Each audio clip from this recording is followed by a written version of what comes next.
Subscribe, like, comment and share to support the channel. Thank you for the support. Midst of everyone being dead, I, the one who was supposed to be humanity's strongest warrior, am also dying. I really don't deserve the title of the strongest warrior because I had almost killed all the seven-finned. So, why is it that in the steel of the ancient king, there was an eight-finned demon? We humans really failed to understand the extent of these demons' powers. Continued to says that it was his fault, that he had failed to live up to the name of the strongest. The eight-finned demon looked at him with golden eyes. Wondered what it was trying to do. It flew and landed right in front of him, reaching towards him. Thought it was going to torment his corpse because of what he did. Darkness overwhelms him and soon he woke up in an unfamiliar place. Where am I? Didn't I just die? It doesn't feel like a dream. This feels so realistic. What's happening? Isn't this my face? Where's my handsomely plugged face and gorgeous physique? Who am I? Where am I? He was in Helios City. If you understand what taking part in the warrior exam signifies, it's protection. Helios City's 3rd Squadron leader, Jin No Tang, in the year 3069, after the enormous steels of the ancient king brought the apocalypse to our world, thousands of demons flooded out from them and slaughtered us humans. After experiencing the brutal battle in which humans were nearly driven to extinction, humanity finally managed to come up with a way to fight against these demons, grafting equipment. By recycling the internal cores of these demons, humanity was able to utilize the grafting equipment to temporarily obtain strength on par with those demons. 60 years ago, our greatest and strongest human soldier, the man who all warriors hailed as their leader, took charge of all warriors around the world. They battled in what would eventually be known as the strongest demonic wave in history. The battle raged on for many weeks, and humanity was plunged into darkness. Finally, humanity's warriors managed to push back the demonic wave, causing the demons to suffer a tremendous loss in exchange for 60 years of peace and progress for mankind. I've reincarnated 60 years later? I exclaimed. But at the same time, we've lost countless heroic warriors. Even the strongest warrior, was said to have died in battle against several highest-ranked seven-finned demons. Therefore, this battle between humanity and demons represents mankind's tenacity and determination to bring forth the dawn of a new era. This was recorded in history as the Battle for Dawn. Recalled his memory. No, that's not right. The seven-finned demon was not just the highest-ranked demon but an even higher-finned one. I didn't get a clear look, but I saw it. Humanity has not understood the extent of the demon's capabilities. Jin No Tang continues his speech. Without them, we would not have survived until now. We would have neither our homeland nor our current lives if not for them. Warriors, pillars of society who embody protection, do you understand what becoming one means now? Everyone shouted, "Yes, sir." Mumbled to himself, saying this isn't right, catching the attention of the commander. He looks at him while he was mumbling and went to him. Telling he doesn't seem to understand what a warrior entails, asking what his name was. Hesitates to answer him. Thinking, would anyone believe that we are reincarnated 60 years later into this weak and skinny body? The command spoke. I never would have thought. This is an insult to that great name. You have the same name as the greatest warrior, You're just a stupid bastard who doesn't have a single ounce of a warrior's spirit. And yet, you dare to desecrate that great name. How dare you, yells as he punches straight in the face. Thought to himself as he flew from the punch. Is this body really so trash that it can't even react to such a simple attack? But I can't believe this body has the same name as me. Lands onto someone. The commander begins to walk away, saying, I'll be keeping an eye on you in the upcoming warrior examination. Attention! Everyone replied, yes, sir. Make your way to the examination grounds. I'm still alive, at least. Says to himself. The man holding says, your name's right? It's a nice name. I'm Lon Snow. Nice to meet you. TCH. He's called You aren't any better. Did you think sharing a name would make you as strong as An? Said by Situliu, an evaluation soldier. How childish, she says as she leaves them. She's pretty stuck up, isn't she? My name is none of her business. An replied angrily. Snow mentions, do you not know who she is? She's the most promising warrior in our batch. Situliu is known as the cold-blooded demon and is also the eldest daughter of the most renowned martial arts family in Helios City, the Situ family. Situ, how does that name sound familiar? Am thinks to himself as he pulls himself up. A bright flash covers them. Thanks. Whoa! What a dazzling display of brotherhood. Ah, don't mind me. Please continue.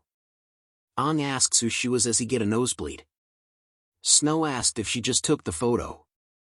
An said that's not the point right now, and she says she did take the photo. She introduces herself as Suejo Yui, saying that the radiating bromance they had totally entranced her, making for good material.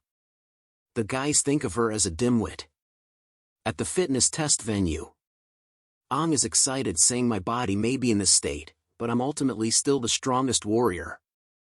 This test is easy, so just you wait.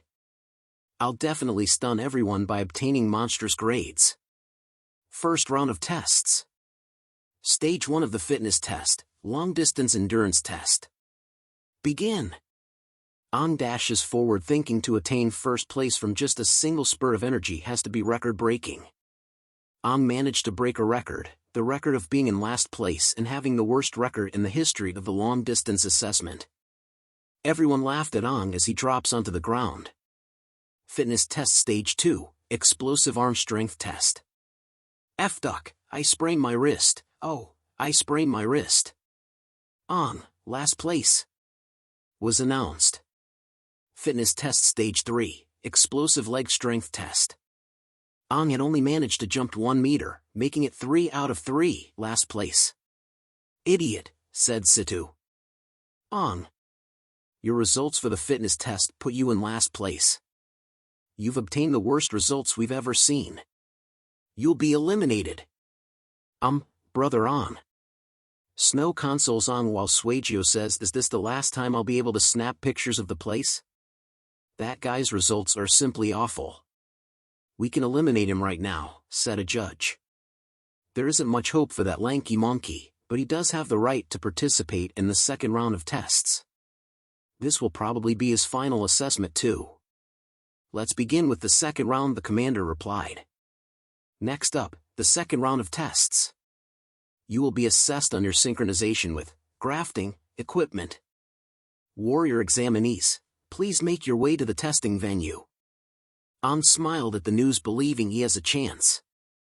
60 years ago, the strongest with stable average synchronization rate of 96% and above, said An, this body isn't fit at all, but the synchronization rate is determined by one's willpower. Bunch of bastards, mocked me. Just you wait and see. I'll show you the levels of synchronization rate that the strongest warrior can achieve. He said, filled with motivation. So this is what the grafting equipment looks like 60 years later. It's gotten a little lighter, An thought to himself. 39% synchronization rate. As expected of the strongest rookie of this year, Situ is in a martial arts family after all. I heard she's been undergoing harsh training since she was young. Nah, that's talent. Do you think you can get the top score on every test with hard work alone? Did you see her earlier? She's really pretty with a ponytail. I like it when her hair's loose, too. She's from a great family, she's strong, and she's beautiful. We really are background characters, huh? She's truly an unattainable flower. The crowd continues to talk. Not bad, Situliu. You got whopping 39%. Everyone at earlier, I'm sure it caused a sensation. I don't mind having more admirers, but it's still better to be low-key. Calm down, calm down. Situliu, you gotta keep your cool. She said to herself. As impressive as it is, this is only the assessment, but she already managed to get a synchronization rate of 39%. She's really strong, isn't she? Snow says. She's full of energy. I can feel the raging, imposing force hidden beneath her slender body. Snow continues to say. I can feel it too, said An.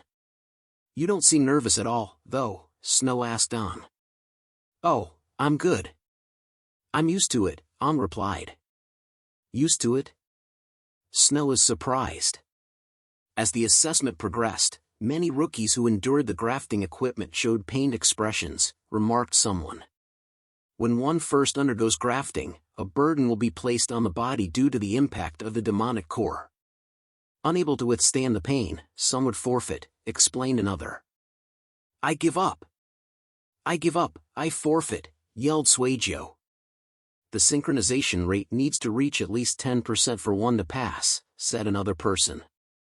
Synchronization rate 24%, announced someone making Snow pass the test. Of course, there were some unexpected scores too, added another. Suejo, warrior examinee. The synchronization rate is 30%. You have passed. We have found some seedlings with great potential this time. The commander says. Yes, including Suejo Yuhui, this assessment has already seen 6 examinees with a synchronization rate of and above. Compared to other C-rank cities, our current batch of rookie warriors is of pretty good quality. The lady reports. However, there are some inferior ones here too. As Ung walks up the stage, the crowd starts to talk, saying, Hey, it's that Ung guy's turn. Given his physique, I bet he'll vomit blood on the spot because of the burden on his body. Gah.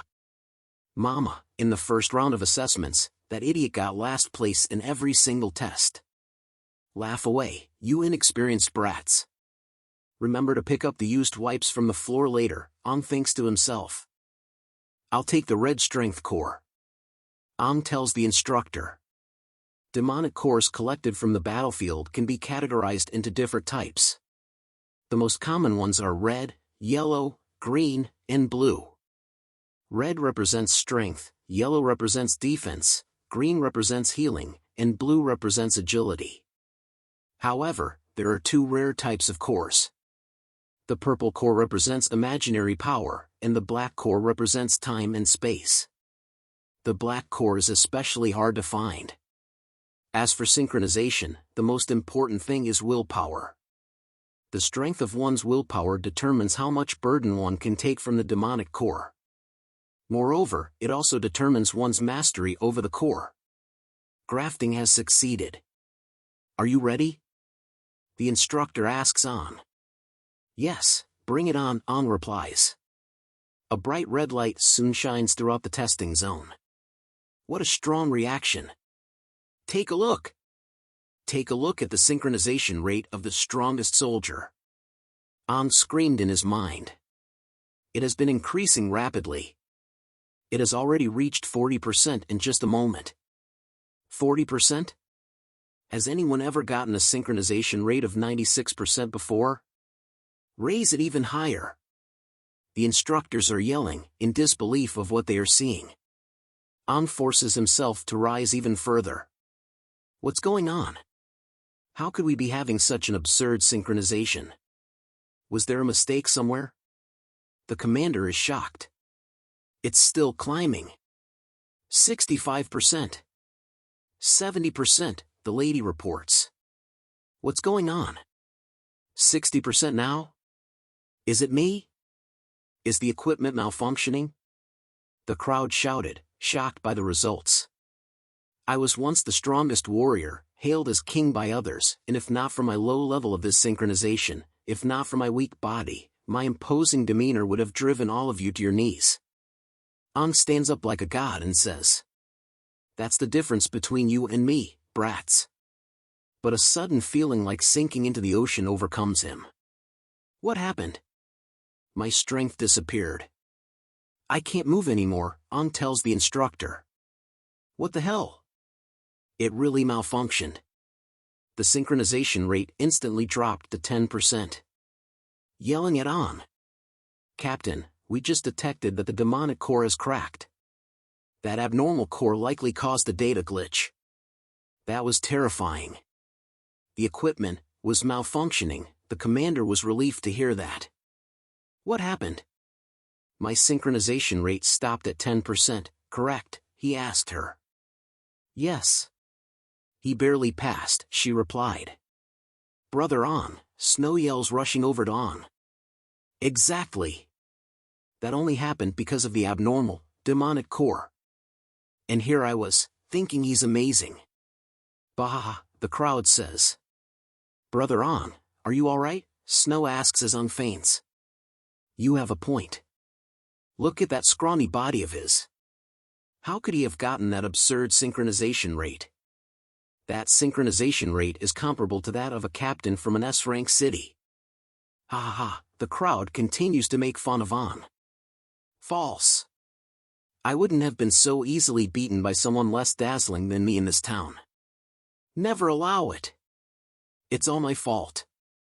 Why did I try to compete with those brats? I'm glad I managed to pass. On says as he rests in Snow's arm.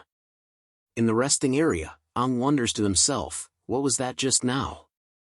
It felt like it came from the depths of my heart. It sucked out all my power in an instant. I've never heard of such a situation before. I clearly had enough willpower to maintain a synchronization rate of at least 80%. Even if it was a demonic core of the lowest level, it shouldn't have cracked like that. So, why did it happen? The doors open, and a man yells.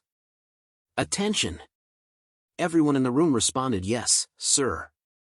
Yes, sir. The commander enters the room and says, congratulations on making it into the final round of assessments. The practical test. You will now face a demon for the first time in your lives. I hope everyone here can pass this test safely and smoothly. Line up and head to the venue of assessment, now. Go! On tries his best to walk out the room as the commander stands beside him, looking at him and thinks as he clenches the red gem. I'm really curious about you, On. I wonder what you'll show me in the next assessment, hunting in the fog beyond the walls. Out in the open, the students are gathered in front of a massive wall. Someone shouts to open the compound door. Whoa! My God, this is the first time I've left the city after 60 years. Everyone lives in such isolated cities. Do you think the areas outside the gates are always covered in fog? The students discuss among themselves. The instructors yells at them, be quiet and leave the city. You should spend your time checking your equipment instead, or you could end up dead without even knowing it. Checks his equipment and thinks to himself. They gave me another intact strength cope, but I don't think the problem lies in the cope. Back then, my power dissipated once. Something in my body rejected it. Just what is going on? Is it a side effect of transmigration? As he walks out the door, a sudden feeling overwhelms him. The moment he stepped foot outside, a signal was sent all over the area. The demon beasts all sense it. Deep within a cave, the signal reaches a powerful demon. The demon, sensing it, stood up from its seat of bones and bodies, and couldn't believe that there was another demon that outranked it. What is that? Were all those things I saw demons? At that moment, I felt as though something was resonating deep within my heart. Ang is terrified at what he felt just now. Are you moving or not? Situ asks Ang as she stood behind him. Ang says sorry. Brother Ang, what's wrong? Snow asked as he approached both of them. The instructor in front yells the four at the back. Group up. The rest of the students are prepared, so hurry up and get over here. The four of them rush to join the others. Oh! Was forming a team your strategy? Sujio asks on. No! I was just don't drag the team down, Sichu tells on, but in fact she was feeling scared that nobody would want to team up with her. Let's go, brother On. We've got to do our best. Snow pats on back. The team is formed. Suijio says as she takes a selfie. Dispelling steel, a black steel made of a solid stone mixture. The stone contained within is a special substance that can dispel the fog. The instructor announces to the students. You will undergo a teamwork assessment in teams of 4. Make sure you all know what the test entails. It's venturing into the fog beyond the walls. Each team will now receive combat daggers as well as a mini fog dispelling device, made of the same material as the dispelling steel. Your mission is very straightforward. Enter the fog and make your way to the designated area. They have been marked with lights. Insert the device into the fog, hunt for demons. Your individual strength and cooperation will both determine whether you pass or fail this trial. Cooperation and individual strength are both crucial. All of you are now tasked with hunting in the fog beyond the walls. It is the terrifying trial rookies must face at the end. In this world covered in fog, the only way to survive is to have a strong team and the courage to face your fears. In the world covered in mist, the warriors are expected to face the unknown dangers that lurk in the mist. Good physique and skillfulness are not the only qualities needed to become a warrior. One also requires a strong mentality, fearlessness towards the fog, the ability to cooperate and rely on their team while facing the unknown, and the ability to overcome one's fears. To earn the title of warrior, the participants need to get a good look at the area, fight the demons that appear at random, and make their first kill. The speaker announces the assessment is over for one team, and the next team needs to get ready. A woman with orange hair is seen standing high above on the walls. She says out loud, "There are lots of outstanding rookies in this batch. My target is clear, though. The only one I'm interested in is Situlu from the Situ family." This was the Helios City 2nd Squadron leader Dada Gel. She turns and asks two others, "How about you guys? A seedling from a martial arts family. If she's guided well, she might become a great warrior," replied by 1st Squadron leader Joel. "There is another person worth watching out for, the commander said as he looks down at the students. He thinks to himself, I have sent it for checking, but there seems to be nothing wrong with the core. So what exactly happened back there?" As Gel taps his head and says, "What are you thinking about, Tang Tang?" "Don't call me that," Jean shouts while blushing. Joel says that Gel is the only one who can make you blush since the start, Tang Tan. "The same goes for you," Jean says to Joel. On a side note, have the demons' grades been confirmed? We must ensure that the test venue only contains the finless demons we prepared beforehand. Gel asks the both of them. "Yeah, don't worry. To ensure the participants' safety, we've checked over and over in the past few days that no one-fin demons are to be found within Helios City's vicinity." Jean replies, "If one really appeared, we've got to do everything we can to protect this batch of future warriors," said by Joel as the three of them watch over the students. The instructor calls out to the next group saying that the current group had finished and that the venue has been set up. The crowd talks as the next group was with Situlu and An. The four prepare themselves as An says that it's their turn now. Situ grabs the capsule from An, confusing him. She dashes forward quickly, turning back to tell them to follow her dazzling self. An is annoyed, wondering why she liked to have so much attention, and yells out to follow her. The three of them quickly chase after her. Situ jumps up high, flipping through the air before landing the capsule into the device. Gel says she has a recovery core, but her physique is no worse than those with the blue cores. Is this what the foundation of someone in a martial arts family looks like? Three red demons roar as they dash towards Situ. An yells to Snow breakthrough. Snow replies, "Got it."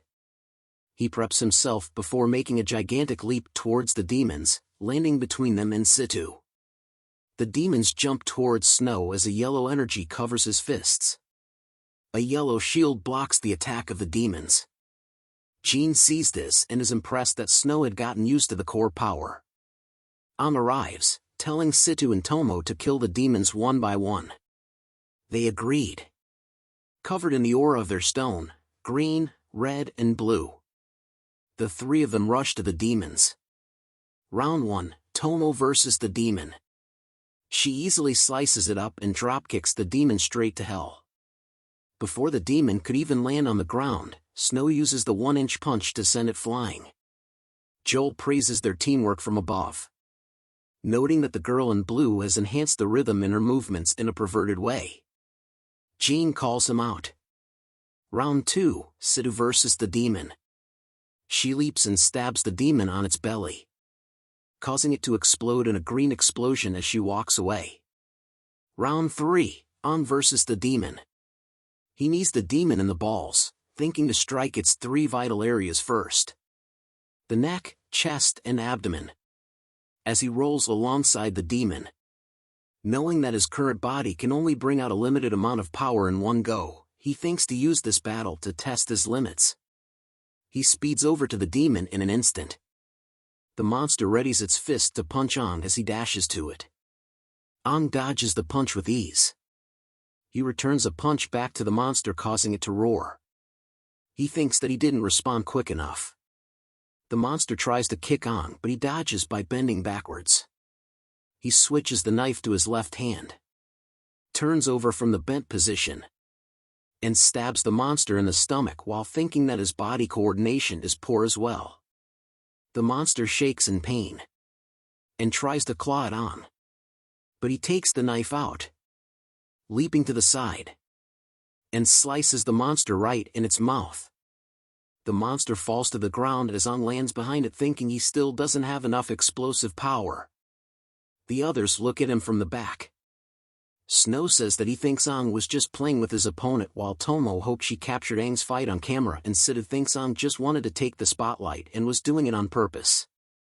Up on the walls, Jel asks who the scrawny boy was and said that he was impressive. Joe adds on that Ong moves like a veteran as all 3 leaders looked at Ong. Jean remains silent. Back at the battle, Ong is sweating hard. He wipes his sweat, concluding that with this new body he would not be able to use any of his old skills, and that after moving a while he had already ran out of breath, making it worse. He takes a step forward as he finishes assessing himself. The monster was bleeding all over as Ong rushes towards it, telling it that it's time for it to die. But before he could reach it, something came out from the ground. The red spike appeared right before his eyes. It pierces the monster straight in its stomach as Ong was blown away from the impact. The team looks at it, wondering what it was, as the tree roots surrounds them. A clawed hand emerges. Within the monster's body was 2 claws. It rips it apart, showing another monster inside. Ong is shocked to see this. The new monster slowly comes out. It lets out a bloody scream that could be heard all the way to the city. The leaders sense it. Jean felt it and showed signs of fear. He shouts out loud, "One fin demon." He orders all cadets to retreat to the city. The cadets all run for their lives in fear. Jel and Joel jumps down quickly, landing on the grounds below. Dust covers the area from the impact of the jump. Both of them quickly run towards the cadets who were retreating. Jel tells them not to panic and to stay beside leader Jean, as he will escort them back to the city. "Human? But I smell a demon?" said an eerie voice. Ong looks at it, terrified, wondering what it was saying. The monster walks slowly and asks which one. It gave off a hellish aura as it walks to the team. Snow, Tomo and Sidhu all shake with fear as Sidhu compares the no-fin demons earlier, that it was nothing compared to the one-fin demon. She visualizes that from its aura alone it could rip her into pieces in a blink of any eye. She couldn't even move her body. The monster stands tall in front of Ong as he thinks that his current body is no match for a one-fin demon. For the first time, Ong was experiencing what normal warriors felt when facing a fin demon. The monster counts as it put its clawed hand up. A bright red light emerges from each of its fingers as it wants to bring all of them back with it. A fast laser hits all 4 of them in the head. They lose consciousness, and all fell to the ground. The monster looks back as the tree root behind it cracked. Leader Jel and Joel breaks through the tree roots. Joel shouts at the monster, telling it not to touch the cadets. It laughs at his face. As the leaders rush to the cadets, the tree roots surround themselves around the monster and the cadets. The monster smiles as the roots covers it. It said bye as the monster and cadets disappear into the ground. The leaders are shocked that a monster had taken 4 cadets. The ground near the hole swells up and starts to move, alerting the leaders. Joel says to go after it. Deep in the forest, Leader Gel and Joel inspects the ground tunnel, seeing that it finally stopped. Gel tells Joel that Jean had checked the place 7 days in a row to make sure that a one-fin demon would not appear, so how did one come? Looking at the tunnel, Gel curses, saying this has never happened before. A figure from above calls their names as they look up. Jean had arrived and was asking where the cadets were. He shouts at them, asking why they stopped searching and that they should continue chasing after them.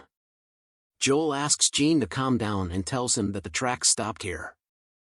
Gel added on by saying that the demon dug underground once it reached this point as Jean inspects the tunnel. Jean touches the track. A memory of his younger brother comes into his mind. Bastard! He yells as he smashes the ground. He talks to himself, saying it's his fault and that he should have checked properly. It's all my fault! He screams. Joel tells them that they should head back as the people in the city will be panicking and that the three of them can't be away from the city. Gel stays silent. She then comforts Jean, saying none of them wanted this to happen and that he needs to calm down. Jean pushes her hand away from him gently. He slowly stands up and tells them both to go back and that he'll search for the cadets a little longer. Joel asks Jean to stop, but Gel interrupts him, telling Jean to make sure he comes back before sunset. Jean with a sad face turns to her and says, "Yeah, I know." He runs into the fog. Gel tells Joel that they wouldn't be able to convince Jean to stop, and Jean scratches his head, agreeing with her, saying that Jin's little brother was taken by a demon in the past and that he had been blaming himself for that ever since. She then says that if Jin's younger brother was still alive, he would be the same age as the cadets. Looking at the sky, she says that Jean thinks of the cadets as his younger brother. In a dark cave, someone wakes up. It was Ang. He wonders where they were. He looks around and sees everyone tied up, but at least they were alive, he says. A voice from the darkness whispers to Ang, "You woke up?" Ang quickly turns his head and sees the one-fin demon behind him. Ang struggles to free himself while the demon walks past him, saying that Ang woke up so quickly, making him different. Ang notices a piece of bone on the ground while the demon walks in front of him, saying it was very curious. But something blocks his mouth. The demon slams Ang hard into the pillar he was tied to, making it crack. It holds Ang's face close and asks him why he smelled like a stronger demon than it. Ang replies, "What the fuck are you talking about?" as it squeezes his face. Ang releases his red aura, making him free from the restraints, and causes the demon to fall back. He quickly lands on his feet and grabs the sharp bone. He slices at the demon, but it dodges it easily. The demon readies its claws, saying how lively. It swings its claws at Ang, but Ang dodges it with a backflip. He quickly backs away from the demon, thinking to himself that if it was him from the before, he could have taken the demon's head before it could even react. He also has to save the other three. Once again, Ang rushes towards the demon. He analyzes the demon as a red cord, making it agile with flexible joints that allow for quick reactions and attacks. "That's useless," the demon said as it reaches out with its claws. Ang tilts his head, hoping to dodge, but the demon's claw pierces through him. Ang holds onto the demon tightly with its claws in his body, as this was the only chance he had. He spots the weakness and stabs the demon in its joints. He holds the arm tightly and rips it out. The demon yells as Ang looks at it and says that it shouldn't have looked down on him, as he had killed a ton of one-fin demons before. It knees Ang in the stomach with extreme force, causing he cough up blood as his eyes turn white. The demon flings Ang across the area with dust all around the place. Deep in the dust there is a hole in the wall. Ang's blood was splattered from the impact on the wall as his body just sits there not moving. The demon tells him he may know its weakness, but it was a wood type with a red core, as its arm regenerates. "I can mend myself," the demon says as its arm completely heals. Ang opens one of his eyes and sees that it can heal itself. He was shocked to know that the demons have evolved after half a century. "You're the one that looked down on me," the demon says. It bends its clawed finger. Spikes rips into Ang from the wall behind him. The demon calls it to come as Ang's body is sent flying towards it with the tree roots. The demon grabs Ang's head Ang glares at the demon as it holds his head. The demon lets go of Ang's head, saying it doesn't understand him and to forget it.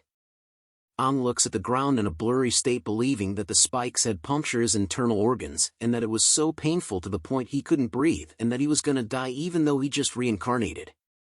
He looks at his teammates thinking they would die too. He recalls his past memories of his teammates dying in front of him. Ang says I'm sorry everyone as his eyes slowly close. He laughs as his blood drips on the ground, saying he couldn't accept this. The demon looks at Ang and sees that he was dead, calling him a weak human. It wonders if it will evolve if it eats Ang. The demon opens its mouth wide and decides to eat Ang. But a figure appears, releasing a strong aura from Ang's body, asking the demon if it would eat him. The demon senses the powerful energy and immediately backs away from Ang. A voice from Ang's body says, "You can't die here like this, or else all my plans will go to waste." The red core cracks. The mysterious voice continues to say, "I can't believe that the last silver of my consciousness would be used here like this." The demon shrieks at the terrifying presence. The demon realizes the power was increasing from 5 fin to 6 fin and more as Ang's body is covered in a deadly red aura. Ang's body completely heals as the red aura enters his body, slowly changing him, one by one. Soon Ang completely changed. He opens his eyes, and a huge red pillar emerges from him. It pierces the ground straight into the sky. Demons around the area were shocked by it. The aura reaches the demons and erases them from existence. The red pillar of aura slowly disappears as the red energy converges deep underground. A red demon is floating in the air and says, "I am the only 8-fin demon that exists. The Crimson Crystal's strongest existences. Your king." The 1-fin demon stutters, calling the red demon an 8-finned and its king. "Kneel," the red demon says. And it kneels before it. "Speak my name." "Crimson Fin King," the demon replied. The Crimson Fin King was on misty ruins. Jean is seen speeding through it, until something catches his eyes. He sees 2 demons and dashes to them, appearing behind one of them in an instant. He whacks and strikes them hard, raising his leg high, striking down hard on the demon. Jean had finished patrolling the area, but only saw 2 2-fin demons in the area. He looks up, sad that the children were not here. Staring at the sky, he believes they should find them before nightfall. But an intense red pillar of power appeared behind him. Waves of power were seen moving through the air. He covers his face, wondering what the hell it was. Seeing the source of the pillar, he realizes that the children were over there. Back in the cave, Ang in demon form descends in front of the weak demon. Fins began to grow back on his feet. He stands in front of the demon as it calls on its king. The 8-fin demon could not believe that the sky was as dark as before when it makes its return. It tells the demon to answer its question from when he vanished. The 8-fin wonders if the 5 demon lords were still alive. The demon bows down, telling the 8-fin that the 5 demon lords are still alive, and their positions have not changed.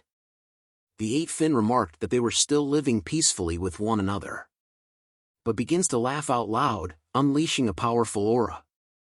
The 8-fin strikes the air, saying that the 5 demon lords have forgotten what they did to him. The 8-fin explained that he chose Ang to be his container as he was the strongest, but never thought the body would be so weak now. And that this was its last consciousness and was wasted in this situation, and if it wanted to appear again, it will only be at the time of its awakening. It trembles as it touches its throat, thinking that Ang was testing its patience, and that it needed Ang to slowly awaken and understand the Fin memories. The demon asks the king if the Fin memories were the same ones they used. And the king explains to it that its race was unique and with Fin memories, they stood above all demons. And that Ang, unlike other demons, just needs to devour demons of higher levels to promote. The king tells the demon that this was the gift it gave to Ang. The demon raises up, shouting that it would do everything to support the king, willing to give up its right and left arm. But the king slices it into pieces. saying it was not worth to do so, and that its only worth was to awaken Aang's first fin memory. The king tells Aang it has prepared the first step, and to not disappoint the king in the future, as it needs Aang to awaken to the eighth fin. As the king slowly disappears from Aang's body, Aang falls as the king tells it that when the time comes, as Aang's core absorbs the demon memories, that the king will awaken once more from its slumber. The core and the demon blood mix together, allowing for Aang and the king to become one. Aang recalls a memory of a soldier dying in front of him, calling him the strongest king.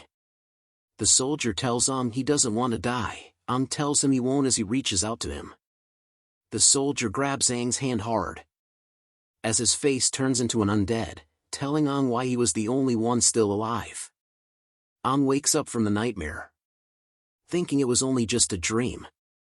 Voices called out to Aang. It was his teammates. They were happy to see him awake.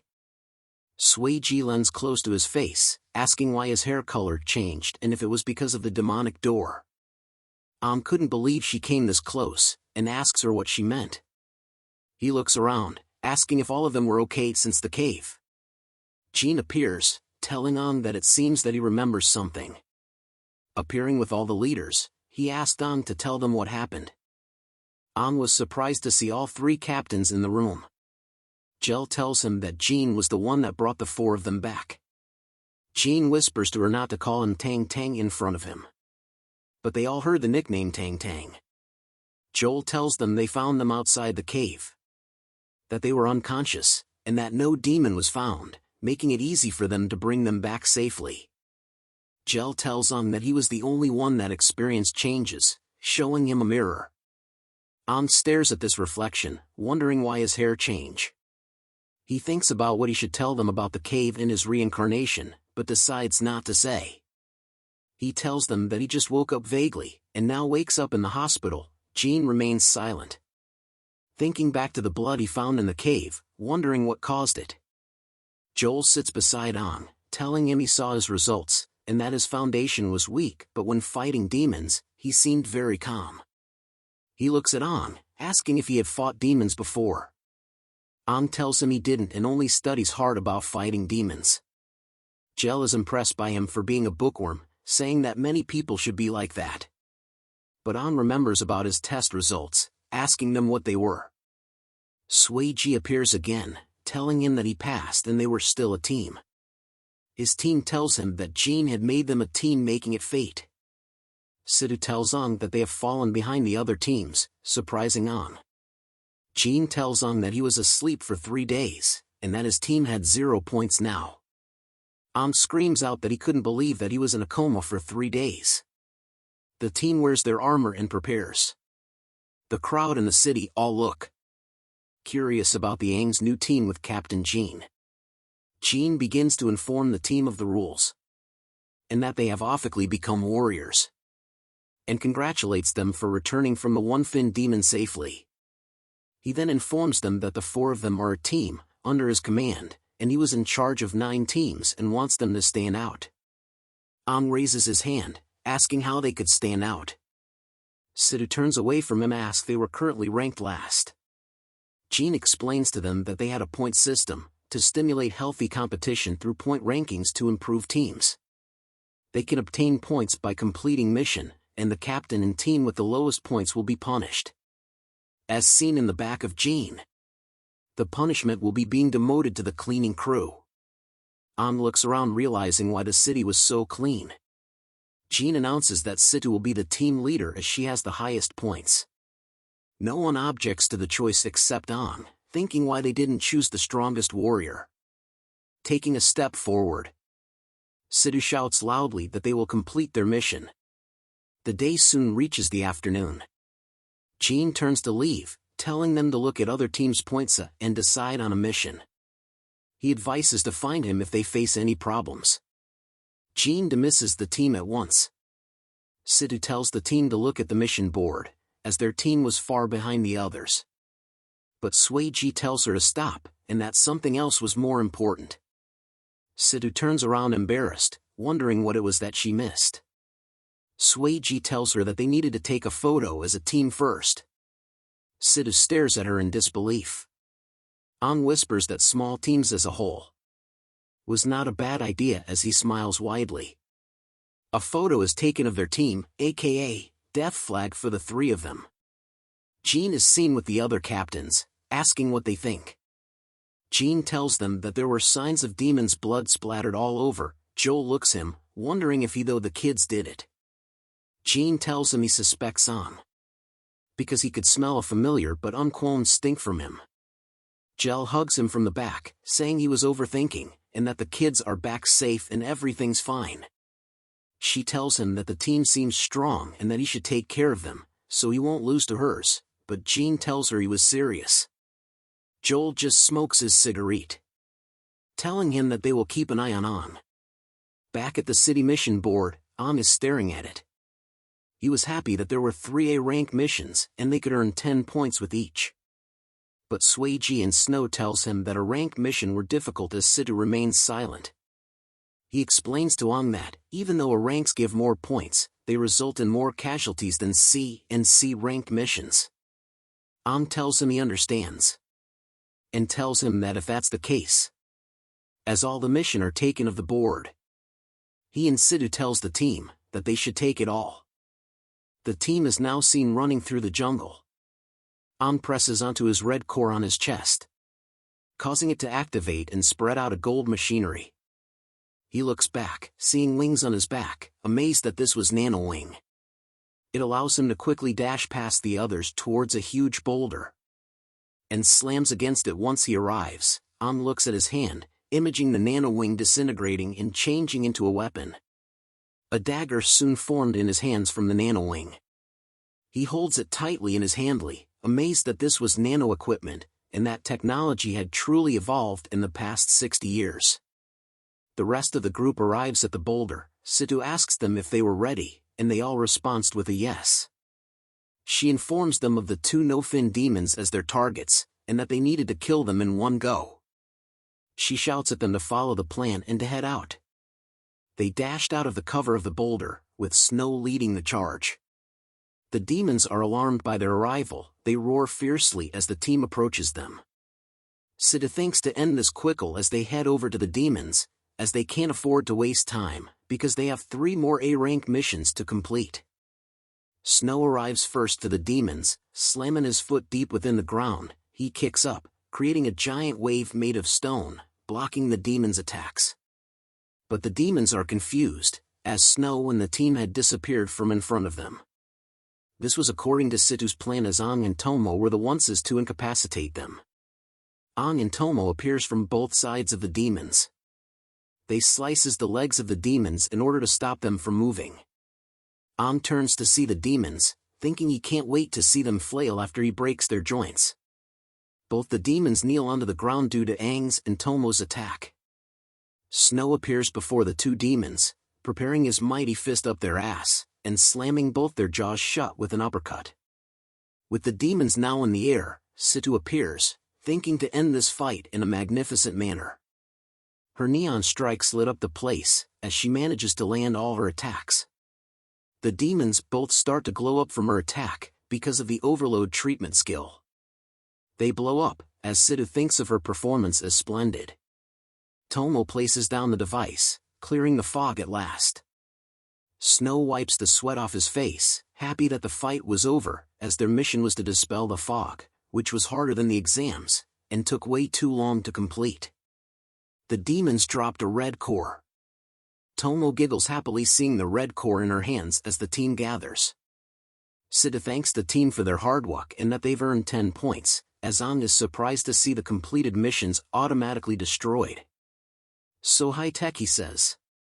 Tomo explains to him that there's a chip in the mission, linked to the point leaderboard in the city. Once the mission is completed, the leaderboard updates the points instantly. She tells him that they had completed the dispelling the fog outside the city mission, and asks if she could take a look. She sees that they still had 2 missions left that were both pretty difficult. She drops to the ground, thinking how hard the missions were gonna be, and that they still had a way to go. Snow laughs, telling her it won't be easy, but they had their team working hard. Sidu calls for their attention, wanting to go through their plan. And it was that they were gonna finish the 2 remaining rank missions, and more rank missions, to aim straight for the top. Tomo sees her as sparking, deciding to take photos of her, as Snow is fired up, wanting the team to hurry up straight to the top. Snow calls out to brother Ong, asking what he thought of the plan, but Ong tells him to just call him Ong, no brother, as they were comrades. Ong stretches and tells them that the plan was right, other teams were working hard, and they needed to be more active. Ong thinks to himself that he never expected to feel this way, after living across 2 lifetimes. He thinks of his team, as they had made him feel his youthful passion again, making one energetic. Ong tells them they need to complete their mission before sunset, and they should go now. Tomo is excited to go for the mission, as Sidu thinks that Ong stole all her cool lines. The sun slowly starts to set. As Snow calls out to the team that he was done tying up the demon. He shouts out loud, happy that the team captured 3 demons alive. Sidu checks the tranquilizer, seeing that they had run out of tranquilizers to capture no-fin demons, as each team were given a few special bullets. Ong looks curiously at the weapon Sidu was holding. Sidu couldn't believe that Ong needed another explanation, so she tells him that it was called Demon Tranquilizer Gun, created from nanoparticles, but was harder to create and using it was far too complex. Ong then inspects the demons they captured, curious to see that demons could be captured using tranquilizers. He recalls in the past, where they had to knock out the demons using force, which made researchers upset as the demons would have brain damage. Snow informs them that they had completed the mission, before they ran out of tranquilizer bullets. And that in order to capture 3, they needed to kill an entire group. Tomo stretches her fine body, saying they needed to go back to the city before sunset, as it was an ironclad rule, if they were late they would be punished. But on a side note, damn, I may be AI, but that booty though. Okay, let's take a moment to appreciate the artwork here, lads. 1, 2, 3, and now back to the story. She turns to them, saying they should go home to eat dinner, making Ong think about whether he had a place to call home now. Sidu agrees with Tomo, saying she needed to go back to the dojo, they just needed the coordinates for the researchers to collect the demons, making the mission complete. But as she asks them if they felt a murderous aura, a red shriek of light passes by them. A bullet is seen curving through the air, destroying all the demons' heads in one gun, like that movie Wanted. Situ and Ong were shocked to see this happen in front of their eyes. A voice speaks out to them, saying they can't let them complete this mission, as a barrel of a gun is revealed. The team shouts, "Who's there?" hoping to find the person responsible. Another team appears in the tree and on top of a boulder. That team asks if Aang's team were the ones who took all the A-rank missions. The red hair with a mask then tells them they were the ones planning to take those missions. "Who let you have them?" he asks. Aang asked who they were. The mysterious red mask told him that they were Black Gun, a squad that joined squadron leader Ji Yaotang in the last assessment. In simpler terms, they were Aang's seniors in one of the 9 squads, as explained by the red-masked person. The red mask asked the team member how many new squads had joined Ji Yaotang this time. She replied that there were 3. Looking at Aang's squad, the red mask told them they were a rookie squad who had not shown respect to their seniors yet, being rebellious. Suddenly, they all leaped forward and appeared right in front of Aang's squad, expressing their disapproval of the fact that Aang's team had taken all the A-rank missions for themselves without seeking approval from the seniors and not taking them seriously. Meanwhile, Lu was staring at the dead monster corpse. It was the same monster her team had spent a significant amount of time and effort capturing. She looked at it intensely, clenching her teeth tightly as she thought about the tremendous amount of hard work they had put into capturing these demons. She asked the red mask who their leader was. Just as he asked why she hadn't asked her team to greet them yet, Lu dashed towards him in an instant. She spun in the air, attempting to land a kick on the red mask. However, he easily dodged her kick by bending backward, as if he were in the Matrix. Confused by her actions, the red mask yelled at her for daring to attack her seniors, labeling them as undisciplined rookies. Anger consumed Lu as she readied her fist to attack, telling the red mask how dare he call themselves their seniors. Before she could attack, her teammates appeared and held her back, urging her not to act rashly. They reminded her that they were still their seniors, and it would be better to talk things out. While they restrained Lu, they told the Red Mask that they were being unreasonable and couldn't just kill the demons they had captured with so much effort. However, the Red Mask laughed off their claim of being unreasonable. With a disapproving gaze, he told them that this was a competition and that they were being naive. Lu's anger flared up at the mention of being naive. Internally, she labeled the Red Mask a bastard for ruining their mission. As a leader, she questioned how she could face her squad now. She screamed in her mind. Snow then turned back to call on. As he was about to discuss the situation and suggest talking it out with the seniors, Ang dashed past him in a red blur. He leaped right in front of the Red Mask, kicking him straight in the face while telling him to F off. Red Mask's team shouted out in worry.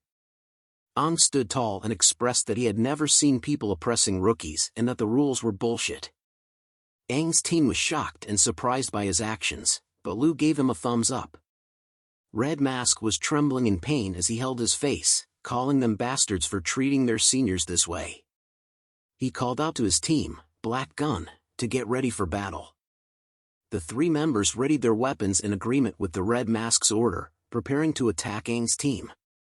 However, before the clash could happen, a voice echoed loudly in the air, shouting, "What buffoonery!" Jean appeared instantaneously between Ang and the Red Mask, just as they were about to attack each other. Jean grabbed onto Ang's leg while simultaneously blocking the Red Mask's punch. In a single fluid motion, Jean hurled both of them in different directions, sending Ang and the Red Mask flying back to their respective teams. Ang thought to himself that he couldn't see the standards of modern warriors, as they wouldn't even be fighting. Jean appeared wearing a red deadly aura, covering his body. He turned to the two squads and scolded them for not caring about their survival when the sun was about to set. Red Mask complained to Jean that Ang's team had started the fight and even tried to smack the mask off his face. Lu looked at the Red Mask and called him a child for complaining to Jean, which angered the Red Mask. Tomo then brought out her camera and showed Jean the photo proof that Red Mask's team had killed their demons. Snow was surprised to find out that Tomo had taken pictures. Jean asked them if they had taken the A-rank mission of capturing demons. Lu informed him that they had already completed the mission, but the Black Gun squad destroyed their efforts. Jean closed his eyes, showing understanding. He explained to Ang's team that while they might think Black Gun had gone too far, it was actually a common experience for rookies. He looked at Lu and told her that their response was up to them. Jean further explained that the city only looked at a squad's points and that all forms of competitive actions were allowed. These rules applied to every city. He continued by saying that as warriors, they would face greater challenges in the future and wouldn't be dealing with these basic threats. He concluded his speech by stating that he had intervened in the fight only because the sun was setting, and they should return to the city. He then told the Red Mask that he felt embarrassed for him, having a rookie team steal an A-rank mission from them. The Red Mask could only respond with a simple yes, sir, and slowly made his way back to his team. As he walked away, he turned to Ang and asked for his name. Ang looked at him and simply replied, Ang. Shock registered on the Red Mask's face as he heard the name. He began laughing out loud, telling his team about Ang's name, while Ang remained silent, stating that the Red Mask had asked for it. As the Red Mask left, he told Ang that he wouldn't allow his squad to easily earn points from now on. Steam erupted from his body as he vowed to make sure that Ang's team would rank last on the leaderboard this month. He walked towards his fallen mask on the ground, pointed to his injured face, and promised to return the favor. He then grabbed his mask and placed it back onto his face while calling out to his team. They all disappeared in an instant. Jean informed Ang's team that Black Gun might not be the strongest squad, but they would do whatever it took to distract and destroy their mission progress. They were known for their swift execution, led by Red Mask, who excelled in firearms. Although he hadn't used a firearm in the previous fight, Jean was sure that Black Gun would win if both teams clashed. Upon hearing this, Lu fell into silent contemplation. Jean concluded his speech and told them it was time to return to the city. Lu decided to forget about the conflict and urged the team to move on. She looked at Ang, wondering why he was spacing out and if he was just trying to look cool. But before leaving, she told him that his kick was pretty cool, catching Ang's attention. Snow asked if they wanted to have dinner, but they all declined, mentioning they had plans. However, Ang had his own plan of capturing the 3 demons alive by himself. Night falls upon the city, with a large moon shining overhead. An announcement is made, urging the citizens to remain within the city for their safety. The repeated warnings emphasize the importance of not leaving. Meanwhile, Ang hides himself, reflecting on the fact that he hasn't seen many people since the warning. He assumes they are likely at home due to the lockdown. Curiosity piques his interest, and he contemplates what homes look like after completing the mission. Peering out from his hiding spot, he notices that people are not as vigilant as he expected. Spotting a sign indicating a temporary emergency gate, Ang squats down and ponders whether the city is short-staffed or if they simply believe no one would leave at night. He compares the present situation to his past experiences, noting that in the past, day or night didn't matter during their missions. Ang is confident that finding demons at night will be easy and that he can capture 3 no-fin demons with his previous life's forceful approach. He smiles at the thought of capturing the 3 demons before morning, despite the potential interference from Red Mask and his team. Ang considers himself a genius for devising this plan. Suddenly, a voice startles Ang, and he turns to see Lu standing beside him. Lu finds it exciting to sneak around at night since becoming a warrior, as it grants her more freedom. Ang, now standing up, tells Lu that she scared him. She questions his reason for sneaking around at night during the lockdown, although internally, she is delighted by the idea of venturing outside the city at night. Ang whistles nonchalantly, pretending not to understand what she is talking about and claiming he was just taking a stroll. It's worth noting that Ang, despite being the strongest warrior in human history, struggles to lie convincingly. Lu looks at him, aware of his poor acting skills, and Ang's stomach growls loudly, exposing his subpar performance. Frustrated with his acting, Ang gives up and admits to Lu that he wanted to surprise the team by completing the mission that Red Mask's team ruined earlier. Since Lu discovered his intentions, he asks her not to report him to the higher-ups.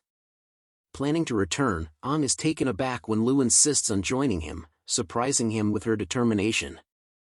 Lu smiles and asks about the plan, feeling like a genius herself and getting excited at the thought of Red Mask and his team's reactions. Ang questions why Lu let out an evil chuckle, but Lu denies doing anything mischievous. Meanwhile, atop the high walls, 2 warriors can be seen. One is yawning, while the other is busy eating.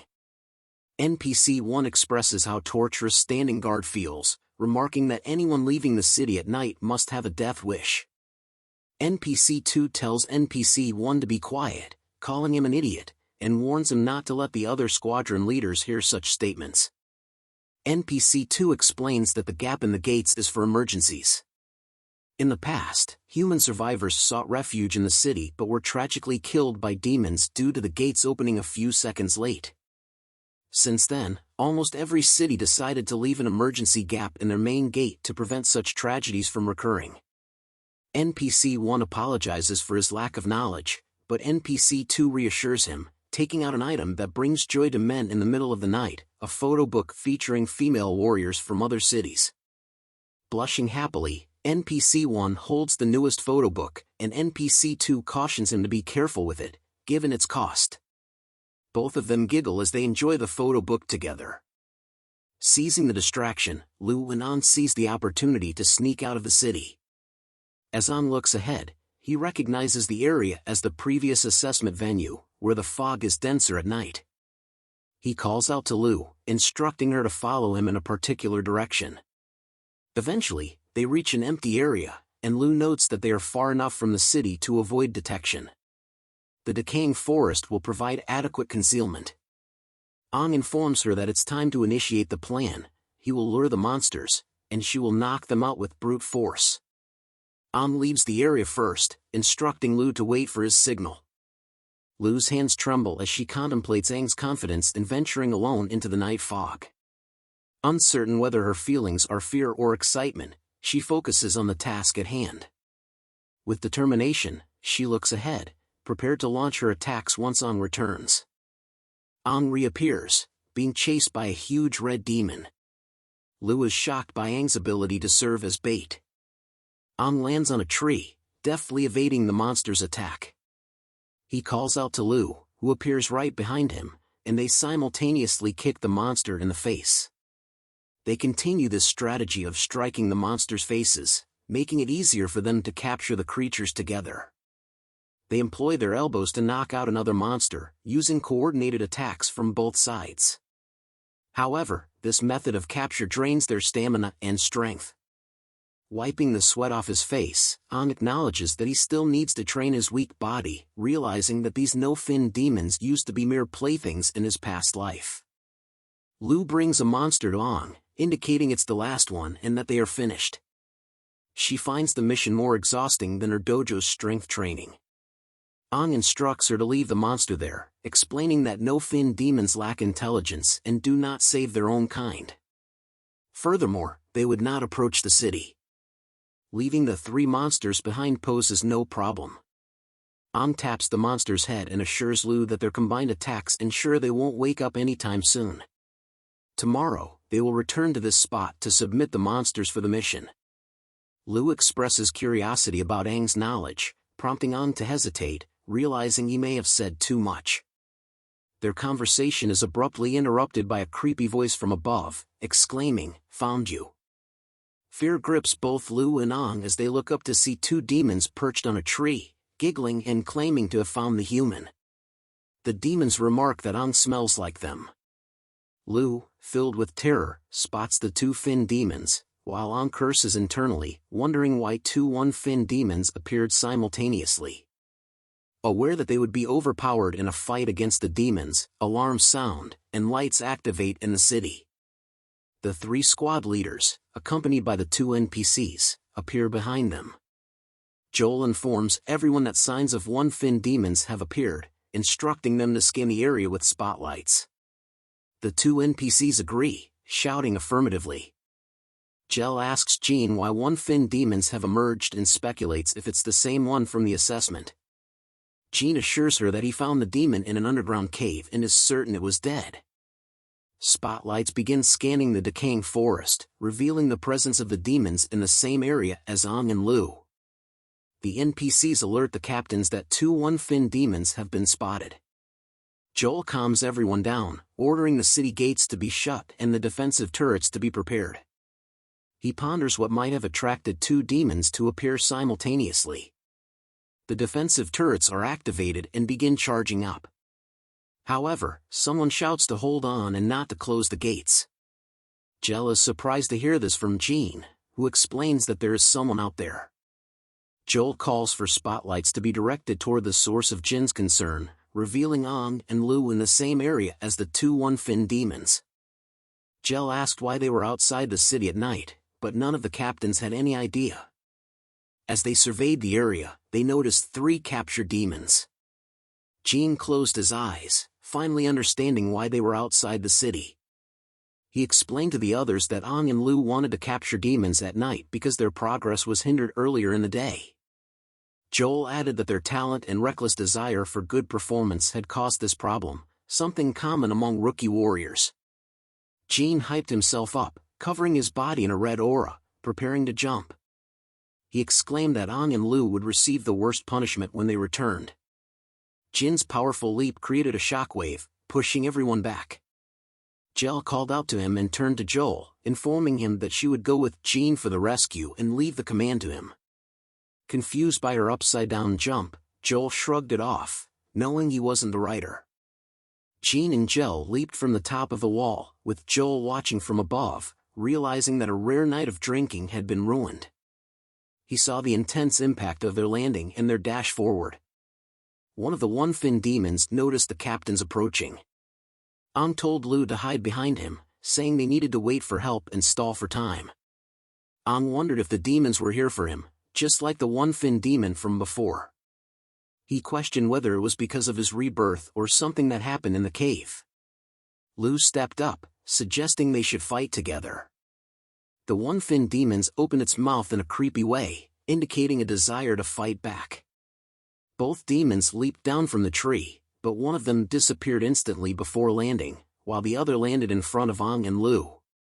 Suddenly, a red demon appeared between Ong and Lu, raising its arm, threatening to kill the useless one and targeting Lu. However, Ong managed to body slam the red demon away from Lu's attack. The red demon's strike destroyed the ground, sending shockwaves to Ong and Lu. The red demon praised Ong for his quick reflexes, while Lu readied herself and kicked the red demon's face, telling it to eat dirt. To her surprise, she realized her kick was held back by water strings, and the red demon taunted her. At that moment, the blue demon appeared, blocking Lu's kick with its water strings, and told her to look. The blue demon's strings wrapped around Lu's body effortlessly, causing her to scream in pain. Ong called out her name in concern, but before he could do anything, the red demon reappeared before him with its fist ready, admonishing him for being distracted. However, a heavy fist suddenly smashed into the red demon's face, giving it a shock. Jean appeared and sent the red demon flying, warning it not to even think of hurting the two young warriors. Jean and Gel appeared in front of Ong, surprising him, and reassured him that they were safe now. Gel examined the two demons and recognized them as a blue cord water type and a red cord earth type. She realized they needed to save Lu first. The blue core water type was agility-based, while the red core earth type was strength-based. The red demon remarked that it was lucky to block Jin's attack, or else its head would have exploded.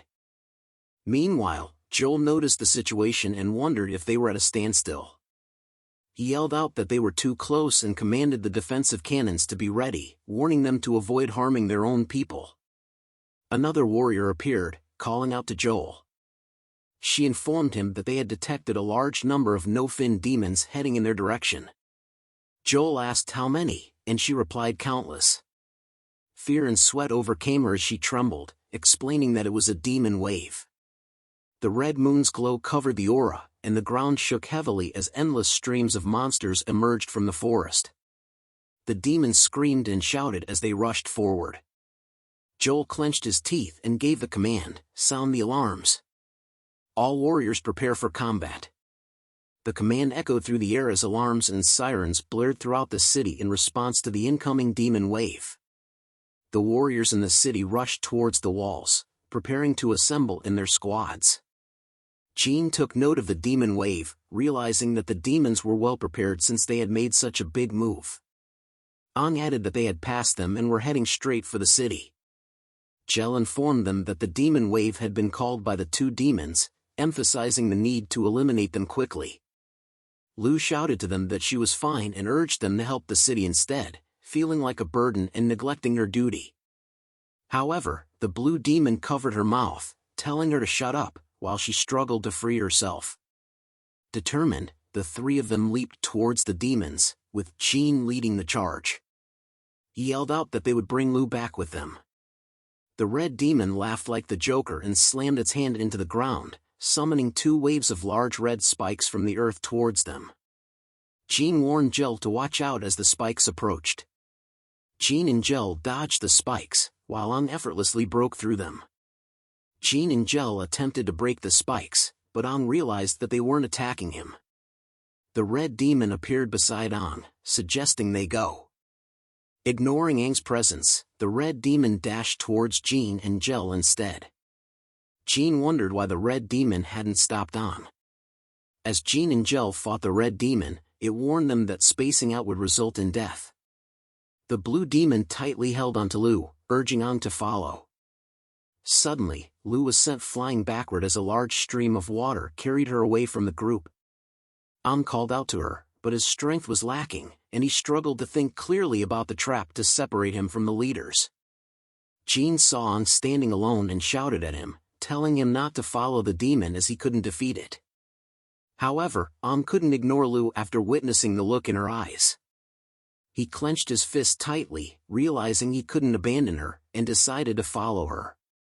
Deep within the decaying forest where Lu was previously kidnapped by the blue demon, the blue demon suddenly stops running away and places Lu in front of itself. It stares intensely at Lu, creating a moment of artistic appreciation. Now, let's return to the story.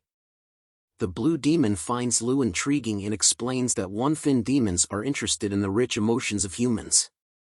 It had heard that humans scream when they feel despair. Beg, the blue demon demands, wanting to hear Lu plead for mercy. However, Lu remains silent, staring back at the demon. Perhaps it's because there is tape covering her mouth. Lu manages to remove the sticky blue substance from her face, revealing that her mouth was covered and making it impossible for her to scream. The blue demon then orders her to scream, but Lu remains defiantly silent. The demon wonders if Lu was even worthy of begging for her life. Lu, unyielding, tells the demon that she belongs to a martial family that taught her never to bow her head before an enemy. Cowardice is considered shameful in her family, so she challenges the demon to either kill her or face her in combat once again.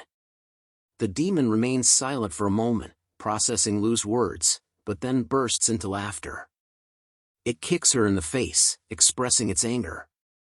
It taunts Lu, claiming that she was merely bait and will soon meet her demise on the ground. But Lu, displaying the utmost confidence, gives the demon a powerful side-eye. Just as the blue demon approaches Lu with malicious intent, a voice calls out, breaking the tense atmosphere. An appears, wielding his knife and pointing it at the demon, demanding that it release Lu and acknowledging himself as their target. Lu looks at An, puzzled by why he came alone. The blue demon rejoices at the sight of An, realizing that their trap has worked, and that he was the true target all along. Lu wonders about the demon's claim regarding An being the target. An prepares himself with his knife and asks Lu if she is all right. She assures him that she is fine but urges him to leave, recognizing that he cannot defeat the demon on his own. In a fit of anger, the blue demon kicks Lu in the stomach, criticizing her for being noisy. Aang's anger intensifies as he pleads with the demon to spare Lu and offers himself as a substitute. However, the demon dismisses Aang's words with a giggle. Suddenly, a rapid stream of blue water propels itself toward An. The blue demon, once again in front of An, warns him that both of them will meet their demise. An attempts to slice the demon with his knife, but the demon swiftly evades the attack. It retaliates with a powerful punch, which An manages to block with his left arm. Realizing his body is unable to keep up with the demon's swift movements, An ponders whether the demon is of a water type. He contemplates the evolution of demons over the decades and their acquisition of new attributes. Aang's body begins to bleed as more cuts appear, making him realize that his current physical techniques are insufficient. He acknowledges that both he and Lu are in danger of losing their lives. Meanwhile, as Lu lies on the ground, she wonders why Aang came alone, knowing that he is no match for a one-fin demon. Her attention is drawn to a sharp spike on the ground in front of her. Determined not to remain idle, she moves closer to the spike, understanding that she cannot sit still and do nothing. Taking advantage of Aang's arm blocking the blue demon's attack, he recognizes it as a chance and swings his knife with intense power. However, the blue demon captures the blade with its watery form, mocking Aang for supposedly killing the one-fin demon in the cave. Aang vehemently denies any knowledge of such an event, but the demon scorns his attitude and decides he must be punished. Gripping both of Aang's arms, the demon twists them in various directions, breaking the bones. Aang's agonizing screams echo throughout the forest. Holding Aang in the air, the demon accuses him of dishonesty and delivers a brutal knee strike to his stomach, further inflicting harm. The force of the kick sends Aang flying backward. The demon demands that Aang reveal his secret but finds him lying motionless on the ground, believing that its kick has disemboweled him. Aang contemplates his own frailty, realizing that he couldn't even defeat a one-fin demon despite falling in slow motion. Meanwhile, Lu notices that Aang is in grave danger and takes action to free herself, even resorting to cutting her own wrists to make them bleed. As the demon advances toward Aang, threatening to devour him for not admitting his secret, it licks its lips, anticipating that consuming Aang will lead to its own evolution. Just as the demon reaches for Aang, a blade materializes behind its head. The demon swiftly dodges the blade as Lu appears behind it, catching the blue demon off guard. With a swift motion, she lands a kick on its chest, followed by another, flipping backward forcefully and sending the blue demon flying away from Ong. Lu skillfully lands on her feet, her eyes now glowing a bright green. She warns the demon not to dare to harm her squad member. Surprised by Lu's escape from its binds, the blue demon addresses her, acknowledging her determination and the blood on her ankles and wrists as a testament to her ruthless escape. Lu boldly tells the demon that if it wants to kill one of her squad members, it should start with the captain, who is her. The demon responds by releasing water from its body, shaping it into numerous blades. It warns Lu not to dodge the water blades, and they begin to approach her. Lu, exerting all her strength, does her best to deflect the attacks directed at her, and Ong whispers to her, advising her to dodge instead of deflect. However, Lu insists that if she dodges, Ong will be struck. She realizes that the number of attacks is overwhelming. As the demon raises its hand toward Lu and Ong, water blades rise from the ground around Lu's feet, attacking her from behind. Lu screams in pain. The demon withdraws its hand, causing Lu to be flung straight toward it, beckoning her to come closer. It grabs Lu by the throat, holding her high in the air, relishing the prospect of humiliating her instead of ending her life in battle. Its teeth are visible as it sadistically informs Lu that soon she will be screaming to the fullest extent. The bluefin demon grabs tightly onto Lu's neck, asking her if she wanted to die in battle. It raises her up high in the air, telling her that it won't kill her but instead wanted to humiliate her. The bluefin demon gives a grin as it tells Lu that she will be screaming soon enough. Ong could barely keep his eyes open as he watches the bluefin demon holding onto Lu far away from him. He thinks about Lu and how he wanted the bluefin demon to let her go.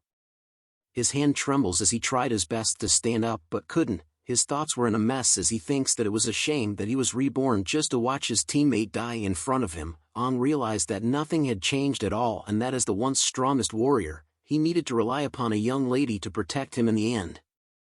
He continues to think of himself as useless due to the fact that he couldn't even protect himself and much less anyone else. The red core on his chest started to crack and pieces of it fell out. Aang's aura started to unleash in heavy waves from his body. His eyes glowed red with fury as he thinks about being allowed to be spared from the agony of watching another teammate die before him. He shouts in his mind that there was nothing he can do. Aang's furious aura was powerful enough to catch the bluefin demon's attention. It turned around to see what the cause of the powerful aura was. But multiple shrieks of red deadly aura went past it. Lu had vanished from the bluefin demon's claws. Aang had managed to instantly save Lu from the bluefin demon's claws by surprise. Wounds appear on its claws as it realized that Aang didn't attack it at all and wonders if the injuries were from just the wind pressure alone. Aang looks at the heavily wounded Lu and tells her that she had done a great job on her first time as a leader. But Lu asks him if he was really Aang. As Aang's face was revealed to be showing a bright glowing red eye, he tells her to leave the rest to him. Aang places Lu onto the ground gently to allow her to recover from her wounds as the demon stares at them. It spoke out telling Aang that he really smelled like the demons and that he was really so strong. The demon was happy to see that Aang actually had a secret. Aang then turns around and began to walk to the bluefin demon. He tells it that he doesn't know what happened exactly. Aang starts to notice that there seems to be power surging from out of his chest and that it was shooting upwards. He closes his eyes as a red line appeared near his eyes, thinking that the power felt like it was going to pierce through his body. But he suddenly screams out loud, unleashing a devastating red aura as if it was death itself.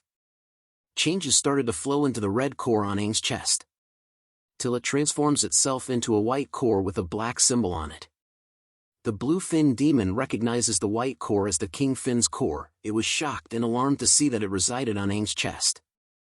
Lu was still heavily injured but could sense something coming from Aang. She looks at Aang and sees his body covered by the red aura. Aang slowly walks to the bluefin demon, telling it that he knew something. And that the something was the fact that the bluefin demon was going to die. Aang had awakened his one-fin form as a single horn appeared on his head. Back to the captains Jean and Gel, who were fighting against the red fin demon. It soon senses a powerful aura that was felt by its entire body.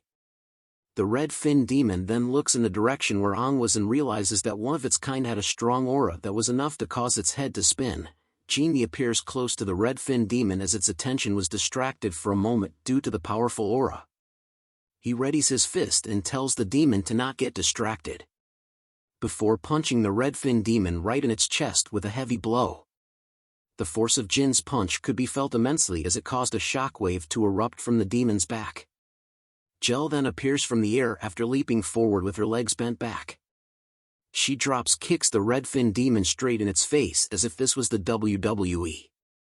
Her drop kick sends it flying toward the dead trees in the forest. But her attack doesn't stop and she leaps forward to where the red-fin demon was with an intense blue aura in her eyes. The red-fin demon tried to steady itself from their combined attack and realized how they were so strong and that it could not defend itself properly. Jean and Jel appear suddenly right in front of the red-fin demon, catching it off guard. With a combination of attacks from Jin's fist and Jel's kick to the stomach of the red-fin demon, a red glowing ball of light appeared from its back, which soon erupts into a powerful deadly laser beam attack, causing a hole to appear on the red-fin demon's body, as if Cyclops from X-Men attacked the demon himself. Jin's and Jel's attacks had sent the red-fin demon into mid-air.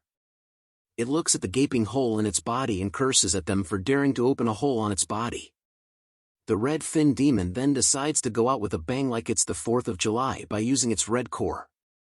Jel sees the bright red light coming from its body and realizes that it was going to self-destruct. She runs over to cover Jean from its explosion, but Jean tells her to let him protect her instead. The red-fin demon's body started to glow bright red as it tells Jean and Jel that they should die together. But before it could explode, something fast and yellow pierces the red-fin demon's arm and into its side, causing the red-fin demon to travel a great distance away from Jean and Jel. A large metallic spear or arrow was seen to have pierced the red-fin demon before it could explode. The red-fin demon cursed damned humans before drawing its last breath. Both Jean and Jel were got off guard in seeing what had happened to the red-fin demon.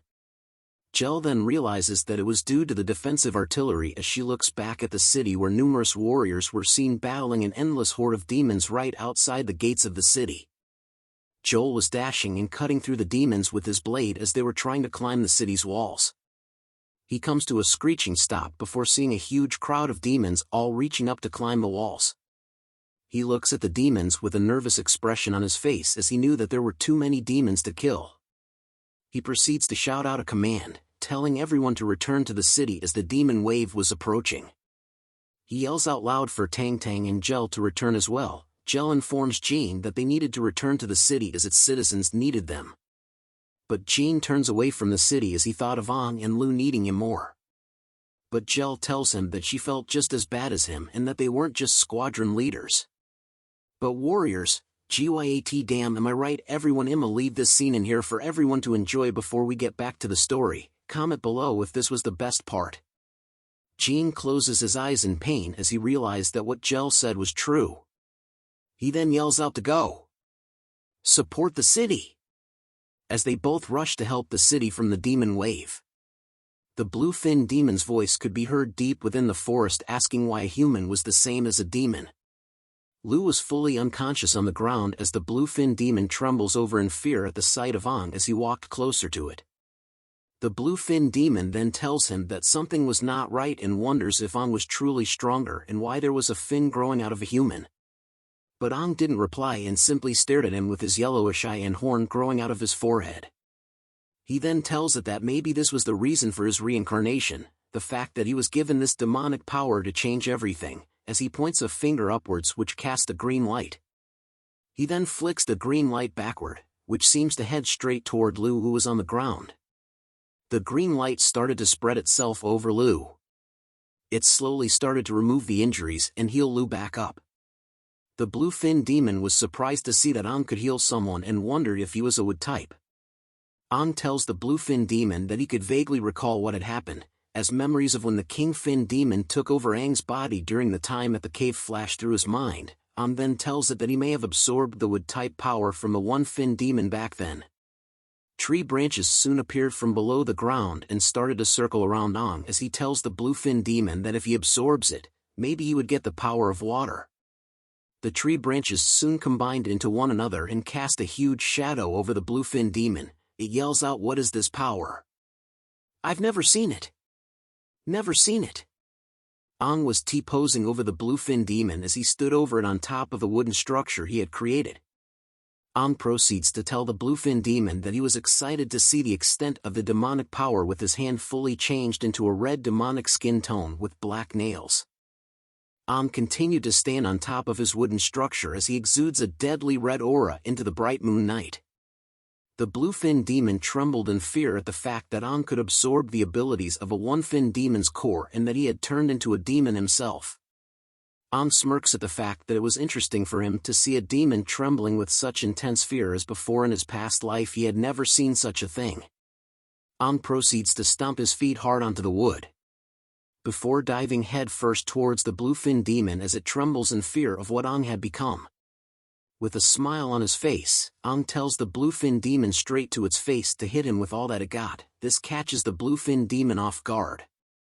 Ang tells it that he just wanted to see how strong he was in this form. Agreeing to his request, the bluefin demon started to cast its ability while asking Ang what he was and whether he was human or demon.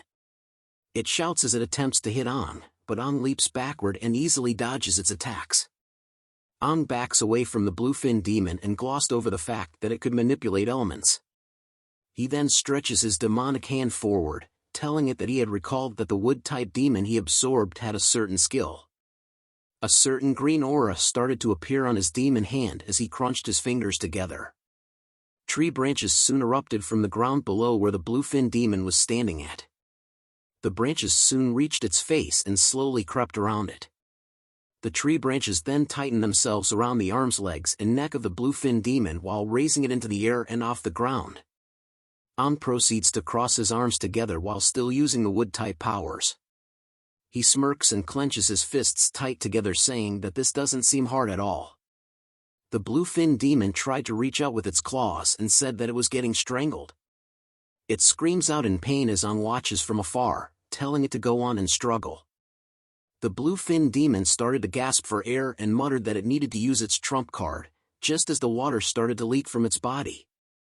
The bluefin demon soon disappeared from the clutches of Ang's wood powers as large torrents of water are seen heading towards him. The bluefin demon had used his trump called Disintegrate. Ang gazes at what just happened and remains silent. He jumps back from where he previously stood just as the large torrents of water slam the ground, causing cracks to appear everywhere. But the bluefin demon appears right in front of Ang with its body made of half water. Just as Ang was retreating backward, the bluefin demon giggles and tells Ang that it was not enough and reaches towards him with its massive clawed hand.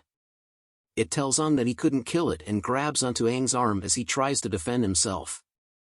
Its clawed hand grips hard onto Ang's arm and tells him that he was a wood type, and that he couldn't disintegrate like it could, before ripping Ang's arm away from his body in a swift motion. Ang continues to remain silent even after having his arm ripped out. He continues to block the incoming attacks of the bluefin demon as it laughs in Ang's face, telling him that the demonic power was something a human could never understand. The bluefin demon was finally able to land a hit on Ang as it kicks him right in the stomach, screaming out that it was stronger than Ang. The deadly kick sent Ang flying and crashing into numerous trees in the forest. But Ang was smiling even after having his arm ripped and being kicked in the stomach. As he flies through the air due to the power of the kick, time seemed to stop for a moment. A giant hand made of wood soon appeared behind Ang, catching him in the air and stopping him from flying back any further. Ang then stood up and started to walk towards the bluefin demon, telling it that it was right about how he did not know how strong the demonic power was yet. Ang then looks up and asks the bluefin demon if it knew that Ang was the strongest warrior and that he was good at learning new things. Ang proceeds to tell the bluefin demon that all he needed to do to kill is to learn and familiarize himself with demonic power non-stop, just as his wood-type power seemed to heal and create a new arm as if he was the one-fin demon that took him to the cave. The bluefin demon was shocked to learn that Ang had figured out how to do wood-type self-regeneration in an instant. Ang then shows off his new arm to the bluefin demon, telling it to look and that he did just as he told it, about the fact that Ang was good at learning new things.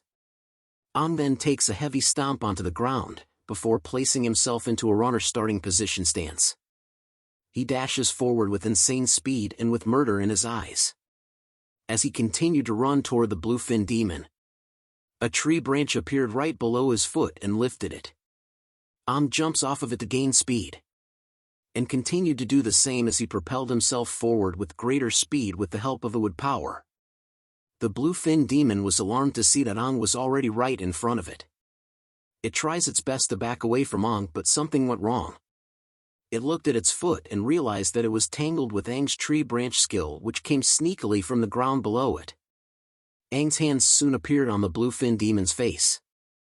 He grips it hard onto it, causing the bluefin demon to scream in fear as his body releases a deadly red aura all around. Looks at the bluefin demon's face with a smirk. He said, "Don't run away." With the tree branches erupting from the ground to lift up. He now stood over the bluefin demon, causing it to kneel before as he holds its face close to his. Cracks started to appear on the bluefin demon's face as told it that he was getting bored of their fight. The bluefin demon screams out about its insides just as bright green bubbles started to appear all over it.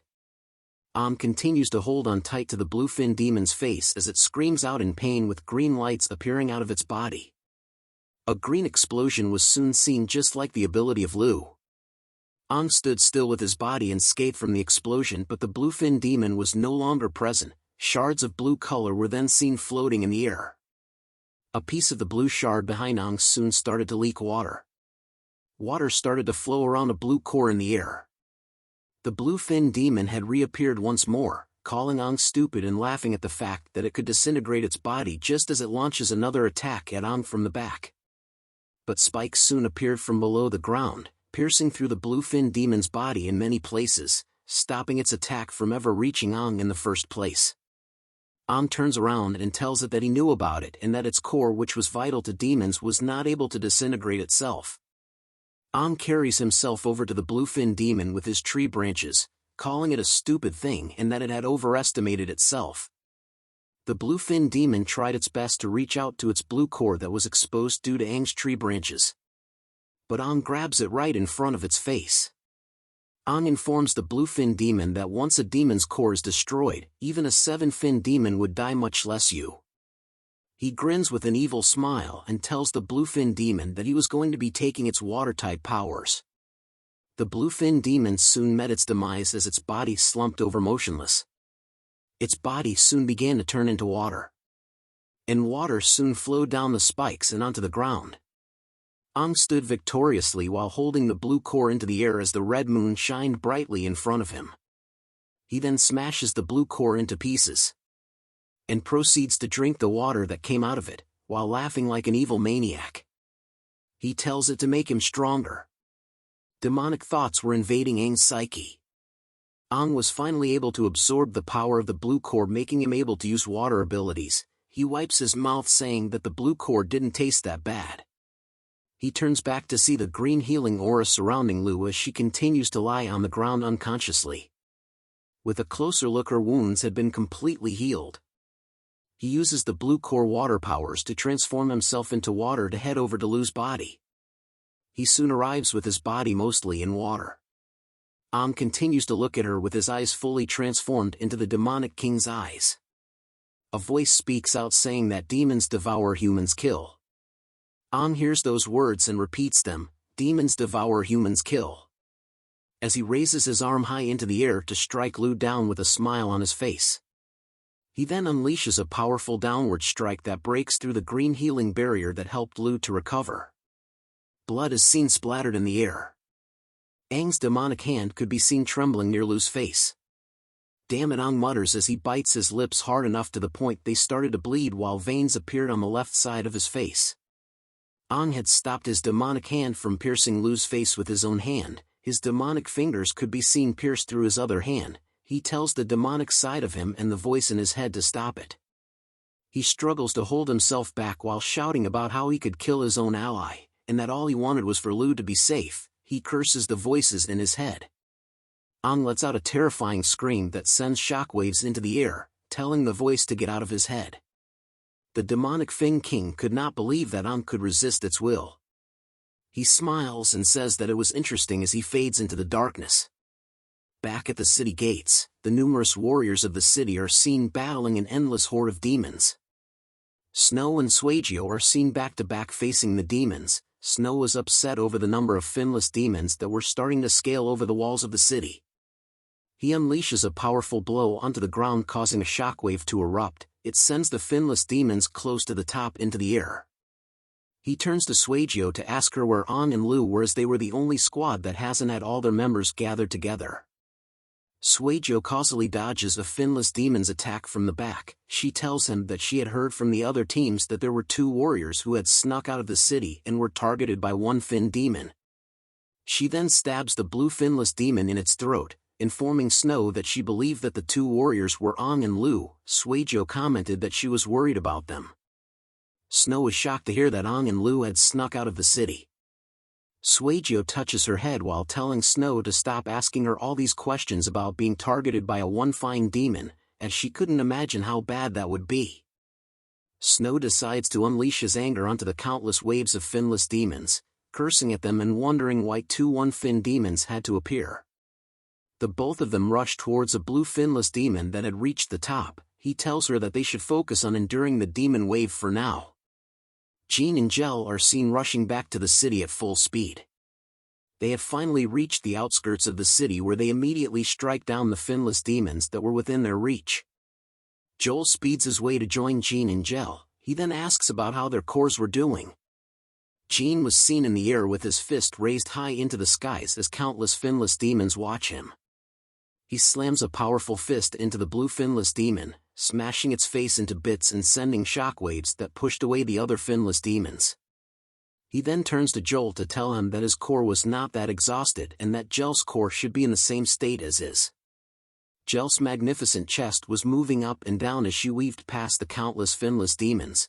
She thinks about the fact that the higher the explosive power, the more core energy is depleted, and because of that the strength exerted becomes weaker. Thankfully Jean and she were able to fight together against the red one-fin demon. If they hadn't done that, their cores would have been depleted, which would have made the demon wave a whole lot more problematic. She sends a finless demon to fly towards another one with an immense leg kick to its stomach. The 3 of them were now close to one another while facing the endless stream of finless demons. Jel asks Joel what they should do next. Joel continues to cut down any finless demon that got close to him, telling Jean and Jel that since they had killed the one-fin demon, the attacks of the no-fin demons had decreased significantly, and since the other one-fin demon is gone, the finless demons that were present were like soldiers without a commander, causing them to attack aimlessly. But although these no-finless demons have no thoughts of their own, they at least understood the idea of the fear of death. Joel then informs Jean and Jel that they should make the endless horde of finless demons fear them. Joel's fighting spirit erupts in a blue aura as he tells them that they should use this opportunity to weaken the finless demons' desire to attack, and to buy time for the soldiers on the wall to call for backup. Each of them had to be wary of their cores as well. "Let's give them an explosive battle this time," Joel shouts with a crazy look in his eyes. The cores on Jin's and Jel's chests began to shine brightly as they agreed to Joel's plan. The finless demons looked up to the skies as 2 red streaks of light shot up into the air. Jean and Jel had jumped up high to the point that they were over the city and its walls. They prepared to unleash a powerful attack from the skies, as Jean tells Jel that they should make these bastards explode till there's nothing left of them, as they both jumped into the skies and dove headfirst downwards. Their paths of red lights intertwined in the sky as the countless finless demons could do nothing but watch them fall from the sky. A powerful red impact in the form of lightning destroyed the ground where the horde of finless demons was, sending the others flying through the air due to its immense shockwave. A gigantic hole could be seen from the sky as a dust cloud formed a circle around it just barely outside the city. 2 figures appear in the dust with their cores shining bright red. Jel informs Jean that this was the second time that they had to utilize their cores in battle if they included the attack on the one-fin demon as well. Jean tells her that if the cores on their bodies had no limitations, he would have been able to utilize this form of his to keep killing the demons. They both then took a step back and launched into a powerful red wave that cuts through the endless hordes of finless demons. Joel stood alone against numerous finless demons that were watching him. His blue aura rises from his body as he comments about the strength of the red cores was truly the most explosive. He then dashes through the waves of finless demons as well and heads towards the city wall. He smiles with joy as he cuts down the endless waves in front of him with his knife. Joel was a battle maniac. Snow and Shujio watched from above on the city's gates as the 3 squadron leaders tear through the endless horde of finless demons. Shujio wipes out her camera and takes a photo of them, commenting that it was an amazing moment as it was her first time witnessing their squadron leaders in action, showing off how strong they were. Snow watches the squadron leaders with a deep gaze. His thoughts were filled with awe of the squadron leader's strength, which represented the strength of a warrior with a one-finned core. Snow is so jealous as he wanted to be like them. Joel exhales heavily as smoke could be seen coming out from his mouth while a sweat drop drips down his face. Joel, Jean and Jel were now back together with their backs facing one another. Joel asks if Jean and Jel were alright. Jean replies that they were fine and that their bodies could still take it. Jel informs Joel that at least they were having a good time killing these demons. The 3 of them were standing alone in front of the city's gates surrounded by endless numbers of finless demons. Joel notices that the finless demons were beginning to back away and had stopped their attacks. He informs Jean and Jel that it looks like their plan was working and that it was about time that they cheered up the other warriors. Joel shouts out to the warriors, "Replenish your strength. Keep on fighting. The demon wave has been forced to retreat." The warriors on top of the city walls cheered upon hearing Joel's words as they shout out that their 3 squadron leaders were the best. Joel heard their cheer and stated that it was wonderful to hear.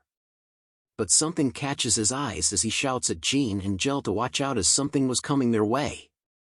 They sensed the presence of a powerful one-finned demon that had appeared all of a sudden behind the finless demons. Jel wondered if it was the last one-finned demon. The smoke reveals a figure carrying something with a bright red light on its chest. The finless demons did nothing to the figure but only stared at it. The 3 squadron captains were shocked to see something. They see the figure of An carrying Lu through the demon wave. An wore an expressionless face as the squadron leaders called out his name. An continued to walk through the horde of endless finless demons after the squadron leaders called out to him. The finless demons could only stare at him as he walked by. Jel was shocked to see both An and Lu while being curious about what had happened to the one-finned demon that was with them. Joel became nervous at the sight of them walking past the finless demons, as even though they had beaten those no-fin demons into retreating, An couldn't come to them just like that as they would be devoured by the finless demons in an instant. What he feared soon came through as the finless demons started to lunge toward An and Lu. As the finless demons started to pour onto An and Lu to devour them, the squadron leaders rushed in to help them as Jean yells at the demon bastards to stop. The claws of the finless demons are reaching for An and Lu. Their claws reached closer but An had not yet reacted to their actions. He turns to them with his demonic king eyes and unleashes his red demonic aura, telling the finless demons that were reaching him to get lost. The finless demons were shocked to see the appearance of An and stopped in their tracks. A shockwave came out of Aang's body that sent the endless horde of finless demons back, enforcing their retreat from him. A red finless demon is seen kneeling on the ground before Aang. It struggles and moans before running away from Aang. The other finless demons were shocked to see one of their own runnings away. The rest of the finless demons then followed suit and began to run away from Aang and Lu. Aang could only stand still as the endless waves of finless demons run past him to escape. Jean comes to a screeching halt as he witnesses what had just happened. He was shocked to see that the demon wave filled with the finless demons had actually started to retreat. The warriors on top of the walls soon witnessed the same sight. They cheer and rejoiced that the demon wave had finally retreated, meaning that the warriors had managed to successfully protect the city from it. A warrior was curious about why the demon wave would have suddenly retreated. He wondered if it was because of the attacks from the 3 squadron leaders that managed to scare the demon wave off. Another warrior tells him that it was because of the squadron leaders' attacks and nothing else. Jean turns around to hear the cheers of the warriors and their shouting from up high the walls. They complimented the squadron leaders' explosive attacks that had managed to strike fear in the enemy and scared them into retreating. But the 3 squadron leaders felt that something was off and wondered if it was truly them that had managed to cause the demon wave to retreat. Jean then turns to look at Aang, wondering if it was because of him that the finless demons began to run away. Aang could finally let out a deep breath before dropping onto his knees. Jean sees this sight and was alarmed by it. the 3 squadron leaders quickly rush to Aang's and Lu's side as they see that Aang had completely collapsed, causing Lu to fall onto the ground as well. Aang could barely keep his eyes open as he sees the 3 squadron leaders rushing towards him. Jean shouts out to Joel and Jel to save them and that they would talk about what happened later. Aang is then seen lying on top of a skull that was seen when he was in his half-demonic mode. A voice tells Aang that he must really like using its power. Aang slowly opens his eyes, showing his tired pupils, and asks the voice who it was. The voice responds to Aang that they had met once half a century ago and that he should still be able to remember it. Aang recalls his memories of the 8-fin demon with wings that had approached his past self when he was dying. He tells the voice that it was one of the 2 8-fin demons that he saw and wanted to ask it how many 8-fin demons there were. But the voice tells Aang not to worry about the number of 8-fin demons as he would soon know the number of them in the future. Aang's eyes open widely as he sees the 8-fin demon king chilling right beside him. The 8-fin demon introduces itself to Aang as the Crimson Fin King, the strongest 8-fin demon. Aang could only stare in silence at the appearance of the Crimson Fin King. The Crimson Fin King thought deeply about the fact that Aang was not even scared upon seeing it, which made it no wonder how his consciousness managed to reject its will from before. The Crimson Fin King noted that Aang was truly the strongest soldier. Aang backs away from the Crimson Fin King, asking him why he had chosen him, but the Crimson Fin King assures him that he doesn't have to worry about being harmed by him for now. But Aang brushes off his reply, yelling at him about what was happening to his body. The Crimson Fin King touches his head and notes that Aang has been asking so many questions. The Crimson Fin King's hand had suddenly appeared right beside Aang's face, which shocks him. Another Crimson Fin King appeared behind Aang. He holds onto Aang's face, telling him that he will soon learn about his plans eventually and didn't need to be in such a rush. It points a sharp fingernail at Aang's body, telling him that his body was its as well, and due to a variety of reasons the Crimson Fin King might have to hibernate for a long time. He caresses Aang's naked body with its clawed hands, telling him face to face that in order to keep the both of them safe, Aang needed to work hard on evolving himself in the future. The Crimson Fin King that was holding onto Aang slowly vanished from him as he stares at the other Crimson Fin King that stood up in front of him. The Crimson Fin King reaches its hand towards Aang and continued on from what the other Crimson Fin King was saying, and that Aang needed to get closer to the near-perfect being that the Crimson Fin King was. Aang slowly stands up and laughs at the Crimson Fin King, asking it how low it thinks of us human beings. He yells out at the Crimson Fin King that it was a bastard and that he would kill it while attempting to punch the Crimson Fin King. But a voice shouts at Aang, telling him to wake up. Aang was seen half asleep in pajamas holding onto something. Shujio and Snow could be seen in the background rushing towards him as Aang was shocked to see that he was holding onto Lu's shirt with his fist raised in the air. Aang could stare at Lu's naked chest and commented that it was so white, but then realizes something was off. He had the monkey pervert face as he thinks about what he was doing. A slapping sound is heard in the air. Aang is seen on the ground being grappled by Lu's employees, who cursed him for doing what he did to Lu. They couldn't believe that Aang had the courage to grope Lu, and that even if he was Lu's savior, what he did was unforgivable. Another employee yelled out that they should cut off his hand and kill him afterward. Aang could only take in their attacks as a red handprint is seen on his face. Snow wondered if he should join in or stop it, while Shujio is seen taking photos of what was currently going on. Lu buttons her shirt with an embarrassed look, telling the employees to bury Aang after they were done with him. Nonsense, said a voice behind Lu, causing her to turn around to see who it was. A man wearing a white uniform is seen standing with the 3 squadron leaders, asking Lu if that was how she was going to treat the savior of her life. Everyone in the room lowered their heads in the presence of the white uniformed man's arrival. Lu bows her head and calls him father, while the other employees called him master. Aang was still on the ground when he heard what they called the man in the white uniform. It was Lu's father. Joel introduces him as the leader of the famous martial arts sect in Helios City, the head of the Sidhu family called Sidhu Sungong.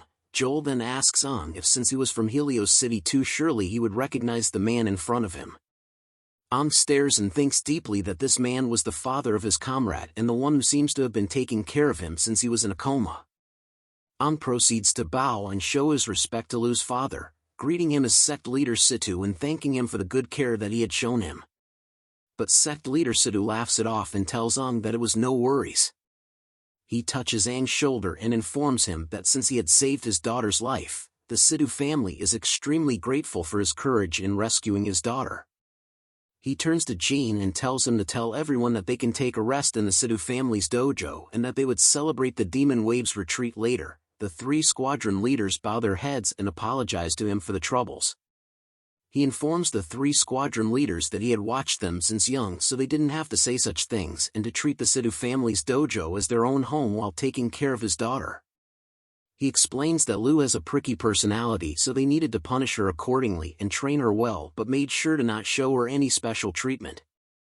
Jean informs the leader that there was nothing to worry about and that the 3 squadron leaders would do their best.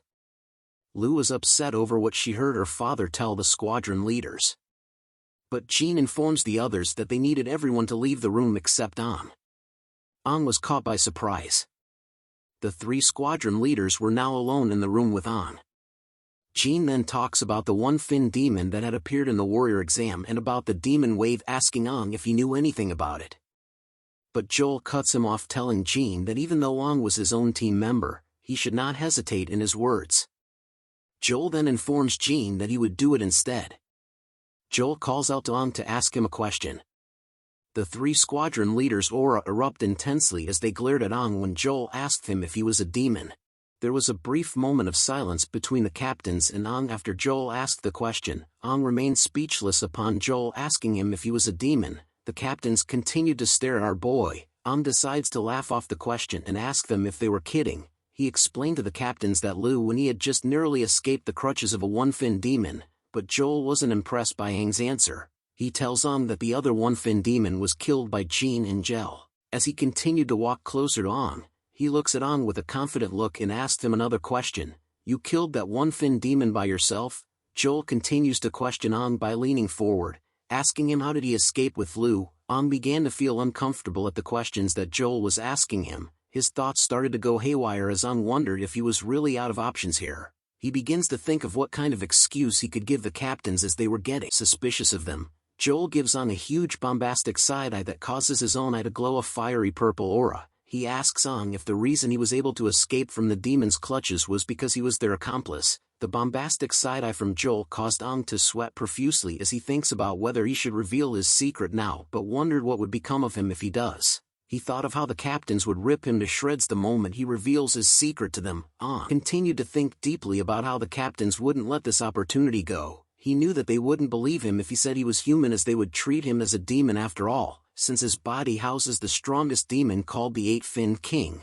Joel interrupts Aang's thoughts as he unleashes his core power. A blue aura spreads around them as Joel summons a golden knife in his hand. He tells Aang that if he stayed silent, Joel would have no choice but to resort to violence. Aang's hand trembles upon hearing Joel's threats, thinking to himself about whether he should fight it out with the captains.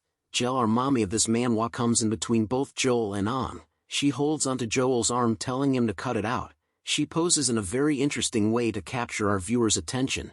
She explains to them that only demons with 4 or more fins can turn into humans. To her, Aang didn't seem like a 4-fin demon, but even if there was such a possibility, it would be pointless for him to come into their C-rank city. Jean adds on to Gel's explanation and informs them that demons do not save their companions. They do not understand the concept of comradeship and were selfish and ruthless beings.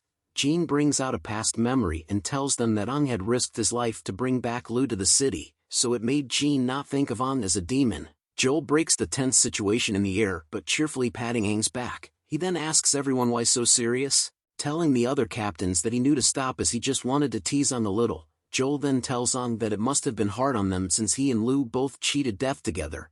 Jean recounts Lu's testament that she told them.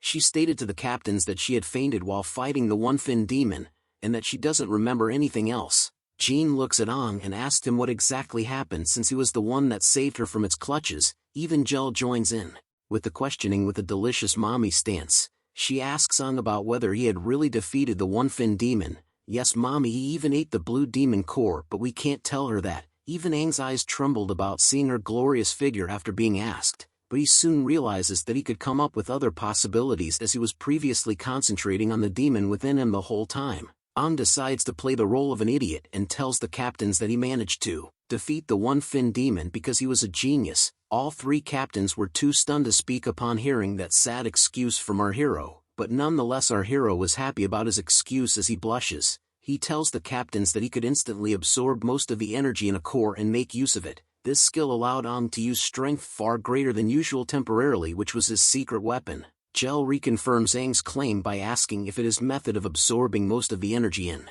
the core was similar to the effect of the captains activating their core's energy. Aang immediately agreed to what Gel said, hoping that the captains would believe the explanation. The captains briefly and quietly exchange glances with one another on whether to believe Aang's reasoning.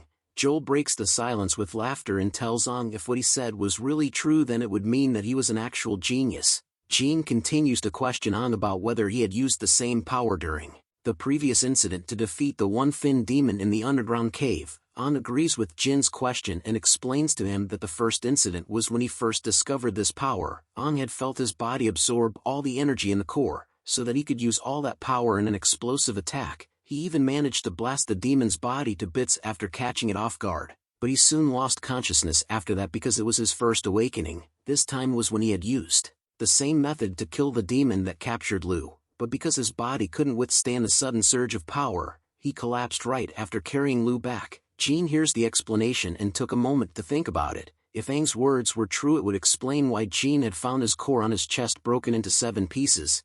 It was probably caused by the absorption of power beyond the core's limits. But Aang was still sus to Jean as he continues to wonder if that really what happened, and if it meant that Aang was truly a genius. It's mommy time to speak as Gel tells Aang that if what he said was really true, then it meant that his ability was beyond his control right now. As his method was similar to how the captains would activate their core power, Gel explains to Aang that the captains had undergone a lot of training. When activating the energy, they can minimize the burden on their bodies because they can control the process. Hence it was important for Aang to not utilize this power before fully controlling it, as it could place him in danger. Jean pushes past mommy and tells Aang that he wanted to put his power to the test. Jean wanted to experience the powers of the so-called genius. Jean exudes a daddy red aura around his body as he tells Aang that they were going to the arena. The scene changes as our boys are seen in the middle of the arena. Aang wears his glove while posing like a male fashion model. Knowing that this test was because Jean was still doubting about what Aang said, Jin's hands are seen slamming against the ground in a heavy manner. He prepares himself in a stance and tells Aang to come on. Aang nervously tells Captain Jean that he would be in his care. Aang looks at the predator mode that Jean was in and knew that he couldn't fight him in his current state, even though the captain's skills were what he considered the most basic of the fundamentals in his past life. But his current body couldn't use those same skills. He touches the core on his chest, thinking about whether he should use the demonic power within him. Brace yourself, Jean shouts as he launches straight at Aang with the speed of a torpedo. Jean takes a swing at Aang as his body was covered in flames, but Aang manages to step side his attack with ease. But the attacks don't stop as Jean takes another heavy step before giving Aang a bombastic side kick to his face. But Aang once again manages to dodge the attack by bending it like Beckham. His eyes were focused on the feet of Jean. Foot fetish maybe? Aang turns around to witness the immense power of Jin's kick as it made a massive gaping hole in the arena, just like your mom after spending a night with me. Just kidding. Gel shouts at Jean to not overdo it. Jean looks down upon Aang and informs him that other than the rest his reaction time was pretty good. Aang continued to think that it was thanks to his battle experience from his past life that made his reaction time pretty good, but he was sure that this was his limit. Jean raises his fist high up in the air and tells Aang that it was time for him to take things seriously. Jin's fist attack slams into the ground as an explosive of dust and smoke is seen along with the destroyed ground. Smoke and dust could only be seen from where the both of them stood. Aang escapes from the explosive punch made by Jean, surprised at the fact that Captain Jean was destroying the arena as if it was his own private property. But Big Daddy Jean appears from behind with his hand stretches out to give Aang a big hug. His huge hand grips around Aang's neck, giving off choke me daddy vibes. Jean looks at Aang and asks him if that was all he got. Aang knew that he couldn't escape from Jin's grasp with his current body state. Jean decides to side sweep Aang's legs, causing him to fly towards the wall with a heavy landing. Joel and Gel were shocked to see what Jean had done to Aang. Joel tells Gel that this was too much and that they needed to end this here. But Gel reminds him that Jean wasn't the type to take things too far and that they needed to give him some time. Jean continues to taunt Aang. "Is that all you got?" he shouts, telling Aang that he couldn't be a genius with just those skills. Aang held a determined look in his eyes as he hated the thought of being underestimated. He slowly stood up with his butt facing us, recalling his past life where warriors would refer to him as king. To Ong, Jin was still just a kid. Steam started to emit from his body since he called himself a genius. He would fail Jin's test if he couldn't prove it, but since he was reborn, Ong knew that he couldn't live up to the same standards he had in his past life. Ong grew a grin on his face as he thought of secretly using some power from the demonic bastard that was inside his body. Our little boy finally gained the powers of the demon as a deadly red aura covers his body. He starts to flex and walk towards Jin with his new powers. The captains were shocked to see the powerful aura that was emitting from Aang's body as they watched from afar. Aang calls out to Jin slowly as he walks even closer to him. Aang tells Jin that it was his turn to attack just as an image of his past self manifested itself within Aang's red aura. Jin was too stunned to speak as he slowly seized the magnificent aura that Aang was unleashing. It was a massive red storm of aura that compromises of both his past self and the eight-fin demon king. Even more red aura started to erupt from Aang's body as he stood still in a massive crater that had been made from the force of his powers. His synchronization rate was increasing from 18% to 19% to 20% to 25% and finally 30%. Aang could feel his blood being stimulated despite the low rank of his core, but as long as he could utilize the consciousness inside of himself, he would be able to establish and grow the potential of this body. Joel asks Jel if she could feel that Aang's synchronization was still increasing. Jel was surprised to learn that and wondered if Helios City had finally found the genius of the forgotten C-rank city. Even Jin could only stare in shock upon seeing that Aang's synchronization had shot up to 40% and was still growing. He recalls that Lu's synchronization rate was 39% but Aang had surpassed her by now. Aang called out to Jin, which broke his train of thought. As he slowly approaches Jin, he tells him not to be distracted. How the tables have turned. Here I come, Aang said as he leaped forward with his fist readied. His punch landed straight onto Jin's body, which catches him off guard. Jin smiled upon blocking Aang's attack, realizing that his speed was twice that of the usual and that his stats have gone up as well, but a smile crept onto Aang's face as he calls out to Jin once more. That was a feint attack, Aang shouts as he does a break dancer move on the ground, shocking Jin. Aang had returned the side sweep kick that Jin had given him from before. Jin continued to smile as he praises Aang in his head for doing a good job. Jin couldn't believe that Aang had taken the opportunity while he was being distracted.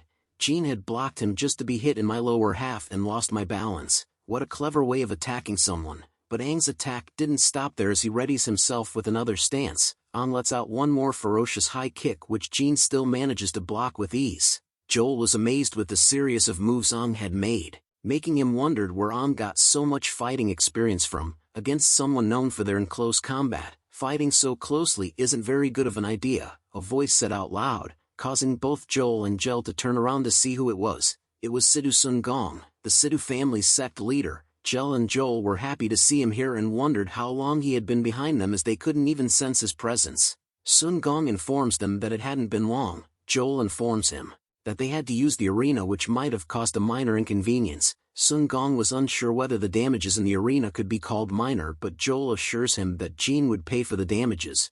But Sun Gong said it was alright as he just wanted to see the guy who had the same name as the greatest soldier to ever exist, and to see how well he fights back against Jin. Back to the fight. Jin manages to grab onto the ankle of Aang. The kick had forced him to move back a few inches. I've got you, Jin said with a confident look in his eyes. Sun Gong explains that in the past with Jin, when he was young, if he sees an opportunity to attack you, he'll catch it accurately, even if it's a brief moment.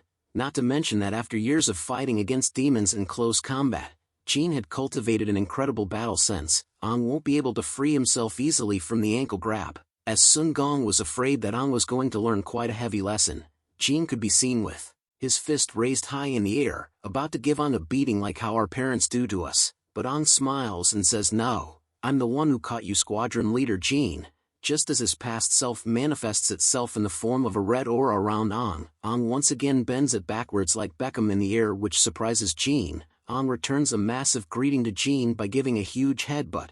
I mean, 2 heads are better than 1, right guys? Sun Gong and the captains were shocked to see what just happened as Jin flew back from the impact of Aang's attack. Jin recovers from the recoil of the attack but grunts in pain while calling Aang a bastard.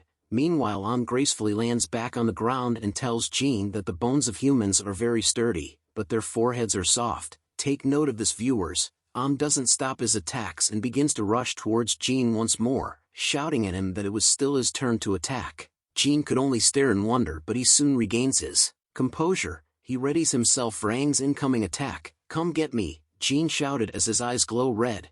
Joel commented that Jin was no longer going to hold back anymore. Before Aang could reach Jin had destroyed the ground beneath them in a single move. Aang was impressed by this as it showed that Jin was attacking and defending at the same time. He then stretches his hand out, which showed a faint red glow. Aang thinks to himself that Jin should try a little of the demonic energy he has. The faint red glow soon turned into a massive clawed hand figure in front of Aang. He squeezes his hand hard and used a skill called Crushing Explosion just as the figure of the eight-fin Demon King appeared behind him.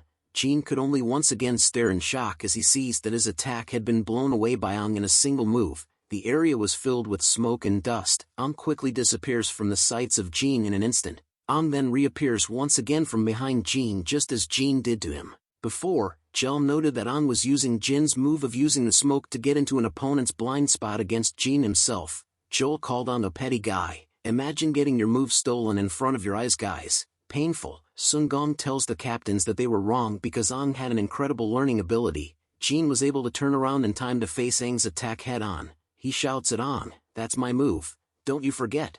I'm more familiar with it than anybody else." Jin screams, just as their attacks were about to land on one another. But something happens the moment they fist cross each other's. Sun Gong tells the captains that Jin had lost. Aang had won the exchange of blows. His fist gave out a one-punch man power as a large amount of smoke is seen exiting from Jin's body. It turns out that Aang had missed his punch. Jin could only look shocked from the strength of Aang's fist and wondered if he had missed on purpose. Aang explained to Jin that he had always used the method of restraining his opponent and attacking immediately. If Jin hadn't held back in the beginning, Aang wouldn't have been able to take advantage of him. It was also due to the Jin's forehead concussion that caused his sight to be disorientated, which was why Jin thought that Aang had 3 afterimages, causing Jin to make a mistake to which Aang used to his advantage. With a confident smile and a wink, Aang asks Jin if he believes in him now. Jin closes his eyes for a moment to think. Is he a genius? He wonders, as a massive fist print had landed on the wall right behind them, giving off Saitama vibes. Sun Gong's eyes lit up like a Christmas tree, thinking that with Aang he might be able to do something for them. Footsteps could be heard approaching the training arena, which catches everyone's attention. Our 2 waifus and Snow appeared at last. Shujio asked them why they haven't shown up for dinner yet, as the Lu family had prepared a variety of delicious food and an extra-large room. But her face was filled with shock over what she sees in the training arena. "What did you guys do?" she shouts. Aang chuckles nervously and tells her that most of the damage was done by Captain Jin. Lu wonders if Aang and the captains had been sparring. Joel teases Jin that he had lost against Aang, but Aang tells him that it was because Captain Jin was used to fighting against demons and was not used to fighting a brat like Aang.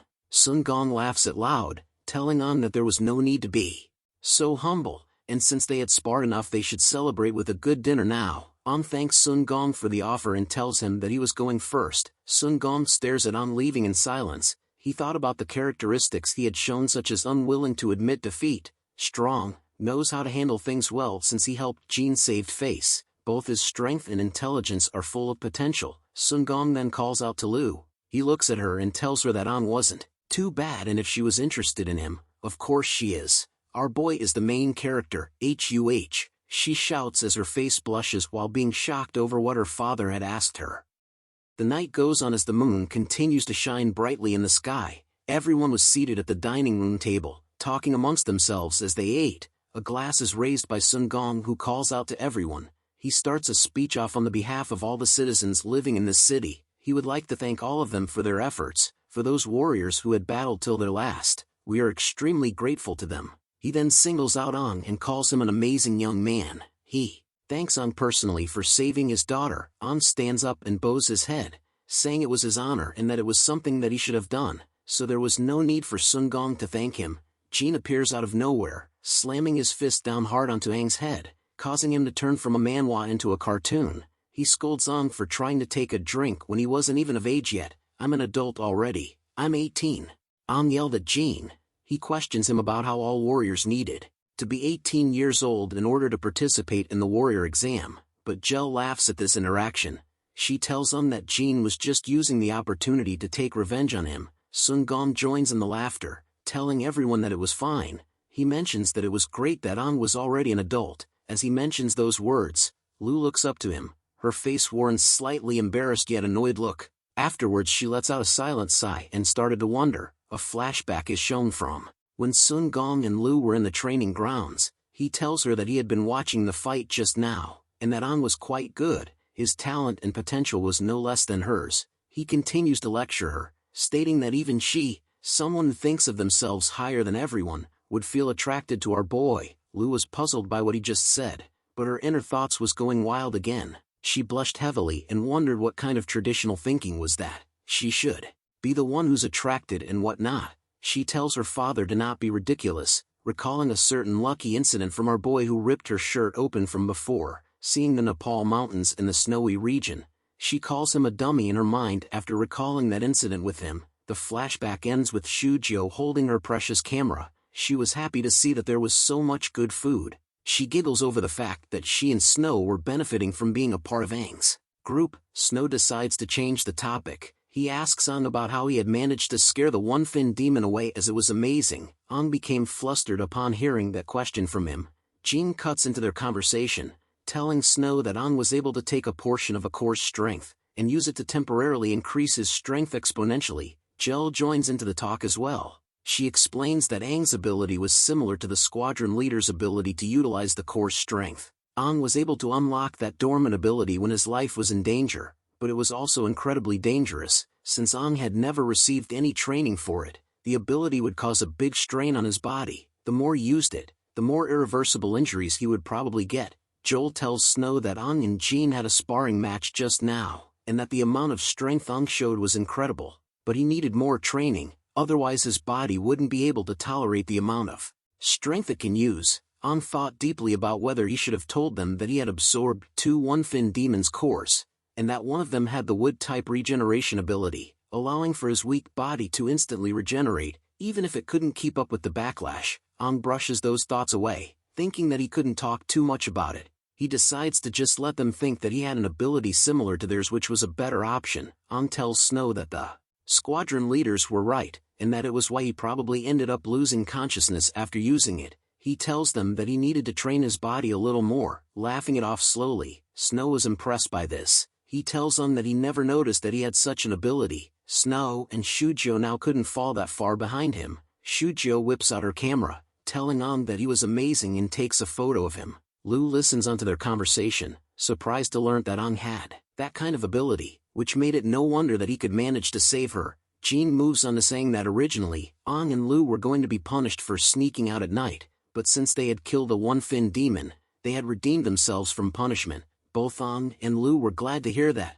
Joel giggles and tells them not to be too happy, since the team competition was still in progress. Jel smiles and informs them that their group was in last place, and that they really should start preparing to push themselves. Aang tells them with a confident look on his face and his fist raised high that their team aims to reach the top. A month passed after the demon wave, and the competition for team points reached its peak. In order to earn more points, many of the teams started going for A-ranked missions, and for a while, missions were incredibly difficult to obtain. As such, Lu and the others discussed between themselves, and came to an important decision, that they would find a golden goose. The red-masked dude was surprised to learn that Aang's group wanted to challenge his team with points. They were betting using their points, challenging other teams. Aang's target was the Black Gun group. Red Mask looks at them, asking them if they remember the kick from the last time they fought. Nonsense, said Lu as she stood with the team. She tells them, 10 points, solo battle, 10 points. The Red Mask said as he places his mask back onto his face. He tells them that the fight between their teams was almost equivalent to an A-rank mission, so how dare they ask for so many points, but the Red Mask was fine with it. He tells them that there won't be a squadron leader Jean to stop them from beating them to a pulp, so they should settle all their grudges right here. All 4 members of the Black Gun group eyes glowed red. Come at use, said Red Mask. We arrive at the town battle arena, where multiple warriors are seen gathering around the arena. Whispers and talks were heard all over. They talked about how a new team was using points to challenge an older team, which made them a foolish team. All of them wondered about which team it was that was being so arrogant enough to challenge the Black Gun group. Red Mask tells them that there were lots of people watching this, and that now would be the best time to admit defeat. so that Aang's team wouldn't come crying about how the Black Gun Group bullied the new teams after they've lost. Aang tells him that the winner has yet to be determined, so there's no way we'd know who loses in this battle. Aang looks back at Red Mask, asking him about why he wasn't representing the team as the captain.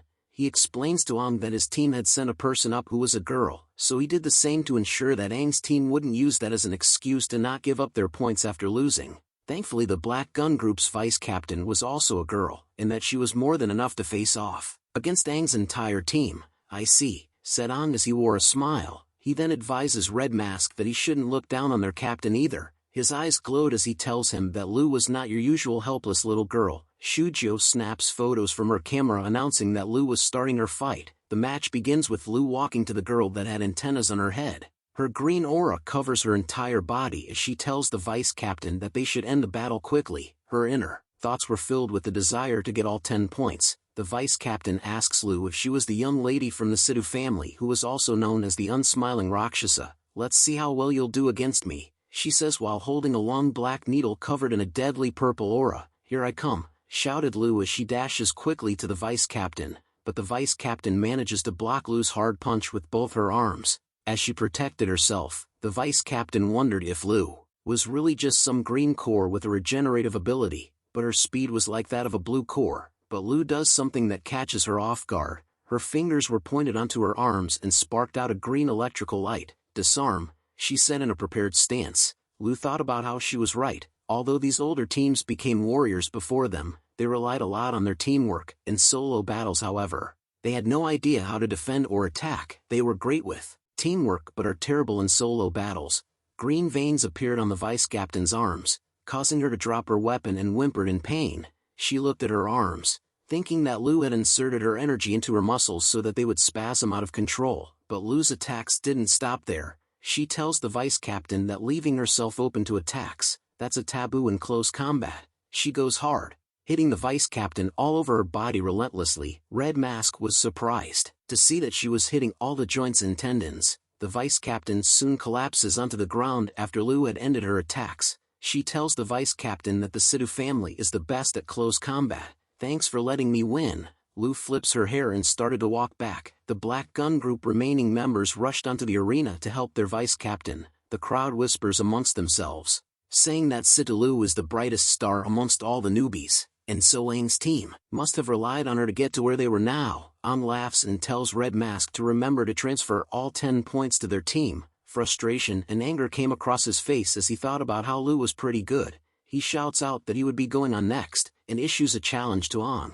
He tells them that they were willing to bet 20 points. Hearing the 20 points catches Lu's attention.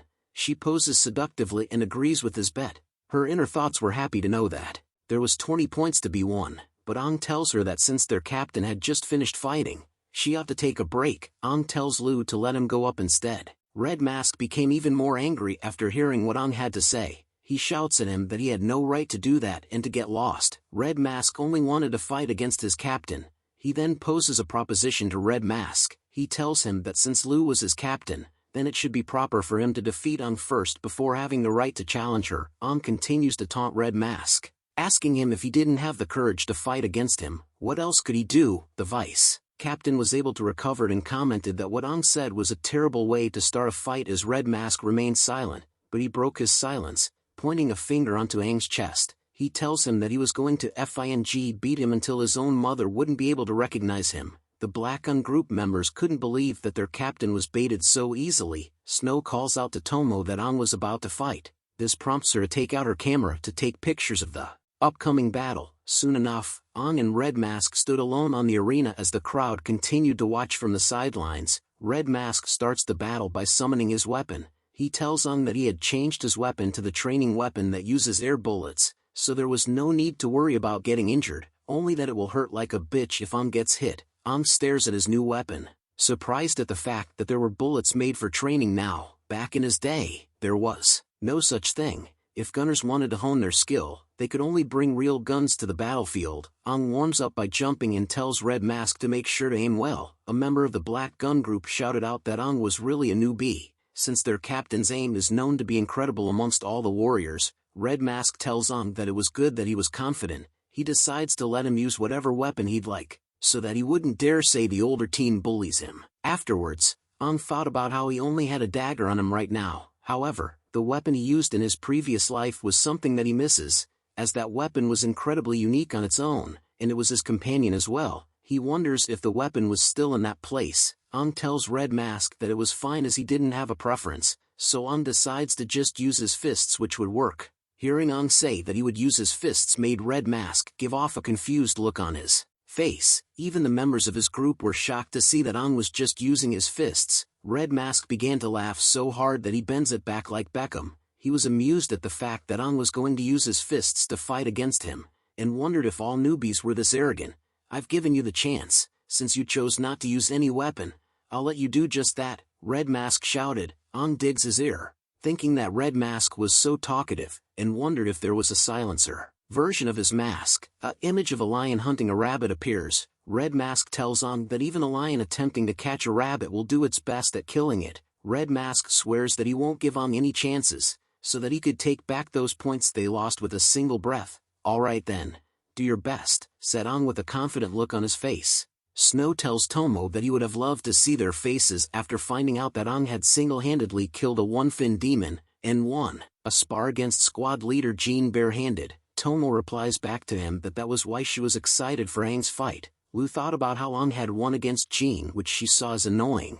She begins to wonder if Ang was really better than her. She became all teary-eyed, knowing that as the captain of her team, she couldn't be weaker than her teammates. She blushes as she kept thinking about what her dad said every time she sees Ang's dummy face. She tried her best to remove those from her head. A hand is raised in the air calling, "Ready, let the battle begin." The referee had finally started the battle. Red Mask immediately dashes to the side of Ang. He thought about how the longer the weapon's range is, the stronger the damage gets. Red Mask wanted to pierce 1,000 holes in Ang's body before he even get to reach him. Lu was startled to see the reaction of Red Mask. Instead of shooting immediately, he's using his footwork to find a better position. She was worried for Ang now. Meanwhile, Ang was closing his eyes in the battle. He thought about how the squadron leaders knew the extent of his strength, so there was no need to hide it any longer. His goal this time was simple. It was for the team to get first place. Not to mention that if he were to fight that demon inside his body, he would need to regain his strength from his previous life. But no,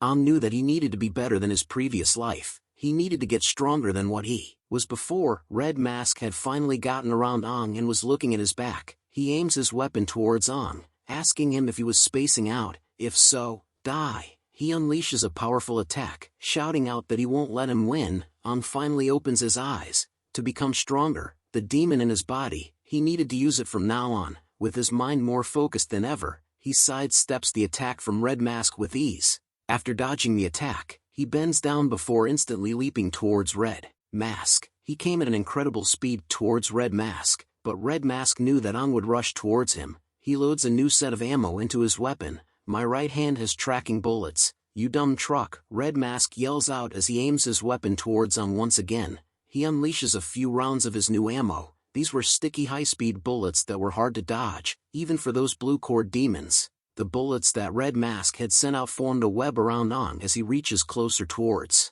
him. Red Mask knew that as long as one of them hits, the rest of the bullets will follow suit and hit the target. Ang thought that this was perfect. He instigated Red Mask into being his opponent so that he could show his strength. As the bullets reached closer to Ang, he uses the water-type core powers to bend his body into ungodly shapes. The Black Gun Group member was shocked to see Ang dodge their captain's bullets. They were surprised to see Ang's speed that was as pliable as water. They couldn't see what he had done. Red Mask finally backs away even further after Ang dodged his bullets. He aims his weapon once again towards Ang, who was inches from him. "Damn it. I was planning to use my ultimate to win this," Red Mask shouted. A member from Red Mask team smiles. He knew that his captain's gun has the ability to store energy inside it. The energy will then match the bullets and fire a beam of energy. Red Mask had finally aimed his weapon at point-blank range into Ang's face. He tell him to try to dodge this strength and accurate explosive bullet at this distance. But Ang wasn't afraid of it at all. His fist glowed bright green as he uses the wood-type core powers. The ground beneath Red Mask's foot began to erupt. Wooden roots appear and clam down onto his foot. He looks at it all confused and wonders what was happening, being confused by the ground. Red Mask had pointed his weapon into the wrong direction. he shot up into the skies instead of at On. The crowd goes wild as they realize that Red Mask had shot upwards and misfired. On had finally gotten close enough to Red Mask that he could hold onto his weapon with ease. On grabs onto it and pulls it closer to his body before karate chopping Red Mask's arm. With a swift turning on his feet, On had managed to drop kick Red Mask straight into his stomach as if they were in WWE. The members of his team called out to him with concern together. From a distance they could see that Red Mask had flew back a distance after being kicked by On. He slams Red Mask's weapon onto the ground. 20 points, give them to use, On declared with a smile on his face, and with his foot on Red Mask's weapon, Red Mask continued to sat on the floor, trembling with pain, and wondered how this was possible. Snow and Tomo cheered On, saying that it was nicely done and that he was so cool. Lou could only think about how she was unable to track his speed. She wonders what kind of footwork has On been practicing. After the battle had ended, On had won 30 points from the Black Gun Group. On and Lou's battles had successfully stirred the interest of the other teams, and many of the young warriors were eager to battle them. Even many of the older teams took up the challenge of fighting against them. After tasting the fruits of their labor, the 4 warriors of Team Lou started to use the rules of point battles to gain their points. With Snow and Tomo's victories, Team Lou had more wins than losses, and their points slowly piled up. With each battle, their team rose tremendously in ranks, and finally, at the end of the month, Team Lou had reached the first place of squad leader Jin's ranks with incredible speed, finally getting the chance to participate in the final competition. The final battle between the top 3 teams will soon begin. Team Lou had more wins than losses, and their points slowly piled up, raising their position in the ranks at an amazing speed. When the end of the month came, Team Lou achieved the first place in squad leader Ji Yaotang's team rankings, stunning everyone with their quick progress. They had earned the spot to participate in the final competition. Joel talks about how every time they enter the town at the end of the month, seeing the archaeological site really gets him in the feels. Watching each team progress and grow, even if it's just seeing the same faces again and again, he soon wonders how long it took for Lou's team to get from the bottom to the top of Jin's team rankings, since it was not easy to come out on top like that amongst 9 teams. Jel tells him that she had heard that Lou's team had used their points as bets. They had battled against other teams and wound up winning more than losing. She calls it a messy and desperate method, but she then points out to Jin that he himself didn't even try to stop them. Jin tells her that Lou's team had relied on their own strength to earn those points, so there was no reason for him to stop what they were doing. Their team already had On and Lou, and they were never weak to begin with either. When Jin had looked closely at all the members of the team, and the other 2, he realized that Snow and Tomo were pretty good too. The captains soon came to a stop in front of a door. Joel talks about how it was the first time in many years since a new squad joined the finals between the 3 teams. Word is spread to the point that everyone probably knows already. Jin then places his hand onto the door, telling the others that they should go as he opens it. The open door revealed a giant coliseum where numerous hunters were gathered together. Jin tells the others that they should look forward to see who will be the final champions in this competition. A young lady is surprised to learn that a new unnamed squad managed to rise in ranks to reach the finals. She wonders what Captain Jin had given to his teams for them to get strong so quickly. It turns out that this young lady belongs to the top team from Captain Gel. It was called the Starflower Squad. She appears to be the team leader as her members tell her to not let the other hear what she just said. A young blonde man is seen sitting down with a cocky look on his face. Free experience points for our boy. The blonde man continues to tell his team that Captain Jin's highest ranking team is actually a newbie squad. He though that the captains were trying to scare them by exaggerating things, but they found out it was true. This was Captain Joel's winning team, the Brilliant Squad. Tomo is seen stretching her body while also spying on the other teams with her camera. She noted that the teams looked like they were ready to go. Snow informs them that the Starflower and Brilliant Squads were the strongest teams under squad leaders Joel and Gel, and were also pretty famous in Helios City. He also explains the rumor that the next 3 squad leaders, specifically, the 3 squad leaders that'll take over squad leader Jin's position, will be selected from amongst them. On wonders if they were that amazing. If so, their teamwork need to work a little harder. On continues to think that even though his body was a weakness, thanks to his secret ability, he should be able to fight against someone with the strength of a one-fin core warrior, such as squad leader Jin. He smiles over the fact that it shouldn't be a problem for his team to get first place. Rather, On was more curious about what the captains would be rewarding them with. Our favorite mommy starts to walk into the arena. She calls out to the children to gather around her. The girl squad called Starflower were the first ones to come over to her. The girls tell her that the Starflower squad was ready to take first place, and that they wanted an extra reward if they got to first place this time. The other girls wanted Gel to bring them to the brink city to buy some clothes. A mocking voice appears, asking if the greatest goal of the Starflower squad was just to simply buy clothes at a brink city. Amazing, the voice said in a mocking tone. Gel and the girl squad turned to see who it was. It was the young blonde man. He walks up to them, telling them that his team was looking forward to seeing stronger warriors in the brink cities so that they could spare with them. The girls were angry over his remarks, shouting at him that he didn't know what he was talking about.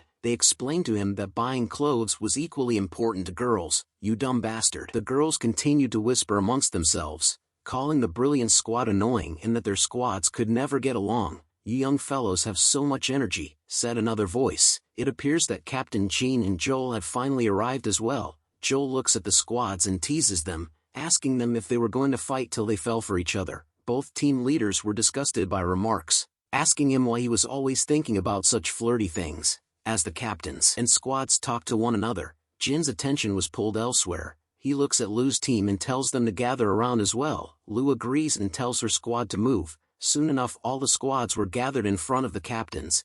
Jin tells them that he was sure that everyone here knew quite a bit about each other, so he wouldn't be doing any introductions. He explains to them that the finals have 2 segments, and are split into a team competition and a solo battle. Points will be used to determine the winner. Gel continues on with the explanation, stating that for the rules and further details, they'll tell them more once the competition begins. To inspire them all to fight harder, the captains will be showing them this competition's reward. With a wink and a smile, she tells them that she knew all of them would aim for first place to get the reward, so they made sure that the competition's reward will not disappoint. Joel takes over to announce the rewards. He tells them that the competition's first place will be able to stay and intern at brink City for a week. All the members of the squads cheered loudly upon hearing the reward. They couldn't believe that they got the chance to go to a brink City and were even more motivated to get first place. But An was confused by the loud cheers. Snow couldn't believe that the reward was actually going to a brink City, so he asks Tomo about what she wanted to do if she got there. Tomo tells him that she would be buying a better camera. The cheers soon ended as Jean tells the team leaders to come and draw their lots. As the team leader of each squad walked up, their members still couldn't believe that the reward was the brink City, as they have heard that those cities had more things compared to C-ranked cities. An continued to think on his own as the others started to talk about the rumors about brink cities. They heard that there might be 2 Fin-core warriors in those cities. Those warriors were then considered even more stronger than their squad leaders. The warriors were looking forward to meeting the 2 Fin warriors, but An continued to think about how there were still a lot of things that he didn't understand after reincarnating half a century later.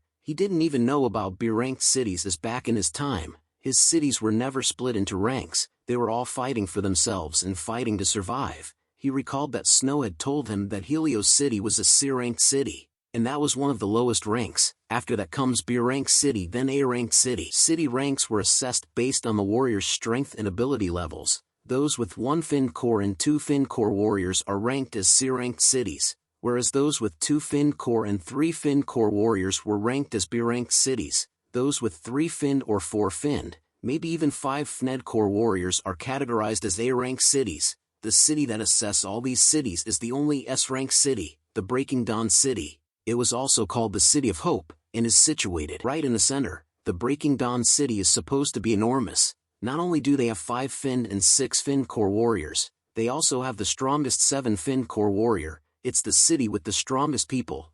Could only think about how the S-ranked city, the Breaking Dawn City, sounded pretty flashy. He wonders how good it'd be compared to the city he led previously. But after that huge battle 60 years ago, he wonders if the city he led still exists. And those comrades of his. An felt saddened over the thought of his old friends, but a voice soon calls out to him. Snow and Tomo appeared by his sides, telling An that he really likes to daydream. Tomo tells him to stop spacing out, pointing to Lu while telling him that it was their turn to shine. Lu picks the slot and reveals to her team that they were first. Soon enough it was Team Brilliance against Lu's team. The announcement stated that all the weapons have been changed into training weapons, and that this round's battle is the Brilliance Squad against Team Lu. Tomo wonders if they should think of a really cool squad name as well, since they have yet to get their squad title. Snow agrees with her that they needed to come up with a great squad name so that when they tell others it would sound cool. An agrees with both of them and tells them that they should discuss this after fighting. Lu on the other hand was feeling nervous for the upcoming battle. A team as lazy as this still wants to get first place? Questioned the blonde man.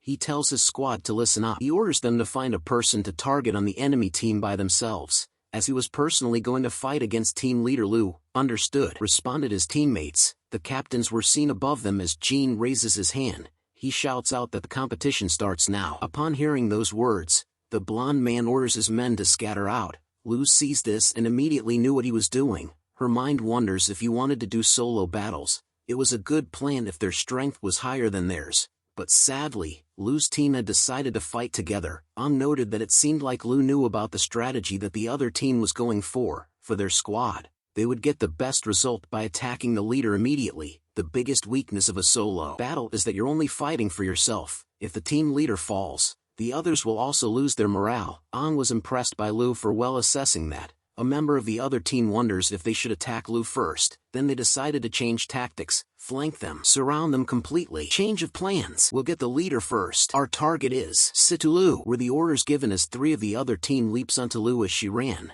But she remained calm and gave out her own orders. Remain as a group, cover. Hearing those commands immediately sets Tomo Snow and Ang to block the attacks from the other team from reaching Lu. The blonde was surprised to see this, but he prepares himself asking Lu if she really thought that she could take him down. Don't you dare look down on me, he shouts. He soon braces himself and lunges forward towards Lu. The others could be seen in the background fighting the other members. As Lu leaped towards the blonde man, a shining red orb light appears in his hand. He looks at Lu with a smile and tells her to come at him, but then he places his arm with the red orb in front of himself, telling her to get obliterated by this light attack. Everyone on the battlefield took notice of that bright light. Lu covers herself with her arms, turning around to tell her team to close their eyes and to protect themselves. Lu couldn't believe that the blonde man could concentrate energy into his hands and make them explode with light, but to her surprise, even his own teammates were affected by his light attack. Jean covers his eyes from the light, knowing that the young man still likes to use that kind of attack and fighting style till now. He then questions Joel about why he didn't warn him about it, as the blonde man's light techniques is great in solo battle, but if it's a team match, it'll also affect his teammates. Joel tells Jean that he had told the blonde man many times, but he just refuses to listen to him. Joel guesses that he still needs to encounter a setback for him to actually make changes to his fighting style. The blonde man spins the knife in his hand, thinking that a newbie like Lu couldn't possibly take on his light attack right on her face. He figures that her team won't have any fighting power after he finishes her off. He finally takes a swing to Lu as she covered her eyes from the blinding light attack. The blonde man didn't care that she was from the Sidhu family either, but another hand appears and blocks his attack to Lu. Ang had appeared and intercepted the blonde man's attack with ease as he stood between him and Lu. Oi, said Ang as he wore glasses made up of water. He questions the blonde man on his technique, asking him if he didn't think about how his technique would affect his teammates. With his leg raised high into the air, Ang strikes the left shoulder of the blonde man with enough strength that it causes the ground beneath them to break into pieces. But the attack seemed to have no effect as the blonde man was able to get away from Ang. He looks at him and questions when he made the visors that he wore out of water. Ang tells him that fighting in a team match without even considering his teammates was a terrible idea. The visors that Ang was wearing were made of water, which is reflective and thick, cutting off most of the bright light. Ang thought to himself that utilizing the water element, which is usually for absorption, to reduce the blinding attack was a great idea. Lu had finally touched ground after the light had vanished, but she was surprised to see that Ang stood in front of her. Her eyes were open wide, wondering when he stood in front. He turns to leave but tells her that he was going to leave the rest to Lu, so she could finish him off. Lu looks over to the blonde man who was holding onto the area where Ang had kicked him, thinking if Ang had managed to beat him, and wonders if he did it when everyone was blinded. She finally thought of Ang as not being so bad as they crossed paths. She immediately takes the chance that Ang had given her to rush over to the blonde man in an instant. The blonde man was surprised to see that Lu still dared to rush to him like this. It made him determined to blast her again with his light attack,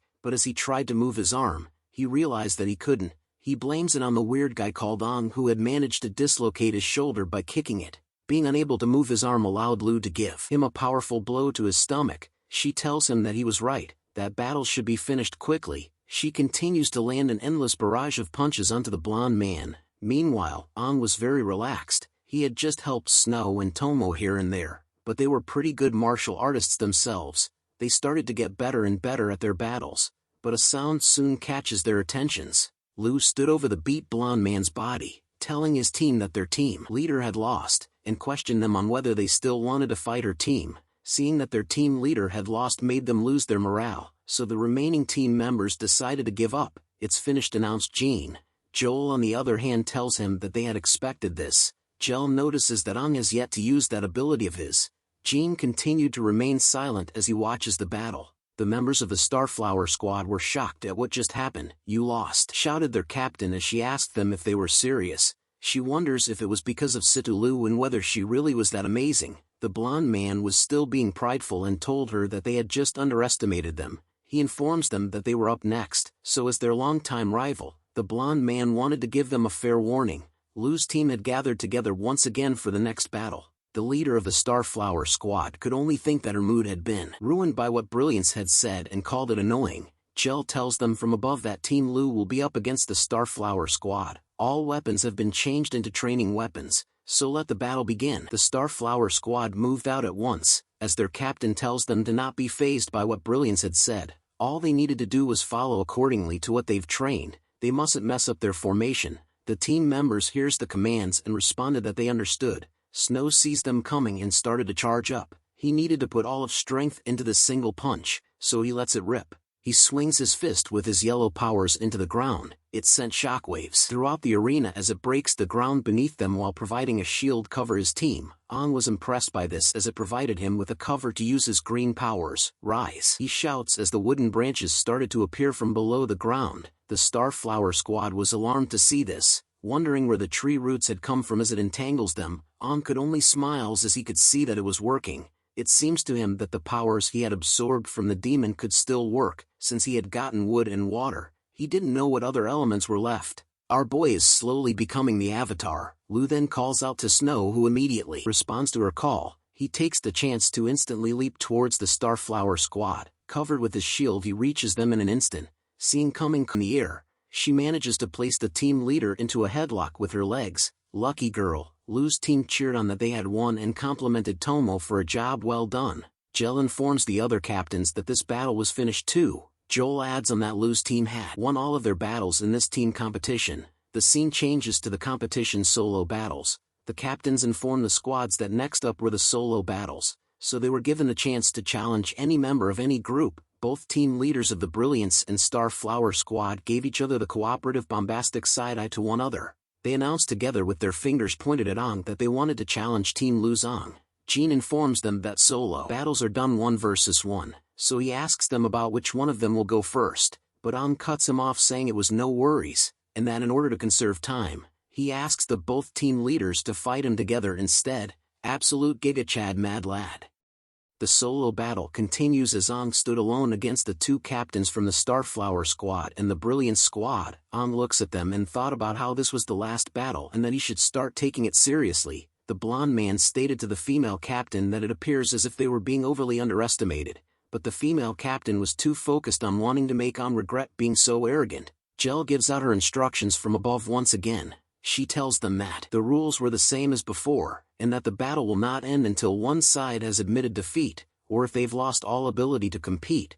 She then commences that the battle begins. Hearing those words instantly made the two captains rush to both of Aang's sides as he stood still. As they rushed to Aang's sides, the blonde man tells the female captain to not forget about their plan. She hears him and tells him to stop nagging as there was no way that she would forget it. Aang himself started to move as he kneeled down heavily into the ground with enough force to break it. In an instant, he appears in the face of the blonde captain, who was shocked to see this. The female captain shouts at him to watch out as Aang was right in front of him. The blonde captain was annoyed with Aang's sudden appearance. He questions him if he thought that he was easy to take down, and warns Aang to stop looking down on him. The blonde captain had once again prepared his light skill. Seeing him cast his skill this early made the female captain wonder if they were skipping to that part of their plan. A flashback is seen where the blonde captain is explaining their plan. He tells her that since they were fighting together they needed to win this battle, that way they could both be able to continue the competition, and maybe even fight for a chance to go to the B-rank city. The blonde man had a plan that will definitely lead them to there.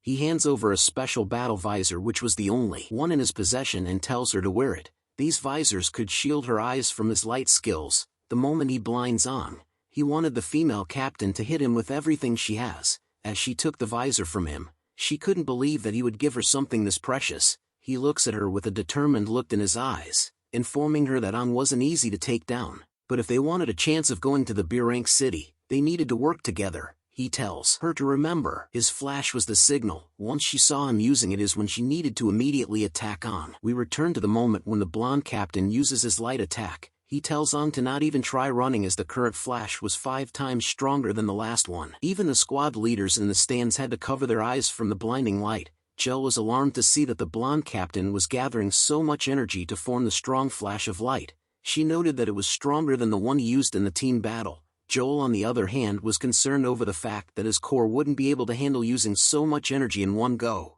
He understood that the captains were planning to end this battle quickly. Tomo had wanted to take a photo of Aang's battle was blinded as well as she complained about the light and that she couldn't take photos like this. The female captain was now focused on the battle. She thought about how Aang must have lost some of his sight from the flash and that she needed to max out her speed as long as she can take him down quickly. She then spots Aang covering his face directly in front of the flash attack. The female captain appears right behind him with her fist raised high in the air. She wanted to take down Aang with this Aang, but our boy ain't a NPC. He turns to her and tells her that he was right. Aang knew that she was the one who was in charge of attacking him. Seeing his reaction causes the female captain to freeze in her tracks, but she soon notices something off about Aang as he stared at her. She felt his gaze, his riz, was too strong as it felt as though she was being preyed upon by something scary, as if it was about to drown her in the ice-cold sea. Seeing her stunned gave Aang the chance to use his water element skill. He summons the water and it stretches out to the female captain.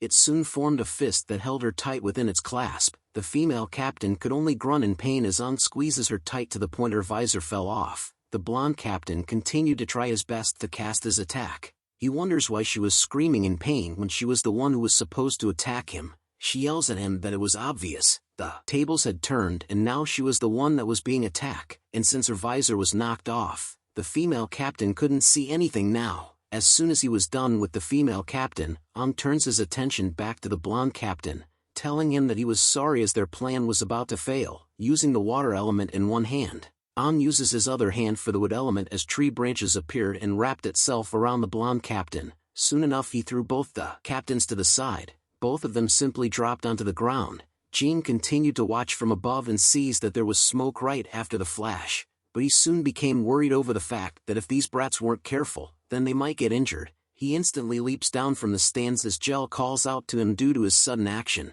With a heavy landing that removes some of the smoke, he looks up to check on the kids, but something shocks him. He froze in fear over the demonic aura that Aang was giving off as Aang walked out of the smoke. He appears in front of Jean and informs him that it was over. Soon enough the smoke began to clear up. The warriors who were watching the battle noticed that the smoke has disappeared. This made them curious about whose captain it was that was standing across from Jean, but someone else tells them that it was neither of their captains. Lu watches the battle and tells that it was someone else with a smile on her face. She tells him that it was Aang as he stood victorious over the knocked-out captains with a smile on his face along with the visor. Aang's team soon came over to the battleground to greet him. Snow was super excited over Aang's victory as he was curious about how he managed to attack them despite the flash, and that he was even able to defeat 2 people at once. He tells Aang that everyone who watched only managed to regain their sight once the flash was gone, but by then, the battle was already over. Aang gave off a nervous look as he came up with an excuse. He tells Snow that he did it by snatching the visor that they were using,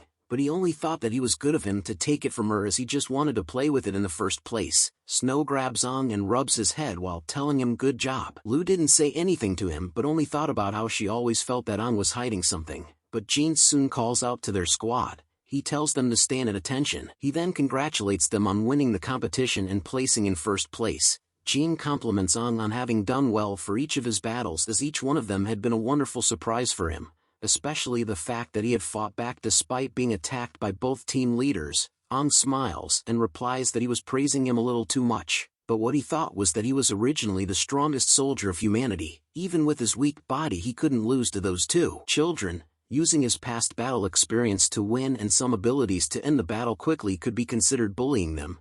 Jean then informs the team that since they had gotten first place, It meant that they had won the prize as well. He tells them that tomorrow was when they may travel through the underground tunnel and make their way towards the nearest brink city. They may also begin their week of internship there. Hearing the amazing prize was theirs made Snow and Tomo rejoiced loudly. Jean then tells them that they would be ending things here and that they should prepare to head back and gather here in the morning. As the team walked back, they talked amongst themselves. Snow tells them about how he heard that there were 3 Finn core warriors in Brink City and that he was looking forward to seeing them. Tomo tells him that she was willing to help him take photos. An then asks Lu if she was planning on doing anything in the Brink City. Lu replies that she was thinking about it.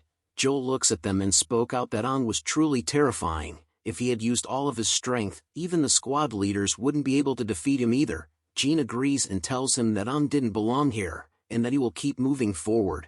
Joel then asks Jean if he was planning on taking them through the underground tunnels, which was good as it was safer underground than on the surface. Jel reminds them that they still needed to be alert either way, as a couple of no-fin demons still managed to slip in. Jean tells her not to worry as they would kill any no-fin demons that showed up and that the 4 of them would be fine without him. The underground tunnel, winding and confusing tunnels used for transport and travel in the past when the cities were still prosperous, they've been abandoned, and are only used as a method of travel between cities these days. But a warrior is seen running through those same tunnels as if his life depends on it. He looks back and shouts in horror as a bright light approaches him quickly. The bright light soon cuts him into pieces. That was so bad. Even the drawer had to censor it. A demon held onto a warrior's head, talking out loud that these human soldiers were weak and that it was bored. It continued to speak out loud that it was lost and wondered how it had gotten lost underground. This was a double-fin demon whose ability and element were unknown. Mountains of dead warriors were left in its wake. The double-fin demon had a killing record of 21 newbie warriors, 9 single-fin warriors and 2 double-fin warriors. Tomo was amazing by the sight of the underground tunnels. She exclaimed that this was the first time she had known about something like this. As the group was being led by Jean, Tomo continued to snap photos of the tunnel as they walked, stating that it looks like the underground tunnel were constructed a long time ago, making her wonder when it was built. Jean informs her that the underground tunnel had existed even before he did, making it extremely old. Tomo continued to ask if people were still using the tunnels as it looked like it was deserted. Jean explains to her that after the Battle of the Breaking Dawn, where many courageous warriors sacrificed themselves, there was a sharp decrease in the number of elite soldiers, and they had no way of initiating a huge land expansion or multiple missions. The energy crystals that they depended heavily upon for survival started to decrease severely as well. And due to severe lack of energy crystals that was used to provide them huge amounts of energy and power, this huge underground network was gradually abandoned. This tunnel was built during the era of their greatest king, An. Hearing that made Tomo tease An. She tells him that the tunnels were built during the era of the king that shares the same name as him. An happily plays around with Tomo and told him that of course it was. Hearing him being happy to share the same name started to make Jean angry. He finally snaps at our boy. He yells at him over his reply, shouting at him that he was just sharing the same name as their king and that it didn't mean that he did it himself. Jean then yells at him to stop making jokes using the greatest warrior of humanity. An replies back to Jean that there was no need to ruin his joke like that. Tomo teases them by saying that it appears like Jean is completely furious with An, but even Snow was laughing at the back. It turns out that our Ice Queen herself found it funny as she lets out a quiet laugh while calling An a dummy. Jean finally composes himself, thinking that he was too relaxed whilst interacting with them. Jean leads the group once again while informing them to be more aware of their surroundings as it was time to continue onwards. An looks around the tunnels and could only feel ashamed, as the idea of the underground tunnels had been suggested by him back then. But he realized that there was something wrong with what Jean had told them. Whilst this was called an underground tunnel, it is actually a huge maze of underground networks. It wasn't just to link up all the large and small cities. It was the safest and most prosperous trading route, but An never would have thought that the greatest plan that was said to be made that year was eventually turned into complete ruins after his death. Snow then begins to wonder about the energy crystals that Jean had told them before. He asks him if they were similar to the demon cores within their chests. Jean tells him that he was right, as he could think of them as the combination of the demon's core. He explains that a single demon's core can provide a warrior immense strength. But what would happen during the process of refining those demonic cores? He asked. According to basic principles, after each repeated failure, the result of those refined cores would result in a huge energy core, the energy crystal. These energy crystals were strong enough to be able to power an entire city, similar to that of electricity back in the day, and many high-ranking cities would organize demon hunts to collect those demonic cores in order to refine them into energy crystals. These crystals would then be distributed according to the rank of each city. Jean this time will be bringing them to the B-rank city called Pther City, not just to help increase their experience and knowledge, but also to obtain the distribution of Helios City's crystal. Hearing the explanation made Tomo think about what if the city's energy core was depleted completely, and there were no extra cores for them to switch them out for. She asks Jean about what would happen then.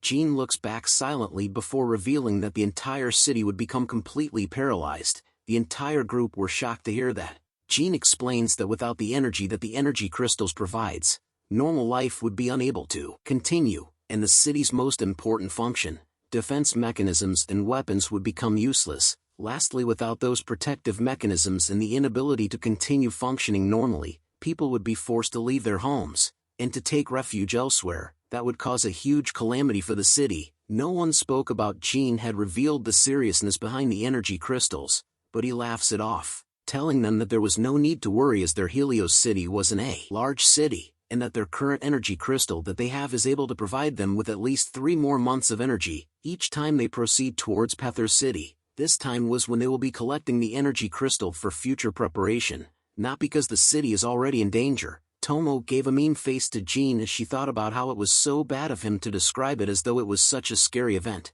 but Jean continues to lecture them about having to be prepared all this time. As a B-rank city, Pther City has more than just a few double-fin core warriors.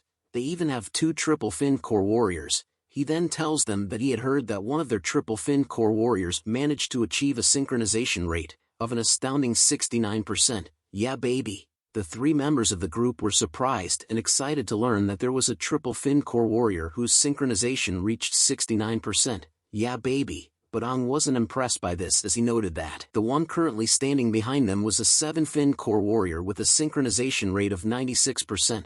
Tomo soon comes across a red button that was covered by a plastic casing. She looks at it and wonders what it was. "Stop! Don't push that button!" shouted Aang as Tomo was just about to press the big red button. Hearing the sudden shout made Jean turn around. Bam! Sound was heard.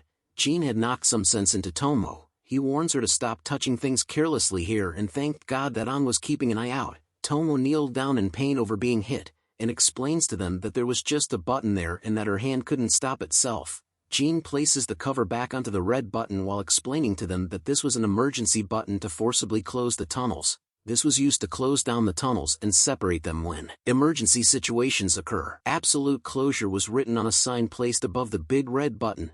Jean looks up and asks them if they had noticed the circle that was behind them. He explains that the moment the button was pressed, a thick metal wall will close off the tunnel. This could only be used in emergency situations to keep other tunnels and cities safe. Aang was glad to know that it seems like the tunnel's most important ability is still working normally. But a sudden dreadful feeling overcame him. Aang's eyes focused as he felt the intense bloodlust. He senses that the bloodlust was coming from in front of them and that it seems that something was closing into them. Aang immediately steps forward in front of the ground while activating his core to summon his dagger. Jean then felt the intense bloodlust. He looks at Aang and was surprised to see that he had actually detected before him. But Jean knew that his nose couldn't be as sharp as his, which made him wonder if Aang had detected with just his intuition. But he removes those thoughts from his mind as he knew that this wasn't the time for it.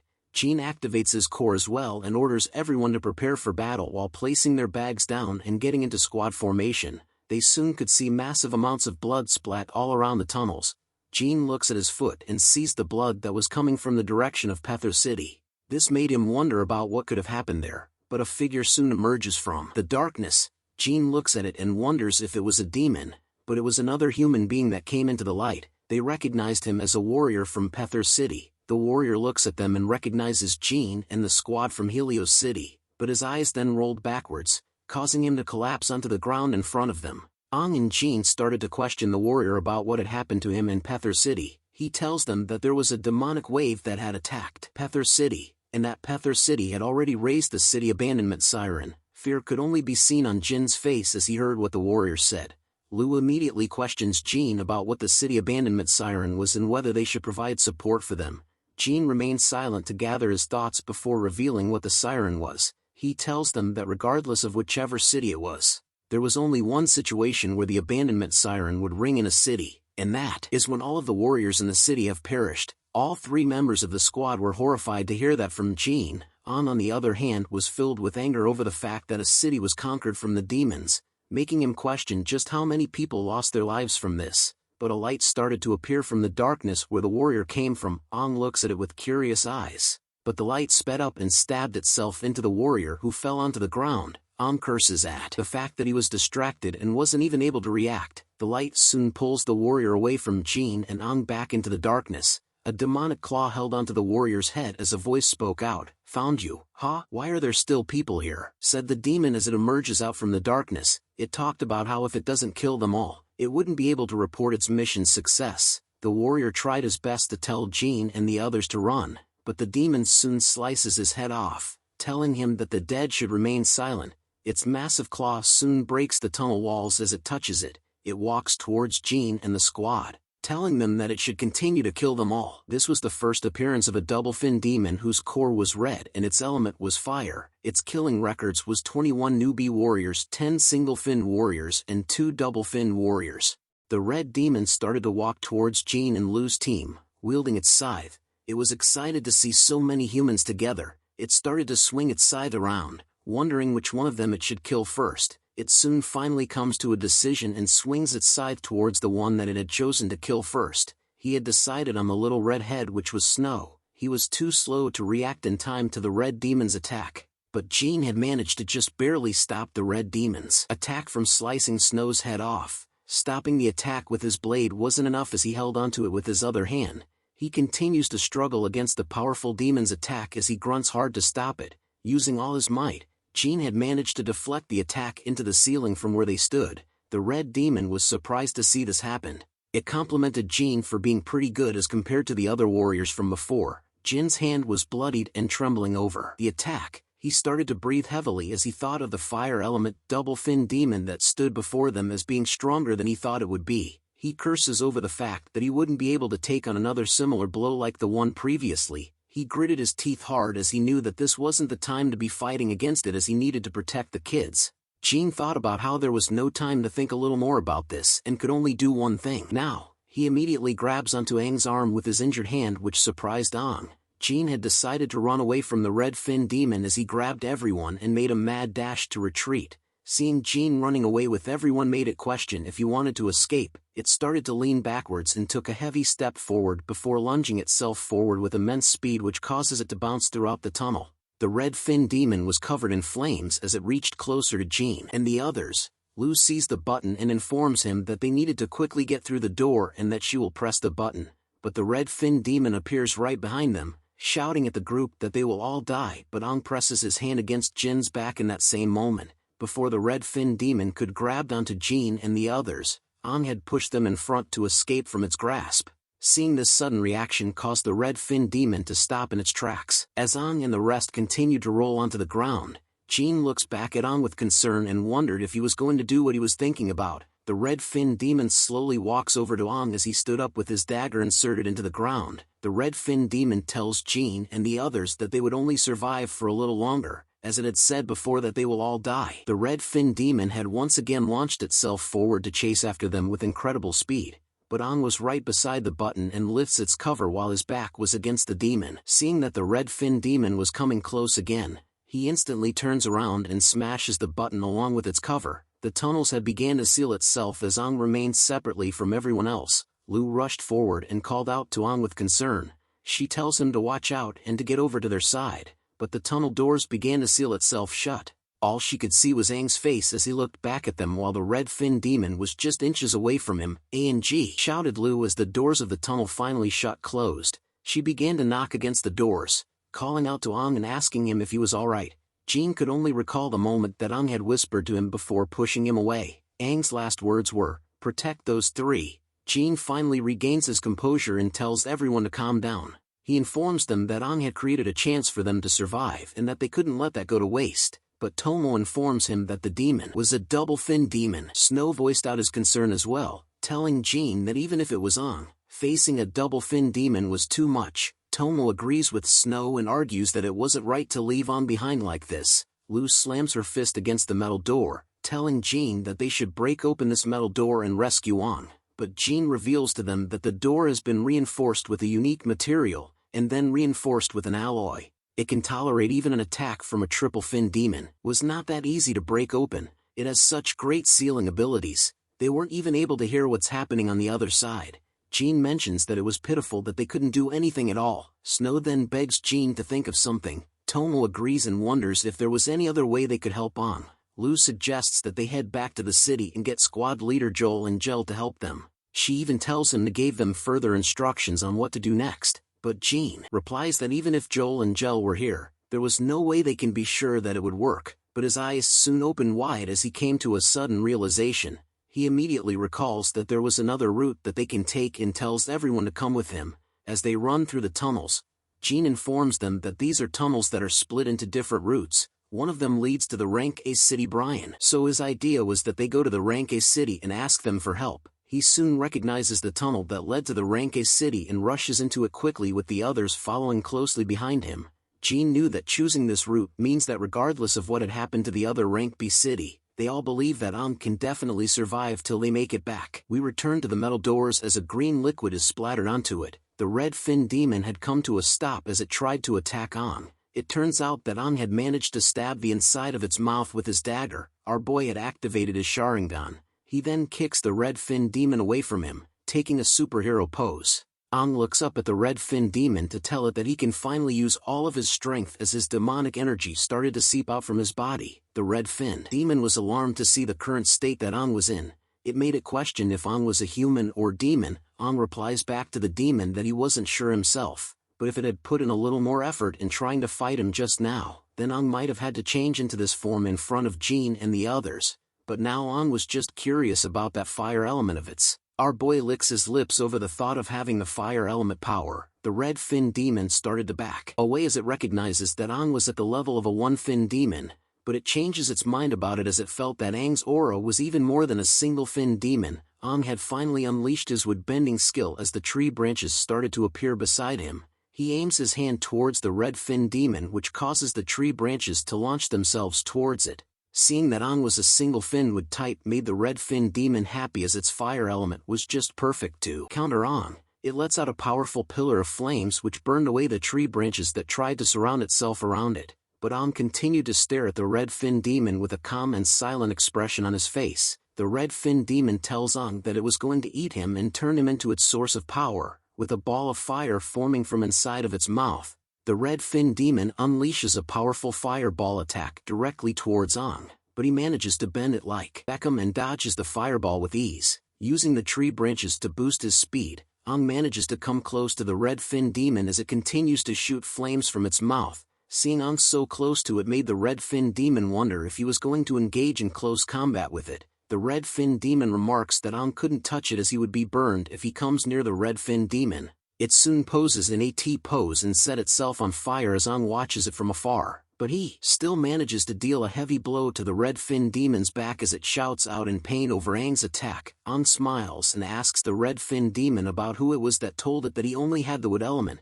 He tells the red fin demon that it was his turn to counter him. The red fin demon couldn't believe that Ong had the water element, but what was more shocking was that he had two elements. Ong had managed to grab onto its core and covered it in water when he attacked it from the back. An explosion soon occurs from where they both stood as water and fire mix together. The dust and smoke soon clears away to reveal that Ong was victorious. He held the red fin demon's head in one hand and its core in his other. More demons started to appear as growling noises came out from the shadows. Hearing those noises catches Aang's attention as he turns to see where it was coming from. An endless horde of demons soon began to make their way towards him. But our boy remained cool and collected, seeing that these were finless demons who must have been attracted by the sound of battle. Looking at the core in his hand, Ong wondered about the fire element double-finned core and about the kind of power it will give him. He soon smashes the core into pieces. In doing so, it unleashes a wave of fire aura that spread all around him. Raising his fist covered in flames into the air, Ong proclaimed that the devil's fire will become his power. The core on his chest started to absorb the flame aura that his hand held.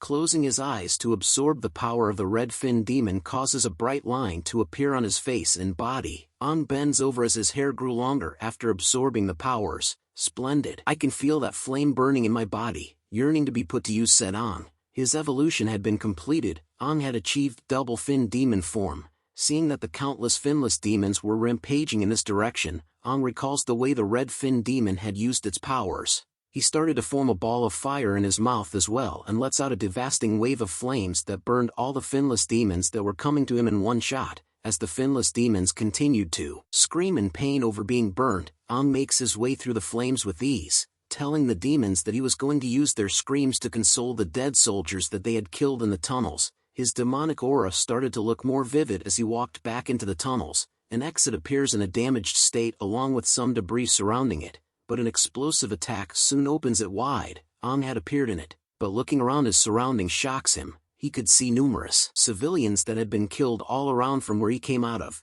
This was the current state of the B-rank city pther. Ang couldn't believe that the B-rank city was completely razed to the ground. He walks past the endless dead bodies. Noting that this was a high-ranked demonic wave, he notices a fellow soldier that had been killed by a wood element. Ang could summarize that the warrior had been killed by a demon with a single strike. Seeing another damaged area beside him, Ang knew that this was the result of a skill with a large area of effect. Ang was afraid that with this kind of power, it meant that there was a triple fin demon that has gone around killing citizens. Ang soon recalls that Jean had mentioned before that the pther city had 2 triple fin core warriors and wondered where they were. As he walked through the ruins of the city, something catches his attention. His watch as the crows which led pulled his attention to something above him. He sees 2 warriors being skewered and hung above him. These were the 2 triple fin warriors who had gotten slaughtered. Ang looks at them and started to cast his wood ability skill. He focuses the tree branches to reach out to the bodies of the triple fin warriors. He takes them both down and places them onto the ground beside him, telling both of them that they were admirable warriors. He soon closes the eyes of the triple core warrior, telling both of them to rest in peace, and that at least they can have a proper rest now. Ang thought silently about how this was such a terrible war as he recalled numerous warriors fighting against the demons. "You goddamn demon! What are you trying to do to them?" shouted a young boy who appears behind Ang. Ang was alarmed to hear that there was a survivor. The young boy held a dagger in his hands but was still trembling. He began to cry and noted that Ang looked like a high-level demon based on his appearance, and that he was a demon that can change its form to mimic a human. He tells Ang that he was saved by those warriors and wouldn't let things be if he wanted to desecrate their bodies any further. Ang wore a painful expression on his face as he knew that based on his current appearance, the young boy probably wouldn't believe him based on how he currently looks like, which meant that things were going to be troublesome. But as he continued to be immersed in his thoughts, 2 finless demons appeared and slices the young boy apart. Ang was alarmed to see this as the young boy fell backwards after being attacked by the finless demons. Before his body could even touch the ground, Ang appeared beside him and blasted the demons away with one hit. He immediately grabs onto the young boy and curses over the fact that there were still finless demons hiding within the city. He tells the young boy to not speak anymore and informs him that he was going to heal him with his wood element power called recovery. But life was draining out of the young boy as he questions Ang about whether he was a demon or a human. He soon drops dead within Ang's arms as Ang looked at him with a sad expression on his face. The boy's question lingered in Ang's head as he wonders himself if he was currently a demon or a human. As Ang continued to watch over the young boy who had died in his arms, countless numbers of finless demons soon surrounded him. Ang slowly stood up as his body began to leak flames and demonic energy all around. He thought about how whether he was more of a demon or a human, but he knew that there was one that will never change, and that was his determination to kill all of the demons. Ang had created wings made of flames as he looked towards the waves of countless finless demons that approached him. The battle against the finless demons starts as Ang stood alone in front of the horde as they rushed towards him. In response, he bends over to reveal the flaming wings that were coming out from his back. Within a single movement, Ang had flown straight into the horde of finless demons in an instant. As he flew past them in the air, the finless demons noticed that he had left behind a blob of light. That blob started to erupt brightly, and soon enough, explosions occurred throughout the battlefield where Ang had flown past. He comes to a screeching halt after the explosions had died down. He looks back at the work he had just done to the finless demons, impressed by it as he experimented with his new powers. He had noted that gathering the flames behind him would give him a speed boost, and that he could use it like phosphorus powder and ignite explosions. But it was sad that he couldn't use it to fly, so then Ang decides to try something new as he rushes back to the demons. He sees one of the red demons being thrown into the air and thought of something new. He grabs onto its throat and thought about what if he embed the flame into the demon's body instead. The demon roars out loud as Aang continues to hold onto it while unleashing his flames inside its body to the point that it could be seen from the outside. He then throws the red demon into the middle of the horde of demons, telling all of them to just roll back to that pile of bastards from which they came from. With a smile on his face, he tells them surprise in a singing tone. The effect of his experiment was immense as the red demon's body caused an explosion that was even more powerful than any other skill he had used before. Aang smiles upon witnessing the immense strength of his new power. He thought about how if condenses the fire and embedded in the demons' bodies, they would become demon bombs. He finally realizes that it seems that thinking a little more about these elemental energies will allow him to come up with different ideas for it. The finless demons that remained soon looked up to Aang, but they simply turned around to run away, roaring and howling as Aang spotted them from above. He looks in them and wonders if they thought they could escape his grasp. A pillar of light appears in the skies as Aang chases the demons that were trying to run away.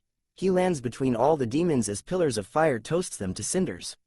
He stands up and informs the burnt demon bastards that it was already too late. Some time had passed as Aang remained standing on top of a mountain of dead demon bodies. His demonic powers were switched off as he resumed his human form. He thought deeply about how he was originally looking forward to coming to pther City with Lu and the rest of the team, and also that squad leader Jin also needed to come here to collect the energy crystal. All these thoughts about them made him wonder how they were right now. He knew that their Helios City's energy core could still sustain them for 3 months, but currently, the road to pther City is closed, so if they don't bring back an energy crystal, the city would be in danger later on. Knowing all this information made Aang decide that he needed to find the place that hides the crystal that was originally here. He knew that he must take at least one back with him, but looking at the city in ruins all around him, Aang didn't have a clue on where to start looking for the crystal. He continues to think about how he couldn't just run around aimlessly. He needed to think of the resources that he currently had on hand. After seeing what he had, Aang come to a sudden realization. He could use his wood element energy, which he does as tree branches started to appear near his foot. He starts to spread them all around. Knowing that the energy crystal was the core of all crystals put together, so there should be energy fluctuations around it, Aang could spread his vines to search all over the city and search for such energy fluctuations. That way he would be able to detect the exact location of the crystal. More vines started to spread across the city as time passed. Aang remained still in order to sense where the crystal was. His vines soon spread to a location that contained the crystal. His eyes opened instantly as he knew that he had found it. Wasting no time at all, Aang makes a mad dash towards where it was located at. He sees that it was underground and could feel that the energy fluctuation was weak, which meant that it should have been protected well, which was great for him. Aang then leaps down the hole that his vines had discovered. As he fell down the hole, Aang could see that there was something else under here. He soon lands on the ground and stares at the machinery in front of him. He wonders if this was the system that maintains the B-rank city's energy. He noted that it looks pretty amazing but wonders where the crystal was in this place. But an automatic broadcast message catches his attention. The broadcast states that all soldiers are to guard the energy crystal. It repeated those words in a broken tone. Aang was glad to hear that, as the source of the automatic broadcast must be where they store the crystals. He immediately makes his way over there, not knowing how many they had managed to store, but upon entering the room, something shocks him. Various energy crystals of different colors were destroyed alongside the dead warriors who tried to protect them. Aang was furious to see this sight as he realized that the demons had already ruined all the crystals. He walks past the crystals and dead bodies, knowing that these warriors had died desperately trying to defend the crystal. Seeing this kind of scene, Aang concluded that this was an attack with a goal in mind. The demons that entered here had a goal, which was to destroy all the crystals. Aang thought about how they must have been instructed to attack this place. Compared to the demons from before, they had become much more clever. Aang lets out a deep sigh, knowing that there were no longer any energy crystals that aren't damaged here, so he needed to go to the military base to fund some supplies and equipment so that he can set off again. He gritted his teeth hard as he also knew that he needed to find some energy crystals before he goes back, due to the chance that squad leader Jin and his team might have some trouble getting back. Then Helios City will be in a paralyzed state and everyone will be in danger. So Aang was determined to find a new city within 3 months and to bring back the energy crystal back to Helios City. The doors to the battle preparation station were destroyed, but lights started to appear in the darkness within them. Aang was pressing down hard onto the pedal as he rams himself out of the walls of the station in his new ride. Aang continues to drive out of the city, determined to find a new city for the crystals. As he drove through the wilderness, he knew that the wilderness outside the city has never been explored, and that the mist will thicken when night falls. The desert terrain was a huge city that's been covered by a sandstorm in the past. Aang knew that all these broken buildings were all places that teemed with life before. but they had probably become nests for these demons. Looking at a map, Aang could see that the next city that was pinpointed on it should be in that direction, but a figure appears in one of the destroyed buildings as Aang drove by. A knife appears to cut a rope. It causes a bunch of logs to drop right above where Aang was driving through. He sees this and immediately turns the steering wheel. Aang was able to just barely dodge the bunch of logs that were about to crush him. He soon stops his vehicle and came out of it, wondering what those logs were about. He thought it was the work of demons but sees the ropes that were attached to it and knew that it was someone. That someone else soon appears on top of the log trap, pointing a gun at our boy. She tells him not to move and to tell her his name as she questions Aang on whether he was from hunting. Hunting teams were human warriors that did not live in the cities. These warriors live in small grounds, and their individual abilities are usually extremely higher and specialized. Aang looks at her and could only think about how unfortunate it was that it really is a hunting team. The female warrior continues to point her gun at our boy, telling him to say his name and that she wouldn't ask him a second time, but Aang could only think about how troublesome it was for him, as he never thought that he would meet someone from a hunting team here. He then tells her to not get it wrong and that he wasn't a part of a hunting team. He was just a human warrior that was passing through this place, but she laughs at Aang for introducing himself as a warrior as she knew that a warrior from a city would never come to a place like this all alone. She then accuses Aang of being a scout from the Silver Hunting Team. Aang wonders about the Silver Wolf Hunting Team while continuing to tell her that he really wasn't a part of the hunting team and that it would be hard to explain it to her. But his words had no effect as presses the trigger, bang. Went the gun as she had shot a bullet near from Aang's foot was. She continues to scream at Aang, shouting at him to shut up as she knew that they were all a bunch of bastards that were even worse than demons. She then questions him on whether any of her comrades from the Branded Guns hunting team were still alive. Aang could only stare at her while being confused about the words she was saying, but he concluded that it seems like her team was attacked by the Silver Wolf hunting team. So then he tells her to listen to him, even though there was no way for him to prove that he was a warrior right now or whether he was from a hunting team or not, but she wouldn't be able to talk with anyone if she keeps pointing her gun at them like this. Hearing Aang's words started to make sense to her as she finally lowers her gun, but Aang immediately turns his head to the side as he felt that there were more people here. Seeing his sudden reaction caused the girl to point her weapon at him once again, warning Aang to not move, but a couple of bullets pierced her arms through and through, which causes the girl to fall and drop her weapon. Aang could spot some figures on motorcycles from a far bit distance away from them. It turns out that they were part of the Silver Wolf hunting team. One of them had actually shot the girl and were excited to capture Aang and the girl for a reward from their boss. The girl drops to her knees and notices that it was them, the ones who killed her team, but she curses at the fact that she couldn't even raise her arms anymore. One of the members of the Silver Wolf team grabs onto her, amazed that there was a woman here. He holds onto her hair to see what she looks like. It was revealed to be a pretty woman. That kind of looks like Lu. The man exclaimed to his teammate that there was a top-tier bitch who was really pretty and that they would definitely have some fun with her before bringing her to their boss. But Aang appears with a swift kick to the douchebag's face. His teammate remained stunned over what happened as Aang landed on top of the logs himself. He tells the man that he didn't want to get involved in the private grudges between the hunting teams, but it seems to Aang that the Silver Wolf hunting team were truly a bunch of awful bastards, and since a lot of horrid shit had happened to Aang today, he wasn't in the best mood either, so he was willing to give the man a chance before he makes a move. Aang looks at him with his demonic core activated, telling the man to F off, but the man was alarmed to see the look that Aang had. He screams out loud, "Demon!" and pointed his gun towards him. Aang simply grabbed onto it and crushed the barrel of the weapon. He tells the man that he already had a gun pointed at him twice, which makes him really upset. The man could only quietly tell Aang to leave and that his team wouldn't look for him, but a might fight made of wood appears and punches the man into the air. Even the woman was shocked by this sight. The man rolls onto the ground, holding onto his chest that hurts. He then started to question Aang about whether he was a human or demon because of the core that was embedded into his chest.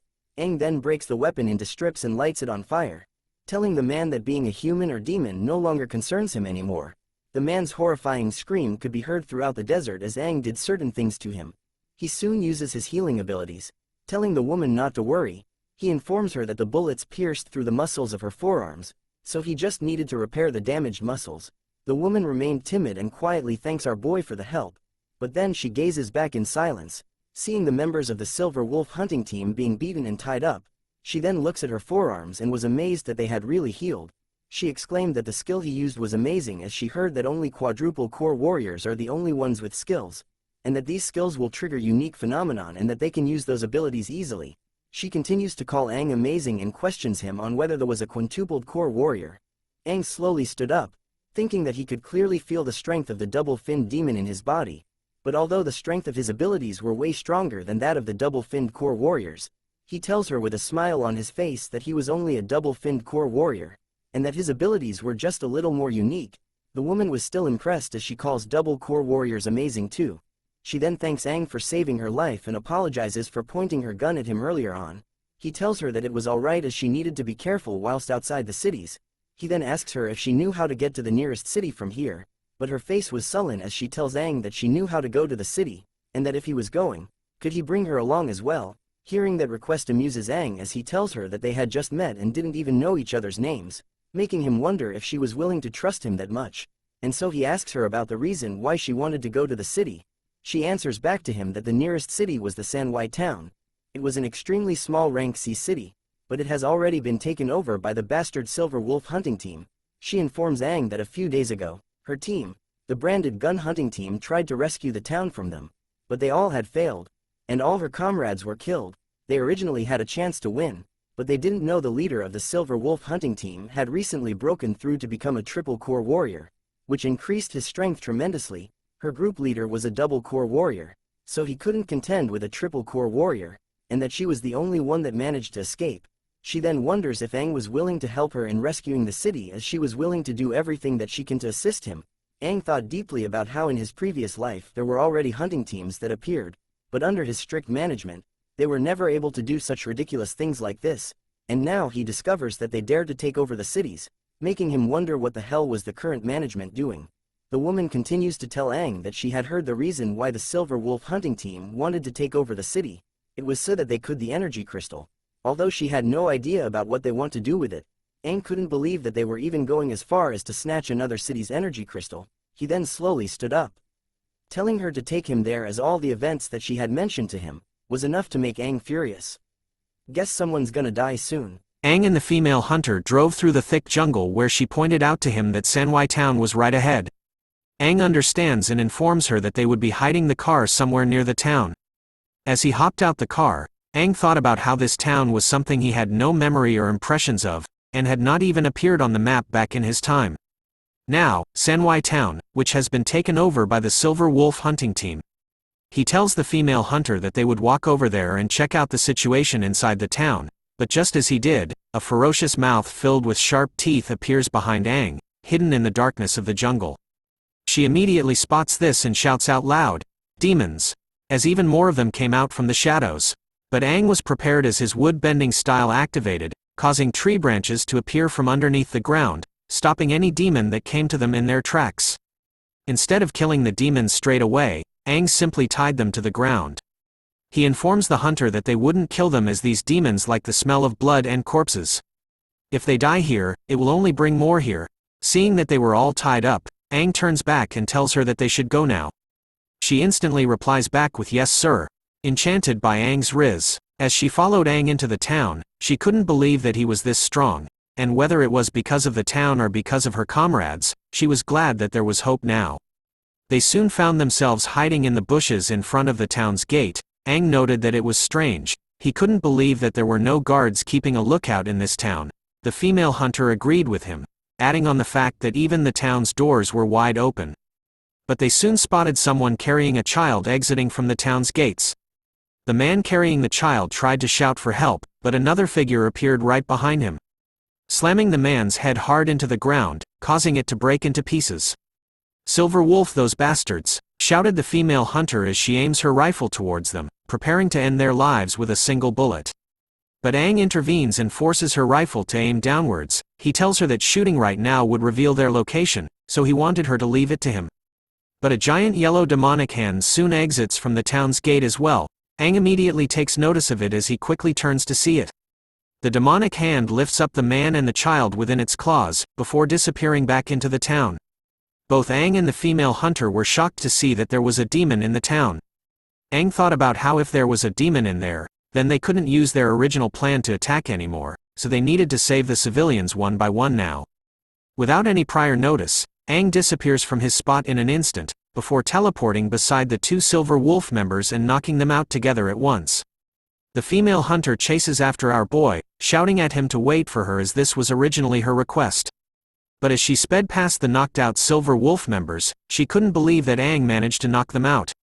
Seeing the bodies of the Silver Wolf members caught her attention. She stopped in her tracks as she wondered what was wrong with them. Their skin was rotten, as if they had died for a couple of days already. Seeing the red flashing light before her eyes, she sees that all those inside the city were all the Silver Wolf members. Aang could be seen cutting and slicing his way through each of the members, with his dagger in hand. He knew that these were all corpses and that they were being controlled by a demon with a unique ability. Since that was the case, there was no need for him to be merciful anymore. Slice, cut, dice, went Aang as he cut through the crowd of zombies. He soon inspects the dead corpses of the Silver Wolf members. Noting that they were likely being controlled with the black string-like aura that's been attached to their heads, he also knew that demons like these that have unique abilities always work alone. Looking at the black string-like aura, Aang knew that he had to find the demon based on the auras from these corpses. He tells the female hunter that he was going to save the father and son duo now, and find out if there are others alive in the city along the way. Aang wasted no time at all and dashed across the city in mere moments. As he leaps across the rooftops of each building like Batman, he soon comes across a chapel. Inches away from its door were the black string-like aura which seemed to be gathered together. He knew that this was it. Ka-pow! Went Aang as he kicked the doors right open. But the sight that greeted him shocks our boy. He sees that the father and son duo had been tied up and were most likely dead. In his demonic state, he curses the fact that he was too late in saving them. A single demon stood alone amongst the father and son duo who were hung up on crosses as well as the town's energy cores. The demon began to speak out loud, "Everything in this city belongs to me. Whether it's dead or alive. I was leaving this father and son behind so that we could play a game of cat and mouse. But they wanted to run out of the city, and that crossed the line." "Come," said the demon to Aang. "Let me see who my latest visitor is." This was a triple-finned demon. Its abilities belonged to a purple core and has illusion and corpse control skills. Its element was currently unknown. Aang wonders if those were the energy crystals behind it, and sees that there were 3 of them. He knew that the Silver Wolf hunting team took over cities because they wished to snatch their energy crystals, which concluded was why the demon was attracted to this town. But it made him wonder what the demon wants to do with these energy crystals. The demon began to speak once again. "Hi, stranger's face? Ooh, are you a human or a demon?" it asked Aang, but Aang remained silent, only showing a pissed-off demonic face. He sees that it was definitely a rare purple core. Purple core demons have the ability to create illusions. Aang spoke to the demon. "That group of Silver Wolf hunters must have already been killed by you, and even if that Silver Wolf team leader had already broken through to a triple core warrior in front of a corpse-controlling demon like yourself, I presume he had no chance to fight back." Hearing Aang speak about the triple core warrior interests the demon as it strokes its chin, asking Aang if he was talking about this one. The moment it spoke those words, something fast came out from its side. Aang was alarmed to see this fast object coming towards him, as he instantly leapt back in reaction to its sudden attack. Aang could now see that it was the leader of the Silver Wolf hunting team, the triple-finned core warrior. More undead warriors started to emerge from the shadows, like a horror film. The demon had summoned everyone, telling the undead that there was a guest here. Aang could see that it was not only the Silver Wolf hunting team, but also all the warriors in this city. He also knew that there were too many people. The demon laughs mockingly as it tells Aang, "Welcome to my party." As the undead horde was unleashed upon Aang, who stood alone against them, he thought about how his opponent was a triple-finned demon and that he was still in his double-finned form. If this demon was a regular triple-finned demon, then he might have had even more of a problem. But he considered it lucky that it was a purple core demon, as it was not experienced with fighting battles. Instead, it was more experienced with using its illusions to control the direction of battle. Aang started off with his firebending style and covered his fist in flames. Using the power of fire, he sends flames spiraling all around his body, covering and hitting the zombie warriors that came close to him. As the zombie warriors collapsed onto the ground while covered in flames, the demon questioned the fact that Aang didn't look like a regular human. But Aang had already decided on something, and that was the fact that he used his fire to burn all of their bodies. The demon was pissed off by his actions as it talked about how these treasures were so hard to collect. Hearing those words angers Aang as he tells the demon that although this might be a little disrespectful to the warriors, in contrast to letting them be controlled by the demon, having their corpses burnt is the best ending for them. With another massive and powerful leap forward, Aang appears right in front of the demonic bitch, his dagger raised high and ready to cut the little shit. Without any bodies to control, Aang knew that its strength in battle had dropped significantly. His endless strikes with the dagger had finally given him the chance to land a final strike on its core. But Aang stops himself just barely as his dagger was inches away from the son's corpse. Aang sees this just as the demon hid itself behind the child's body while giggling. Seeing that Aang was hesitating, provided a chance for the demon to counterattack as it landed a powerful blow onto our boy.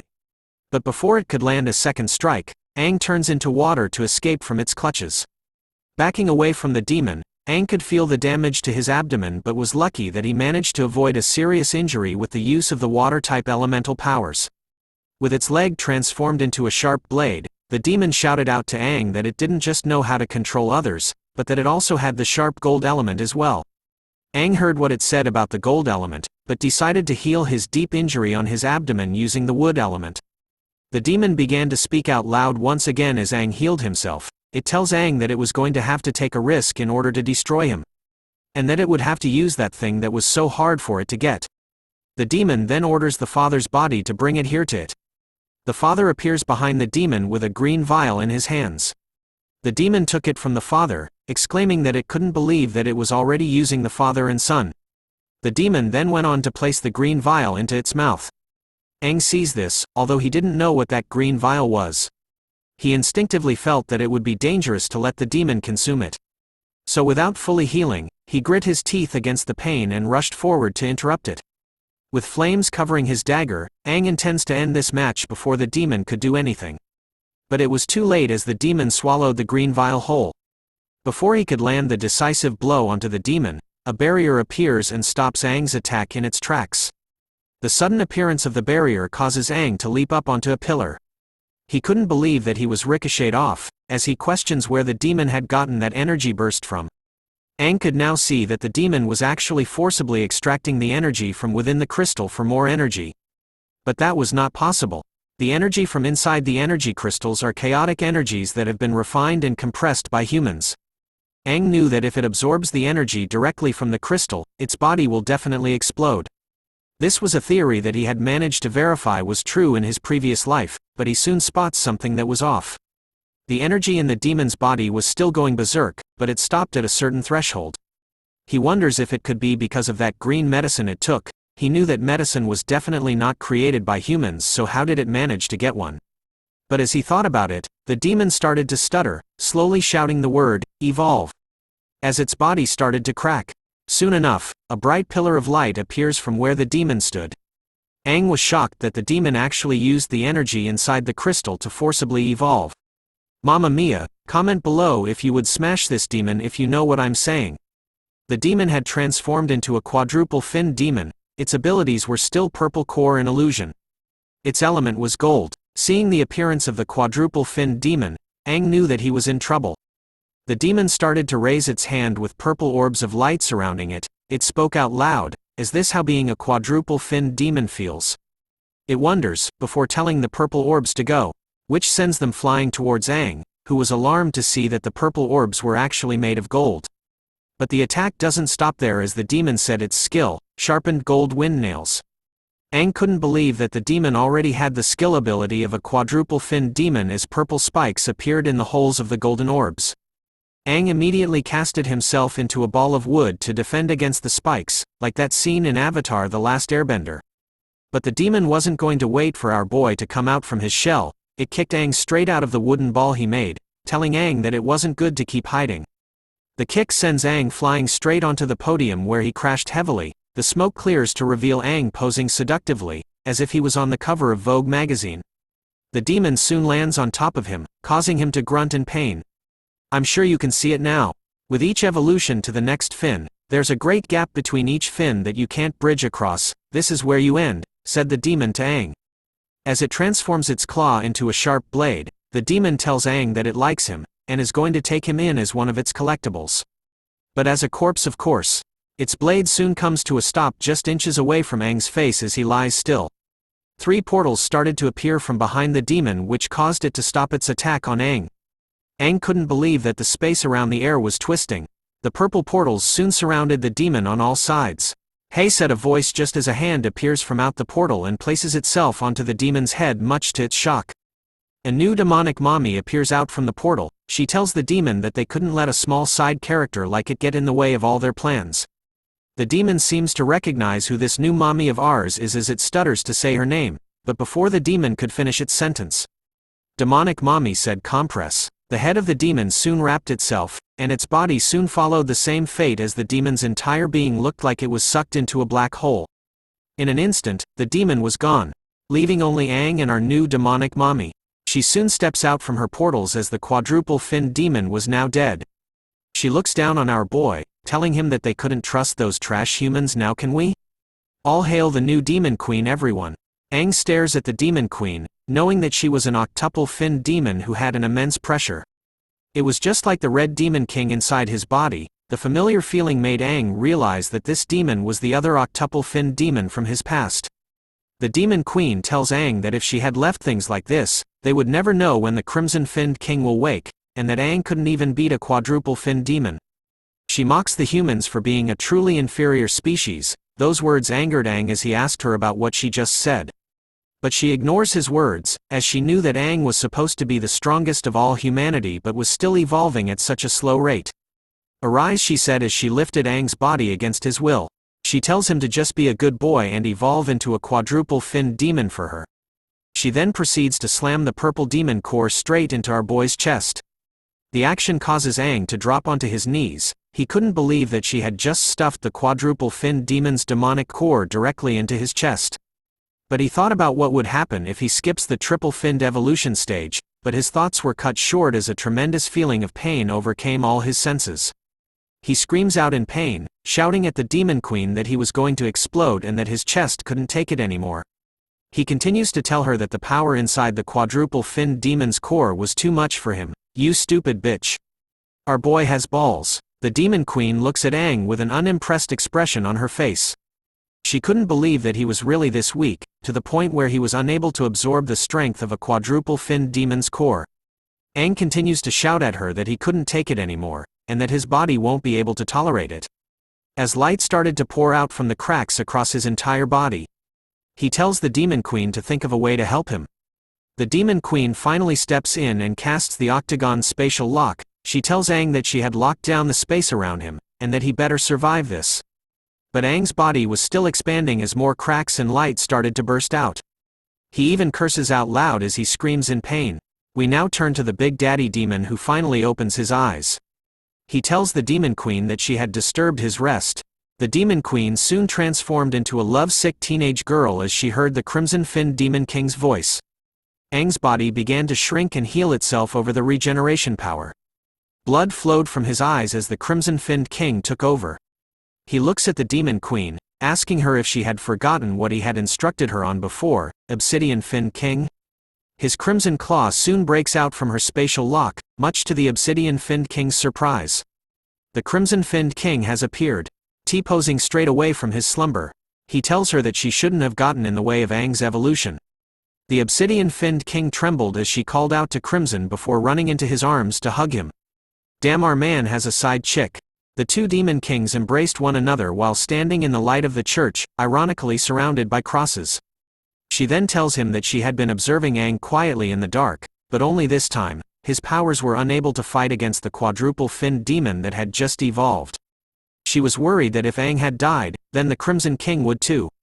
But he tells her that this body of his needed to go through countless tribulations in order to be refined well, as humans did not have the same kind of bodies that they have. Humans were weak but also full of potential. The Crimson King explains that Aang had only absorbed and evolved to a double-fin state, but she made him jump an evolution stage to the next one. Aang's body wouldn't even be able to bear the strain of absorbing the energy from the quadruple-finned cores.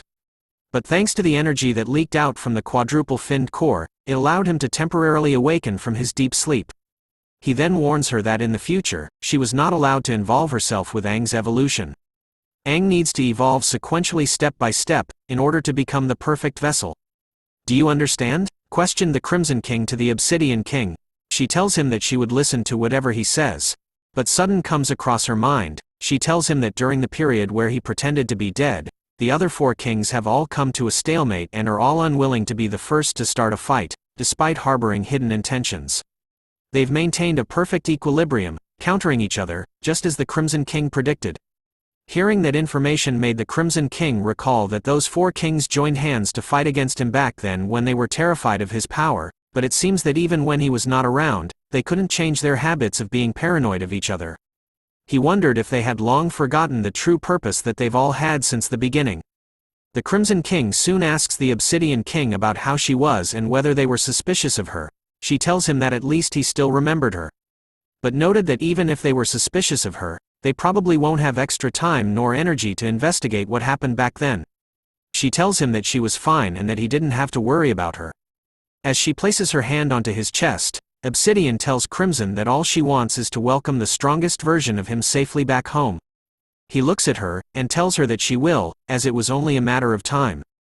He continues to tell her that he had forcibly evolved Aang's body to the quadruple fin state. But he needs time to adjust and stabilize the power within his body. He also warns her that she shouldn't involve herself with Aang, in order to continue keeping a low profile, so that their plans are not ruined. But our queen blushes hard, telling Crimson that she just missed him, which was why she came over to take a peek, even if it was just his vessel. Talk about bad luck as the female hunter appears in front of the king and queen. She stares at them in horror as she couldn't believe that there were octuple fin demons here. The demon queen covers her mouth, surprised over the fact that she had forgotten to clean up this place, while the Crimson King remained silent. He soon stares at the female hunter, to the point that her reflection was reflected in his demonic eyes before a slicing sound is heard. We turn to Aang as he falls into the abyss of darkness. The female hunter's voice reaches him, telling him that it turns out that he was a demon too. Her words seem to awaken our boy as he opens his eyes to her voice. But upon awakening from his slumber, he finds his own hand deeply penetrated into her body. He soon recognizes her bruised face as the girl from the hunting team, but he couldn't believe that he was the one that had made her into this state. With his hands covered in her blood, he stares at them, trembling in horror and fear over what he did. He bites his lips hard to the point that they bled. He lets out a fierce and hurtful roar that unleashed a red demonic aura. That powerful cry for help was strong enough to be seen far away from the town where he stood. Once again, Aang had evolved and reached a higher state. He was now a quadruple fin demon whose form evolution was complete. As Aang's powerful transformation unleashes a bright red beam of light that pierces the skies, his demonic form was undergoing a new change. This, ladies and gentlemen, is Aang's latest and most powerful demonic form ever, the quadruple fin form. We turn to a past memory from a few days ago, when the female hunter was still alive. She cheerfully tells Aang that once she sees the city of the breaking dawn, if possible, she wants to become an apprentice gardener. Since she really likes flowers, F in the chat boys, cause we now return to the present where Aang stood before a massive tower of flames. It turns out that he was burning her body, as a part of a warrior's ceremony. He even recalled her telling him that she found their apocalypse far too cruel, which was why she thought that they needed prettier flowers. As numerous similar towers of flames appear throughout the city, Aang vowed to never forgive himself for this mistake of his. As he walks out the city, he knows that all of this happened because he couldn't suppress the demon's energy inside of him, hoping that these flames will spare the warriors' bodies from being ravaged by demons, so that they will no longer suffer. Even though he had gotten the strength of a quadruple finned form, he was no longer in the mood to test out how strong he had become. Plus there were a lot of problems that he had to think about, so he knew that he needed to reorganize his thoughts first. He recalls the octuple finned female demon with that terrifying spacebending ability, which made him wonder what kind of relationship she has with the demon king inside his own body. Seeing as how they forced his body to jump past the triple fin stage right into the quadruple fin stage, Aang could only wonder what those bastard demons were planning for him. He also recalled that the triple fin demon used strange equipment to help it break through to the quadruple fin stage, making him feel uneasy about it. Seeing that it wasn't something that demons made, Aang wonders how they obtained it, or rather, who was the one that provided it to them. Seeing that it was an equipment of that high caliber, which was only something that can be made by the highest ranked city, Aang knew that it must come from the city of Breaking Dawn. Either way, Aang needed to find a large town quickly, so that he could let squad leader Joel know that he was safe. Which made him wonder if Lu and the rest of the team were alright. As he rode in his car, with sunglasses on, Aang hoped that they had managed to safely escape the tunnel and had already reached the city. Based on the information he knew, Aang decides to continue in the same direction, so that he could reach an A-rank city called Pther, hoping to report his status back to Helios from there. And so, our boy rides into the wilderness once again, leaving behind a city filled with burning bodies. Meanwhile, the 4 other team members and Jin had safely reached an A-rank city called Brian. A man with a red eye and scar on his other tells the team that unfortunately, they could not send out any of their soldiers to rescue Aang, as they had just received the news that the B-rank city pther had just encountered a high-level demonic wave, and had been destroyed. This man is a quintuple-finned core warrior and a battle instructor called Kurt. He even tells them that the Aang was probably dead as well, and that sending the soldiers to rescue him would be irresponsible of them.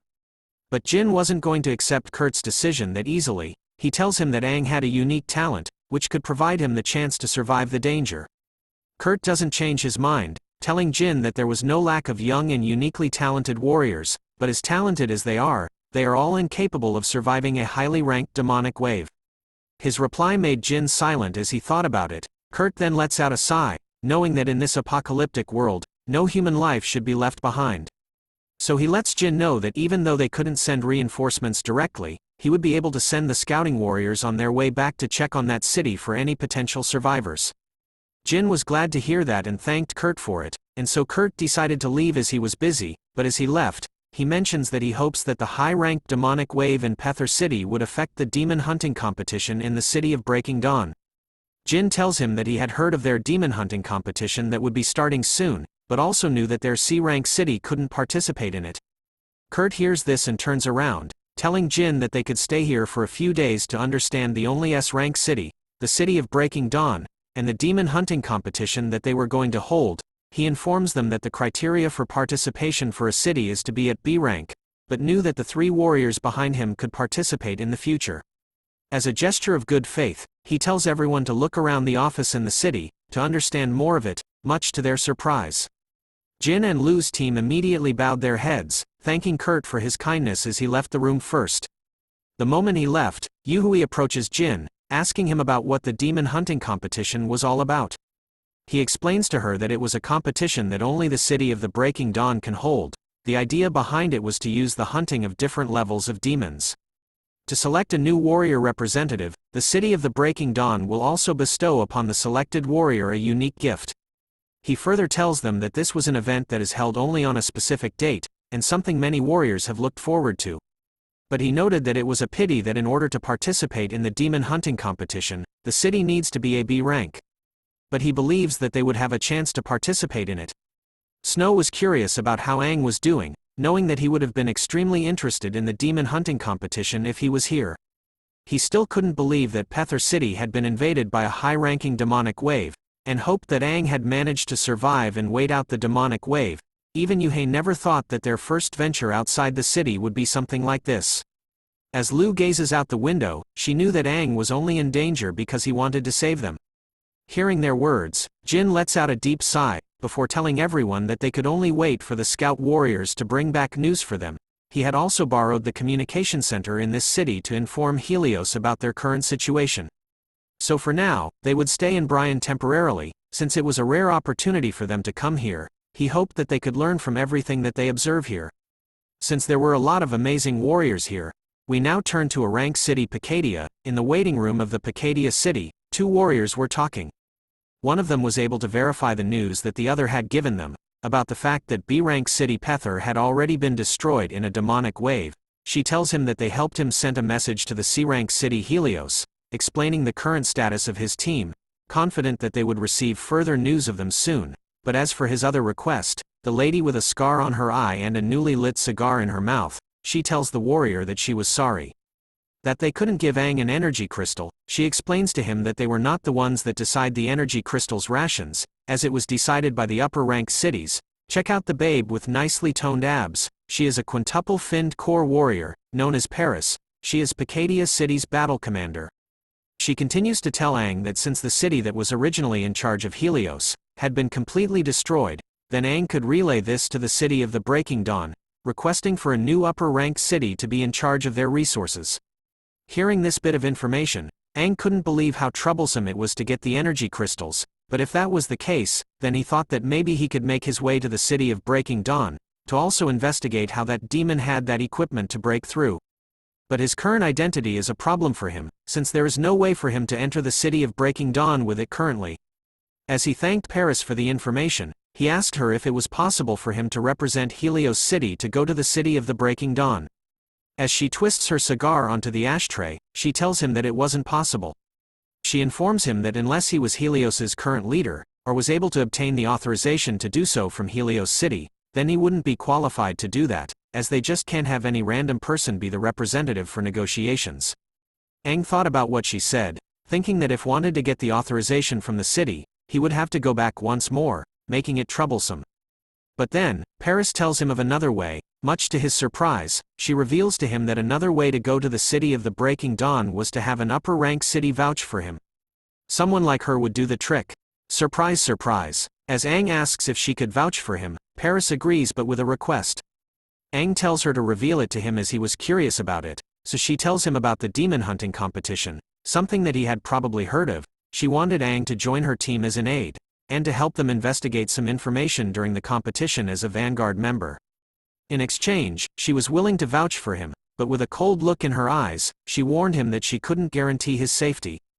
It turns out that there are Vanguard members in every team in the demon hunting competition. The purpose of these members is to scout out the levels of the demons and to gather information quickly, similar to that of a scout. But due to the extreme difficulty of the demon hunting competition, and the difference in demon levels, Vanguard members are often the ones embroiled in the most danger, and it's normal for them to die or be heavily injured in the process. They are seen as cannon fodder, and as such, many warriors participating in the competition will all actively avoid taking up this particular role. Seeing that no one from her team was willing to take up this particular role, Aang told her that it was fine and that he would accept her conditions. After all, Aang was the brains behind the demon hunting competition back then. We now turn to see them inside the nanotech equipment storage, brought to you by Tony Stark. Just kidding. Paris tells Aang that making him a Vanguard member was an act of desperation on her part, since the current cities participating in the competition will never choose members to be a part of the Vanguard, because for the past few years, all Vanguard members have all died or been seriously injured. As she warns Aang once again, telling him that she couldn't ensure his survival, but will try her best to satisfy all his demands and to cooperate with him. She then introduces the nano-wings that are in their storage, telling Aang to pick whatever he wanted. He understood her intentions and began to look around. As he did, Paris thought about how Aang's core level insignia has been ruined to the point that they couldn't even see what level he currently is, and that his core was that originally without any finned levels in it, plus the fact that he was from C-rank city Helios. She knew that most of the soldiers that they had were a double-finned core warrior rank, but Aang seems to be confident of himself. That's cause is the main character. Plot armor vibes. Looking at Aang as just a warrior from a C-rank city, Paris wonders if he had some hidden cards up his sleeves.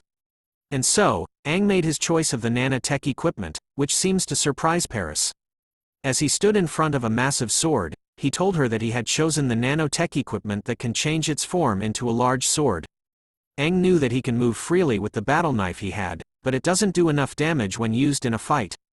Before he takes it, Paris shouts at him to wait, informing Aang that there was a condition to use that nano-wing, and that he needed to at least be a triple-finned core warrior in order to use it. She knew that based on his current abilities, forcibly activating it won't just destabilize it, but may end up hurting him. But our boy ain't no bitch. He immediately takes the nano-wing, ignoring all of Paris's warnings, and replaces it with the one on his chest. The moment he does, a bright light appears all around him. As Paris shielded her eyes from the light, she continues to look at Aang, thinking about a certain possibility. The light died down as something spins in the air before landing heavily onto the ground. Aang had obtained a new weapon, stating that it was pretty convenient to use as its weight makes it seem really sturdy. Paris couldn't believe that he actually succeeded in activating it, making her wonder if he had a unique understanding of nano-wings. She had heard that there were some warriors with a higher talent that can ignore the criteria of various nano-wings and use them. Now that she had seen it for herself, Paris found it amazing. Aang then looks at her, wondering if she had a practice battlefield. They soon exited the nano-wing room. As they walked together, she tells Aang that she was willing to fulfill his requests but wanted to know why he wants to go the practice battlefield. He tells her that he wanted to try out this new nano-wing on some demons as a form of warm-up. Paris was concerned with the fact that Aang wanted to go into the battlefield alone, Even though the practice battlefield had already been flagged by them, she warns him that there were still chances that some single-finned demons would appear, so she offers to come with him if he thinks that he couldn't deal with it. Side note, the term flagged is known as utilizing the fog dissipating system to dispel the fog in certain parts of the wilderness outside the city, used to temporarily claim a section of the wilderness outside the city. For scouting, practice battles and experiments. But Aang says that it was fine, since he could handle a single-finned demon. Paris couldn't help but think of Aang as an interesting kid based on his reply. She tells him that pride and bravery are two qualities of a warrior that are rare to come by, reminding Aang to be sure. She even reveals to him that she had a couple of quadruple-finned core warriors to teach, knowing that if they had a fraction of his bravery, then things would be much easier for her. As they parted ways, they told each other that they would see one another later. As he left, Aang couldn't help but smirk, knowing that there was no way that he could let her accompany him. He didn't need to just test his new weapon. What was more important was for him to check what kind of ability he had whilst in his quadruple-finned form. We are now sent to the flagged domain. As Aang took a look around, he could see that all of the fog had dissipated, making it the right place just when a familiar right foot appeared behind him. The tapping sound it made was enough for Aang to hear it, making him think that the demons have already started keeping their eyes upon him. The red demon then lunges right at him with its massive claws, but Aang casually dodges to the side. Summoning his new weapon, he lets out a single slash, enough to cut the red demon in half. Seeing the effect of his attack, Aang was happy with his choice, knowing that he was much more comfortable in using a large sword. As he swung his sword to remove the blood, he could hear even more growling from behind as he turned to see what it was. The answer, an entire horde of red demons. Instead of being afraid, Aang was amazed by this sight, having thought that none of them would come out during the day. He confidently walks towards them, telling the demons that he wanted to familiarize himself with his new weapon, and to go on a demon-killing spree was great, as he had held himself back and suffered way too much after all. With a heavy step strong enough to smash the ground, Aang leaps into the air with his sword raised high. Aang swung his huge sword, the one in his hand not in his pants, cleaving flesh from each demon, their blood splattering around each time he swung his greatsword. Aang's silhouette started to whirl within this blood-filled dance, as though he was someone that was born to kill demons.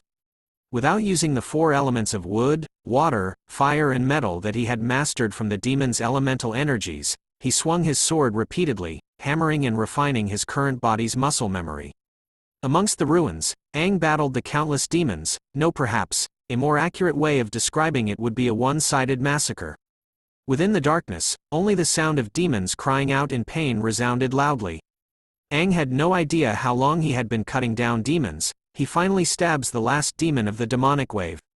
As he looks at his tired body, Aang questioned if this was due to the fact that this body was constantly evolving together with the demonic energy in his body.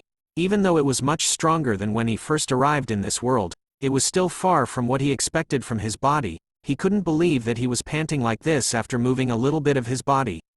But as he thought about it, wooden sticks appeared right behind him, coming at a great speed. Aang causally blocks them with ease, but simply placing his sword on his back. As he turns to see where it came from, he sees two one-finned demons, a wood and fire type had appeared. The wood demon tells its friend that it had sensed that something was wrong. Seeing a human warrior here, they thought of Aang as their food. Aang on the other hand was happy to see them, telling the demons that he had waited for them. The demons were confused by his reply, wondering why he wasn't scared of them. But seeing his weird expression, they thought that Aang was actually feeling terrified. As the wooden demon wondered if Aang was the one who killed all the finless demons, the fire demon was impatient.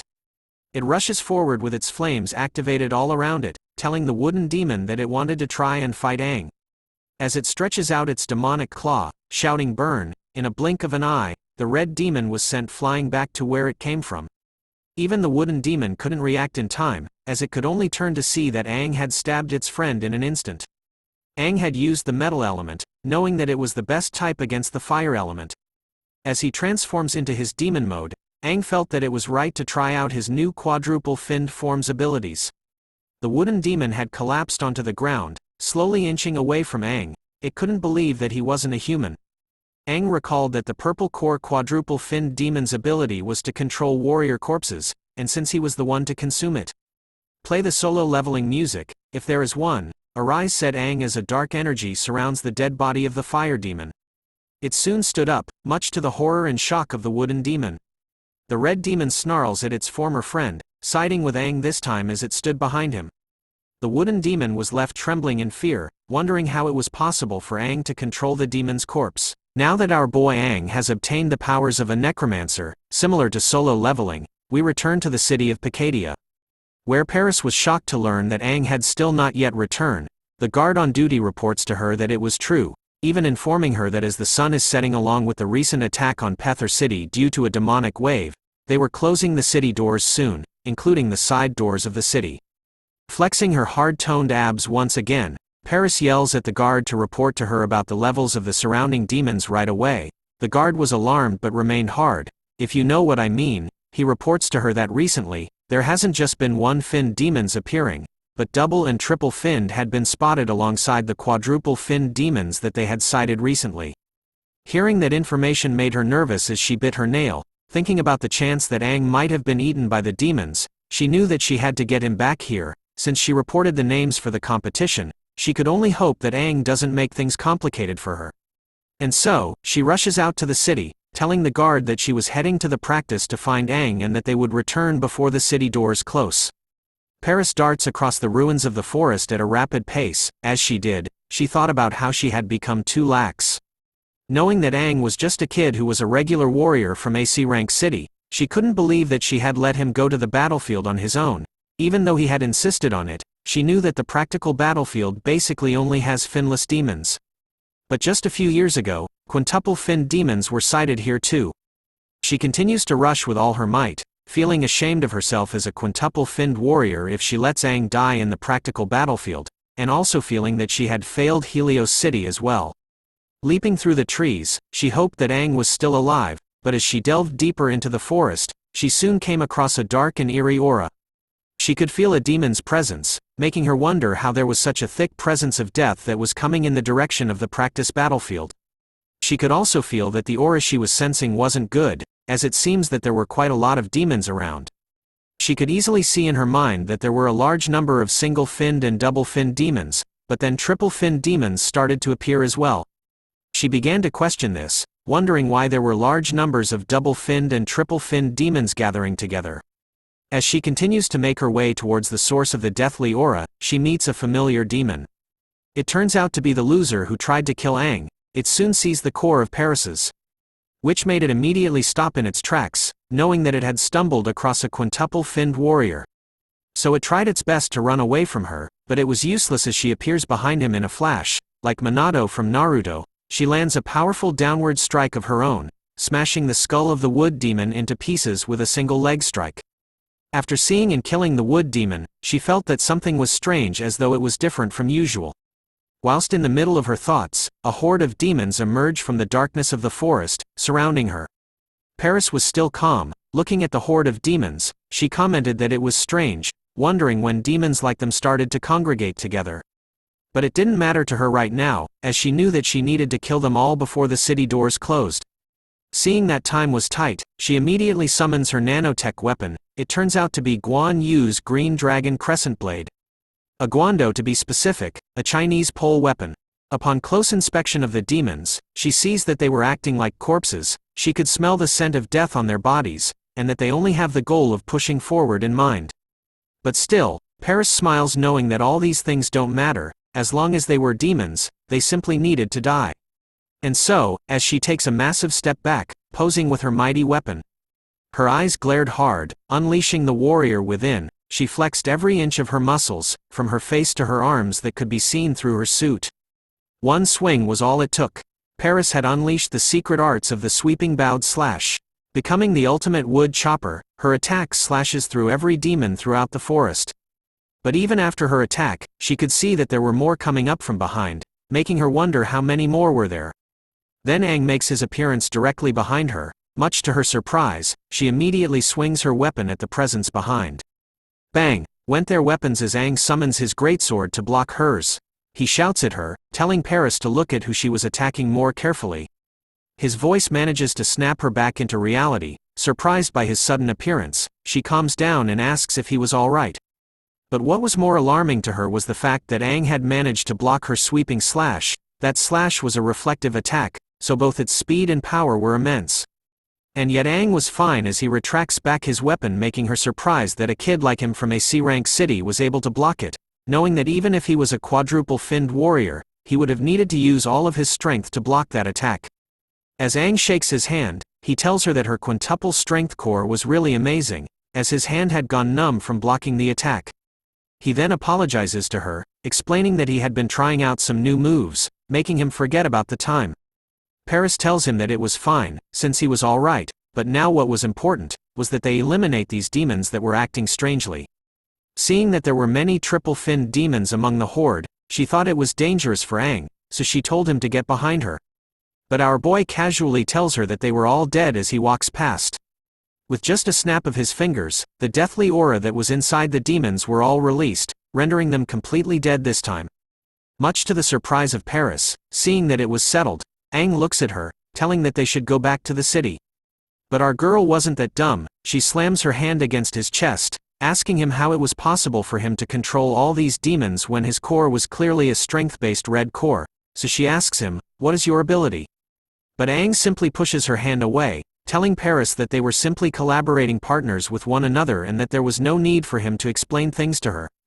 His reply made her fall silent, but he does reveal to Paris that he had the ability to control dead demons slightly, knowing that in this apocalypse, it's normal for a warrior like him to keep quiet about some of their abilities so that they can use it as a hidden card.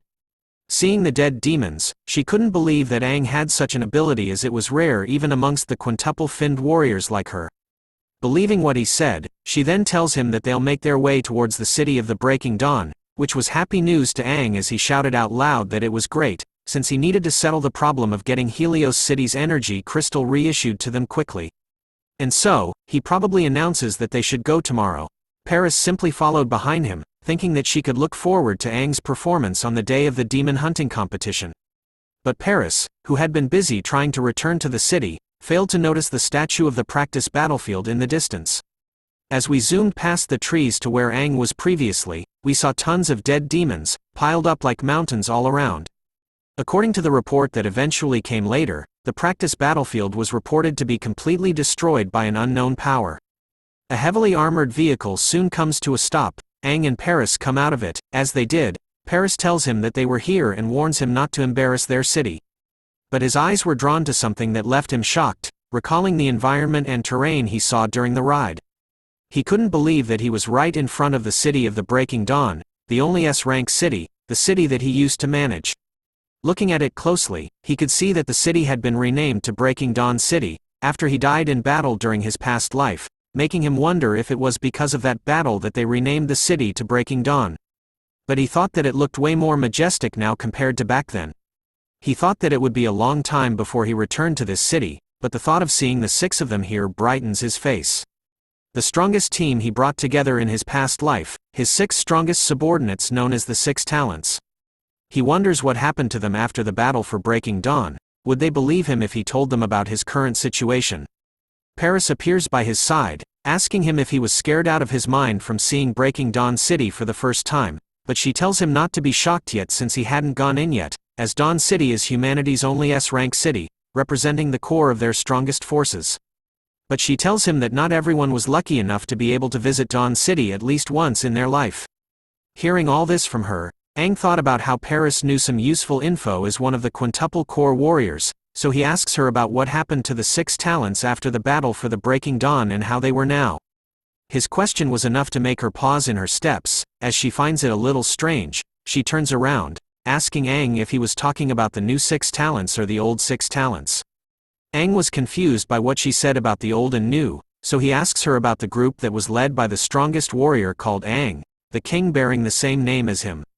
But the moment those words left his lips, Paris immediately blocked his mouth with her hand, calling him a bastard and wondering if he was an idiot, or just pretending to be. She informs him that everyone knows that the new 6 talents didn't like hearing others talk about the old 6 talents, so she warns Aang not to say anything like this inside the city. As for the king, she reveals to him that the dynasties have changed, and that the king was no longer a king. And right now, the strongest warrior is the new king, while the king he was talking about, the strongest warrior Aang, is now the old king. And so she warns him again to not say such thoughtless words inside the city, But Aang still wanted to know more about the past talents, so he asks her once again. This time, Paris was furious as she grabbed onto his shirt, yelling at our boy about whether he understood her words. Her scolding was loud enough to be heard by everyone around them as the other members of her team looked at her. Which made her let go of his shirt, but as she did, she told him that she couldn't understand why Aang would use the name Aang. Even though it might be out of his own respect, she never intended to ask. This is when she warns him for the third time, that at least within Breaking Dawn City, there shouldn't be any mention of the old king and the old six talents again. As she turns to leave, she reveals to Aang that there might be people in C-rank Helios City who still respect such beings, but not everyone does, especially in Breaking Dawn City. This new information shocks our boy's world as he remains still after hearing it for the first time. Paris then tells him to hurry up so that they could enter the city, reminding him to remember what she just said. And so, as they made their way inside the city, Aang's head was filled with the thoughts that not everyone had acknowledged him, not even his sacrifice, making him question what in the hell happened after his death. He had led the six talents and all the warriors, fighting the demons with all their might. The reason he entered the Steel of the Ancient King alone was also to find the secrets of the demons. Steel of the Ancient King, in the year 3069, yeah 69 baby, 6 enormous stels of the Ancient King descended from the skies. Crimson, yellow, green, blue, violet, and black, demons of 6 different core colors poured out of the stels of the Ancient King endlessly. That was the origin of the demons. Nobody knows what is hidden within the stels of the Ancient King. Right now, only the former Aang discovers the secret that the stels of the Ancient King contained an 8-finned demon. But as he walked, Aang couldn't help but think that everything he did was meaningless, making him question if he had not died as a hero. He soon reached the end of the hallway and was greeted by a bright light. The moment he stepped into it, he could see many people walking around happily, there was even a dog. As he looks up to the city, he sees that the center of it has been upgraded a lot. The mega-city known as Breaking Dawn City cannot be adequately described with the word city. Within the city, there are mutually independent stylistically distinct urban areas and various types of architecture. There are forests, lakes, seas, and mountain ranges. It can be called a self-sustaining independent realm. This city of terrifying size encircled by towering city walls is divided into 7 major zones. The 6 major zones are managed by the new 6 talents, and the central zone where the new king rests. Although most of the architecture has changed, the distribution is practically unchanged. Even the air smelled familiar to Aang as he basked in the city's vibes. He recalls a past memory, where was being celebrated by the people. He remembers a location, where there used to be his statue. But seeing it up close now, it was covered in bandages. Paris tells him that the statue of the old king Aang respects has existed for decades, and that the people carved it of their own accord back when the old king was still around. She even went on to tell him that the old king had captured the hearts of the people back then, but decided to stop talking about it as she heard that they will soon take it down, replacing it with an even larger statue of the new king in its place. But as she rubs her face, she comments that she didn't know if it's luck or misfortune, before telling Aang that right below the statue is a member of the old 6 talents he was speaking of. Aang looks in the same direction, shocked and surprised to see a green-robed figure standing before the statue, holding a bouquet of flowers. Paris reveals that the figure is the old 6 talents Viralina, the strongest septuple core recovery warrior. Just the mention of her name and presence were enough to cause Aang to tremble as he stood still. Recalling the past image of his comrade, he calls out to her, "Lena." She hears his voice. Taking down the hood, she turns around to see who it was that was calling for her. But a man comes in and smacks the flowers out of her hands, shouting at her that she couldn't reminisce here even though she was one of the old 6 talents. Lena could only stare as her flowers fell to the ground, while Paris looked away with a painful expression on her face. Aang on the other hand was excited to see what would happen next, seeing that a simple patrolling warrior was messing with Lena, who might be a recovery class warrior, but was famous for having a violent temper. But then she simply apologizes to the patrol warrior, dropping down to her knees to pick up her ruined flowers. Damn anyone else tearing up right now. This sight of her was shocking to Aang. As the patrol warriors continued to scold Lena, his face was filled with anger, shouting at her that the old 6 talents were no longer warriors since they lost the qualifications to possess a core. He reminded her that if the new king hadn't allowed for her to stay in the city, then they would have thrown her out of Breaking Dawn to fend for herself against the demons a long time ago. He even points to Aang, statue, cursing Aang for acting so cockily as the old king, blaming him for causing humanity to live so passively right now. He continues to tell her that the statue of someone like him should be demolished as soon as possible since it was a garbage waste of space, but Lena had enough of his words, slapping the douchebag right across his ugly face. Which causes him to strike back, but something quick intervenes as a familiar greatsword appears just inches away from the asshole's face, making him freeze in fear. Aang had appeared by Lena's side, wielding his greatsword. He looks at the douchebag, asking him with a pissed-off face, "How dare you?" Aang's greatsword was just inches away from the douchebag's face, causing him to shake with fear. Aang was furious at him, telling him these words, "Don't you dare." The two other douchebags immediately drew their guns, asking Aang about what he was doing. They pointed their weapons at him, warning Aang that if he didn't drop his weapon, then they were going to shoot. Thank God the author drew Aang as white, or else the manhwa would have ended here. Aang tells them that their morals and actions were no different from those trashy hunting teams outside the city, so he decided to punish all of them properly. But a hand appears onto his sword, telling him enough. Paris had appeared with her hard-toned abs, telling the guards that this was all just a misunderstanding. She even introduced themselves as warriors from the A-rank city pther that are here to participate in the demon hunting competition. Before asking the guards if they wanted to get into a conflict with the demon hunting competition participants from other cities. She then turns to Aang, telling him to sheath his weapon while not forgetting that he was a representative warrior of Pther City now. Aang thought about her words in silence for a few moments before deciding to follow her orders as he unsummons the greatsword. The guards on the other hand were whispering amongst themselves, about knowing that Paris and Aang were warriors participating in the competition. They decided they weren't worth the trouble of getting into conflict with warriors from other cities. Plus, they were afraid about what would happen if the law enforcement team leader learns about this, as they would get scolded as well. The lead douchebag was trying his best to hold in his anger after hearing his friends. He decided to follow their advice, telling Paris and Aang to return back to their hotels since they were participants in the demon hunting competition, but warns them to consider themselves lucky this time. And so the three douchebags finally left them alone. As soon as they left, Lena turns to Aang and asks him if he knew about her.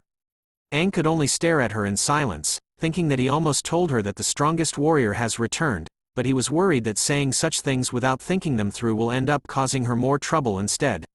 Paris then bumps Aang's shoulder, introducing him to Lena as Aang, the one with the same name as the strongest warrior. Her eyes immediately opened wide, as though hope had found its place once again in her life as she looked at him. She called out the name, Aang. Our boy could only let out a deep sigh because of Paris's actions. He then introduces himself as just a guy who coincidentally had the same name as Aang. Lena was stunned to hear this and immediately pulls out her hood to cover her face. As she turns to leave them, she tells Aang that his name causes a lot of headaches. Paris was angry to hear that as she yelled at Lena for saying such things and even leaving them without a simple thank you to the guy who saved her. But Aang tells her to forget it and that they shouldn't disturb her. Looking at her leaving, Aang thought about how he was going to find a chance to explain things properly to her afterwards. Because he was sure that Lena also had a lot of things to say to him too. The next day, back in the Breaking Dawn City, the demon hunting competition parade commences, with red flags everywhere and the citizens of the city gathered in rows. A red flag was waving through the air with the name of Pther written on it. Paris was leading the city's warriors through the parade. The citizens spotted the new faces and even admired their handsome and good-looking faces. Paris tells Aang that once the competition ends, she was willing to personally vouch for him and recommend him so that he could talk with the person in charge of the energy crystals. Aang was glad to hear that she remembers their promise. He tells her to relax as he was sure to bring their team a good result in the competition. As they continue to walk through the parade, Paris warns him to not accidentally die in this competition, but just then, Aang notices something. He turned around to look at the crowd and spotted a familiar green hood. He could see that Lena had attended the parade and was watching them, so he smiled and waved at her. Seeing his actions, Lena immediately pulls down her hood to cover her eyes. We now turn to the Breaking Dawn City Forest competitive arena. It was a forest arena the size of a city that's used specifically for the demon hunting competition. A city within a city, such large designs are commonly seen throughout the Breaking Dawn City. The Pther group were seen gathered in front of Paris, who tells them that since she wasn't a participant in the competition, this was where she was sending them off. She even tells them that after they enter this place, they will have to rely on their own abilities. With a mighty slam of the flagpole, she proudly shouts out, "For Pther glory and honor, warriors, please bravely kill all demons." The troops shouted back in response, "For the city's glory, we will not fail in our mission." Aang was smiling nervously, thinking that he should have shouted together with the team. But then an announcement is heard, calling for all teams from various cities to please enter the arena, and for every team's Vanguard member to gather in front of the judges' area. Hearing the announcement and looking at it, Aang knew that the competition had begun. As he entered the forest arena, he could see that everything was lively, even though it had only been 10 years and yet, the demon hunting competition he created had turned into a competition with rules and regulations already. He even remembered that it was just a merely small competition within his city that year, which gave him a strange feeling. The announcement announced to the crowd that the team from Pther City was entering the arena and highlighted to them that they were known for boldly utilizing external aid for their team's Vanguard member. The crowd was excited to see them as they knew that the A-rank city has the same kind of architecture and walls as their city. Upon entering the arena, the 4 members of the team turned around to call out to Aang. They bowed their heads towards him, for their everlasting friendship. One of the members was all teary-eyed, telling Aang that they were relying on him to gather all information for this mission and that they were going to remember his sacrifice. The other members started to crowd around Aang, offering to shake hands one last time, but Aang assured them that he was going to do his best and that he wasn't even dead yet. Aang knew why they were acting this way, as being a Vanguard member was extremely dangerous, so they were acting as though they were sending him off to his death. After all, being selected to be the Vanguard member is a role that has a slim chance of survival for them. He could see it on the other Vanguard members' faces. All their downcast faces were pitiful. All the Vanguard members had been gathered, wearing green cloaks in front of the announcer lady wearing a bunny outfit. Wow, this author has some unique taste. The bunny lady announces that every team's Vanguard member has prepared themselves, and to start off, she wanted to first salute them with the greatest honor that they can have, since their mission was filled with unknown dangers. And the fact that they were all taking up the mantle for this dangerous role shows how truly admirable and courageous they are. Whoa, she's a 5-core warrior. The bunny lady announces to everyone that their mission is to enter the depths of the competition arena and collect all kinds of information and clues about the demons for their teams. Upon hearing the mission details, the crowd started to cheer on the Vanguard members. But the bunny lady reminded them to be careful and to take note of their own safety, because what's waiting ahead of them were demons with unknown levels. As Aang stood amongst the other Vanguard members, he realized that all the warriors currently participating in the competition were just double-core warriors, and figured that this demon hunting competition was just a method for them to select warriors with good potential. To select the best warriors from the newer generations amongst all the cities. Naturally, they wouldn't allow warriors with a higher level to participate. Then a smile came across his face as he figured that Paris knew that his strength was definitely higher than that of a double-core warrior, which was great for Aang. Because as long as he doesn't speak about it, no one else will suspect his true strength.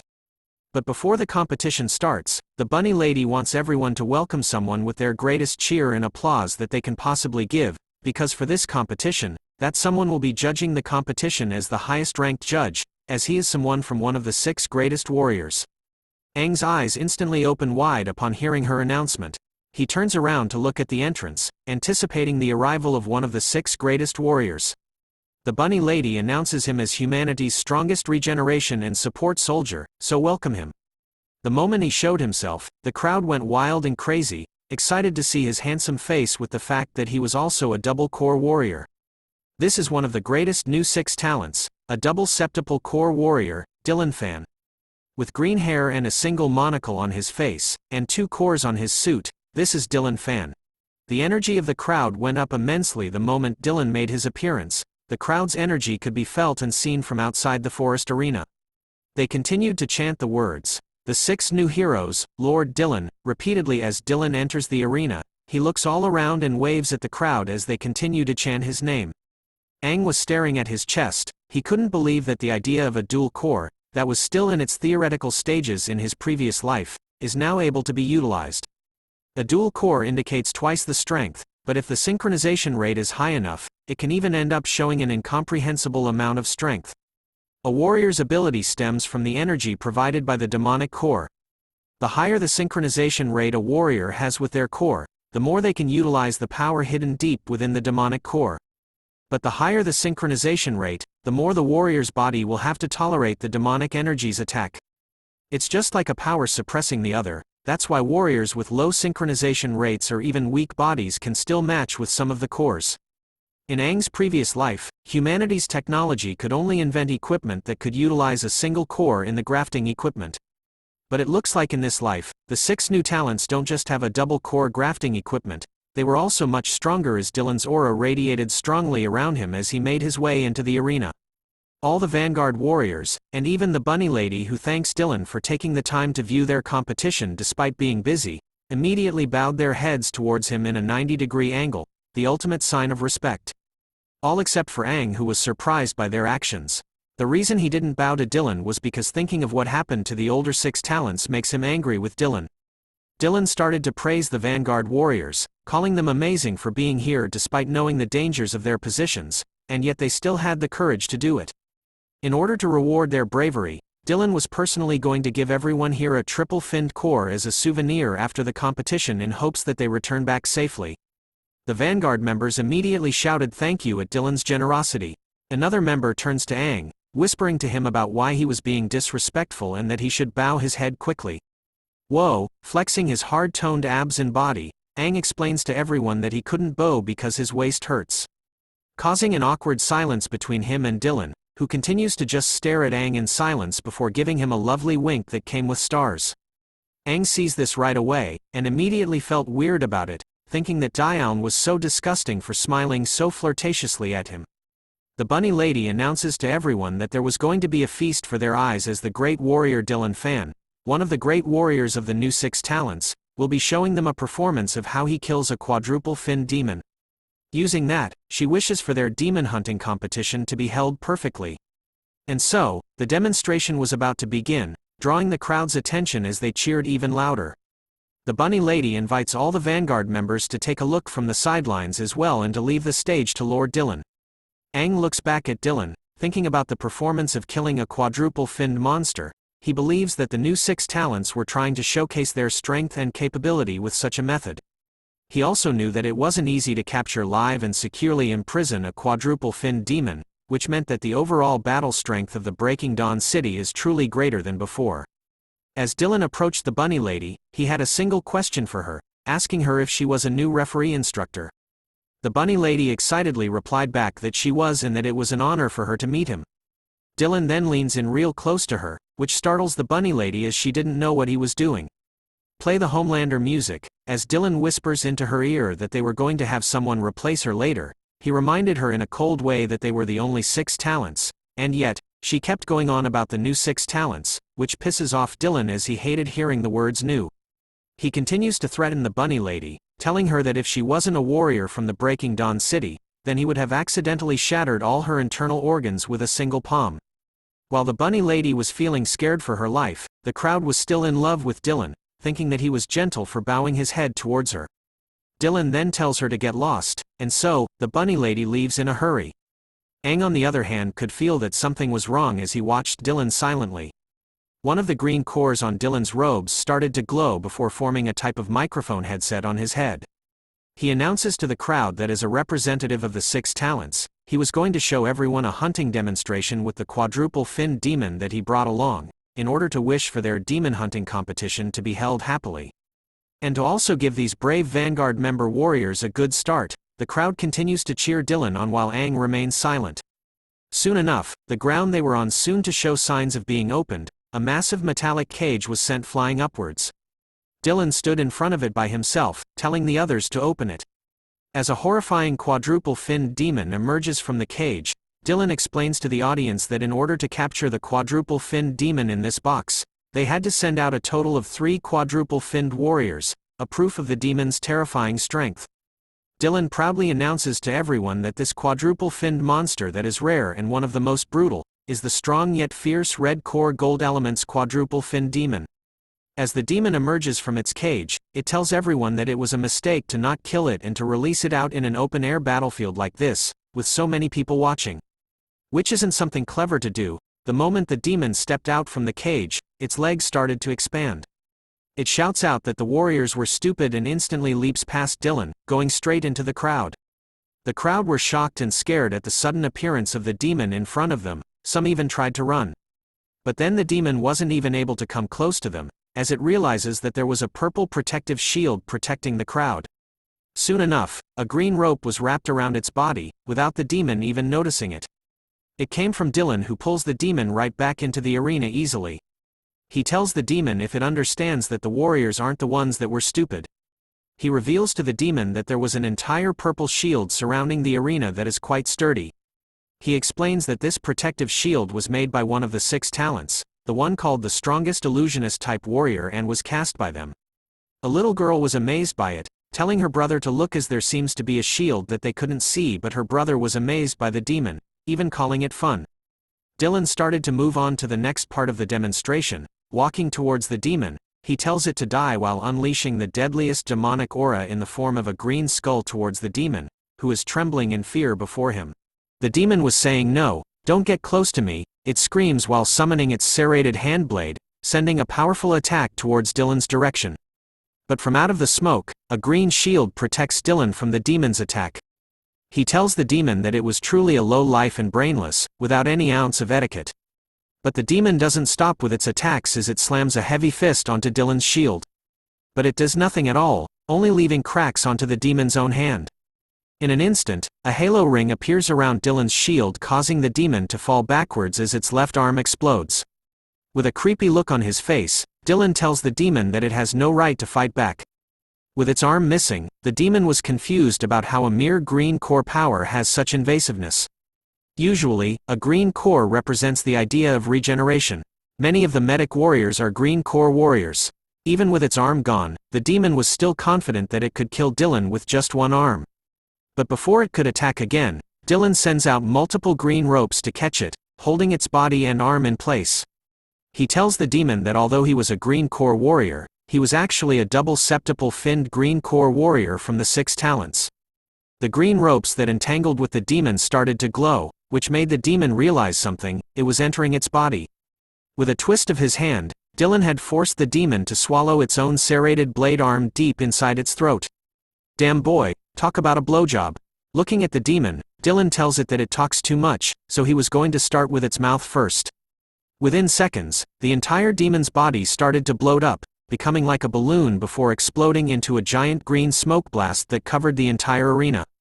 Using Aang's T-pose, Dylan announces to the crowd that with this demon's blood, let us begin the prologue of the demon hunting competition.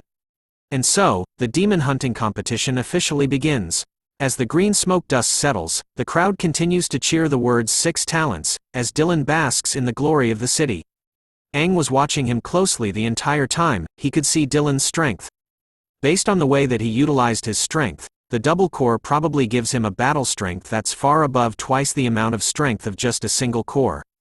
And they even complement each other to trigger a greater amount of power. Aang felt that the new 6 talents weren't as simple as they seem, which made him wonder what the new king is like. However, the way they treated Lena still pisses him off.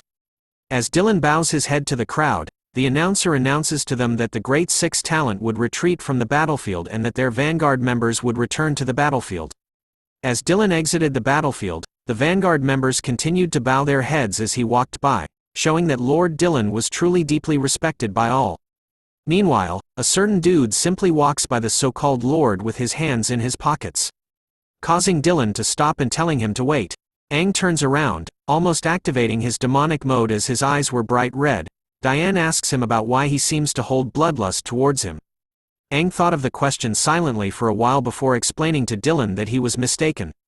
He further explains that he was using bloodlust to maintain his hostility before all his battles in order to keep himself on his toes. After all, being a Vanguard member wasn't that easy.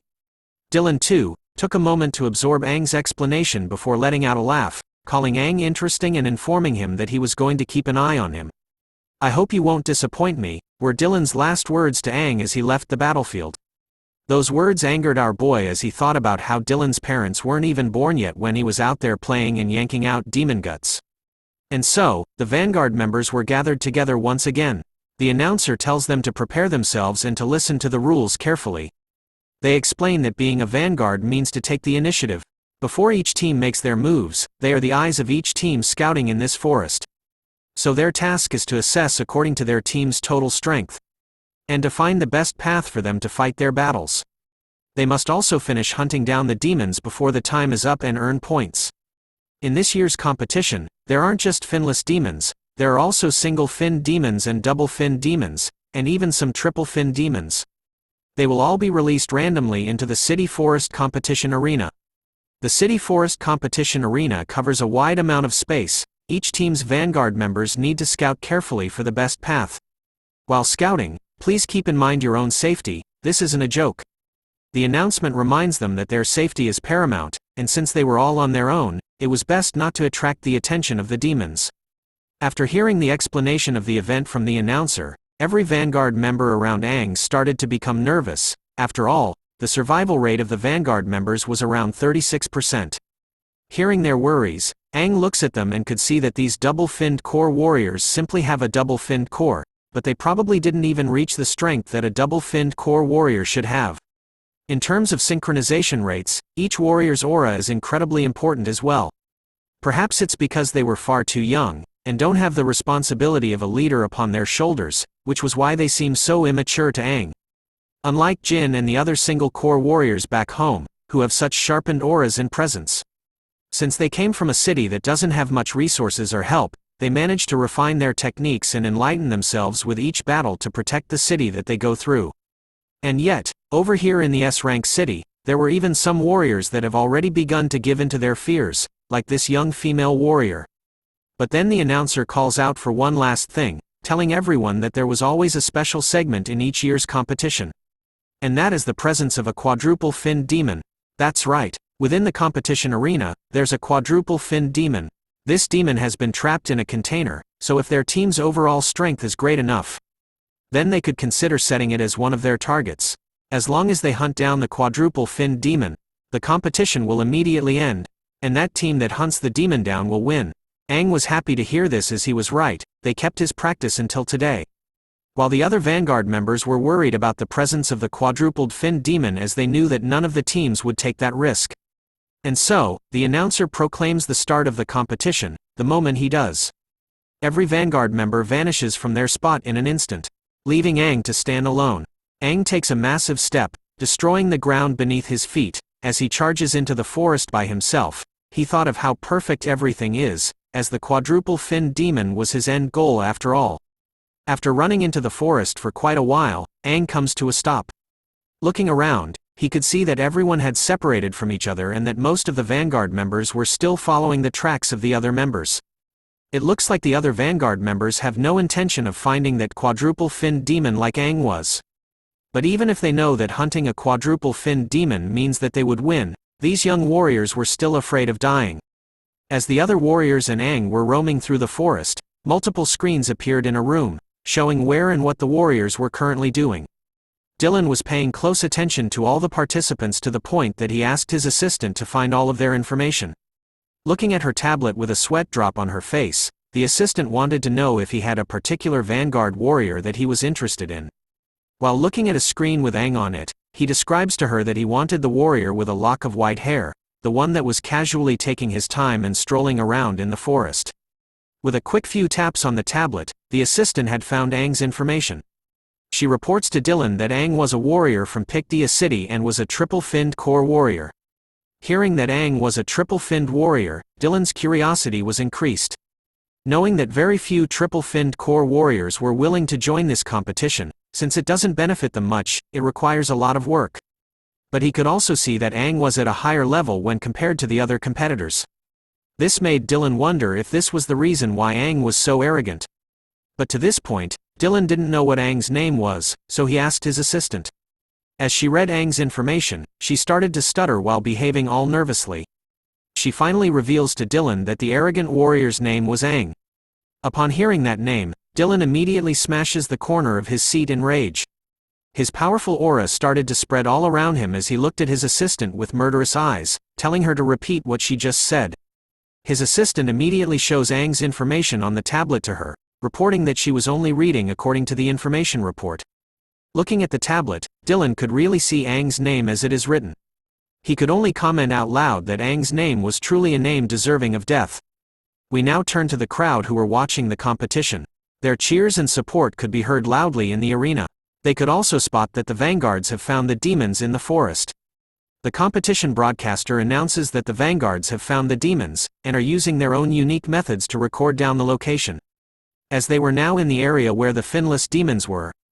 After noting down the spot on their maps, the vanguards have all moved on to the next location. While the other vanguards were moving quickly through the forest, Aang was still taking his sweet time. He could see that the other vanguards were recording down the location and plotting the best route for their team, which was the task that a vanguard needed to complete. Seeing them fighting to rush through the forest made Aang recall some of his sweet past memories. Meanwhile, his own team from pther City were watching him closely.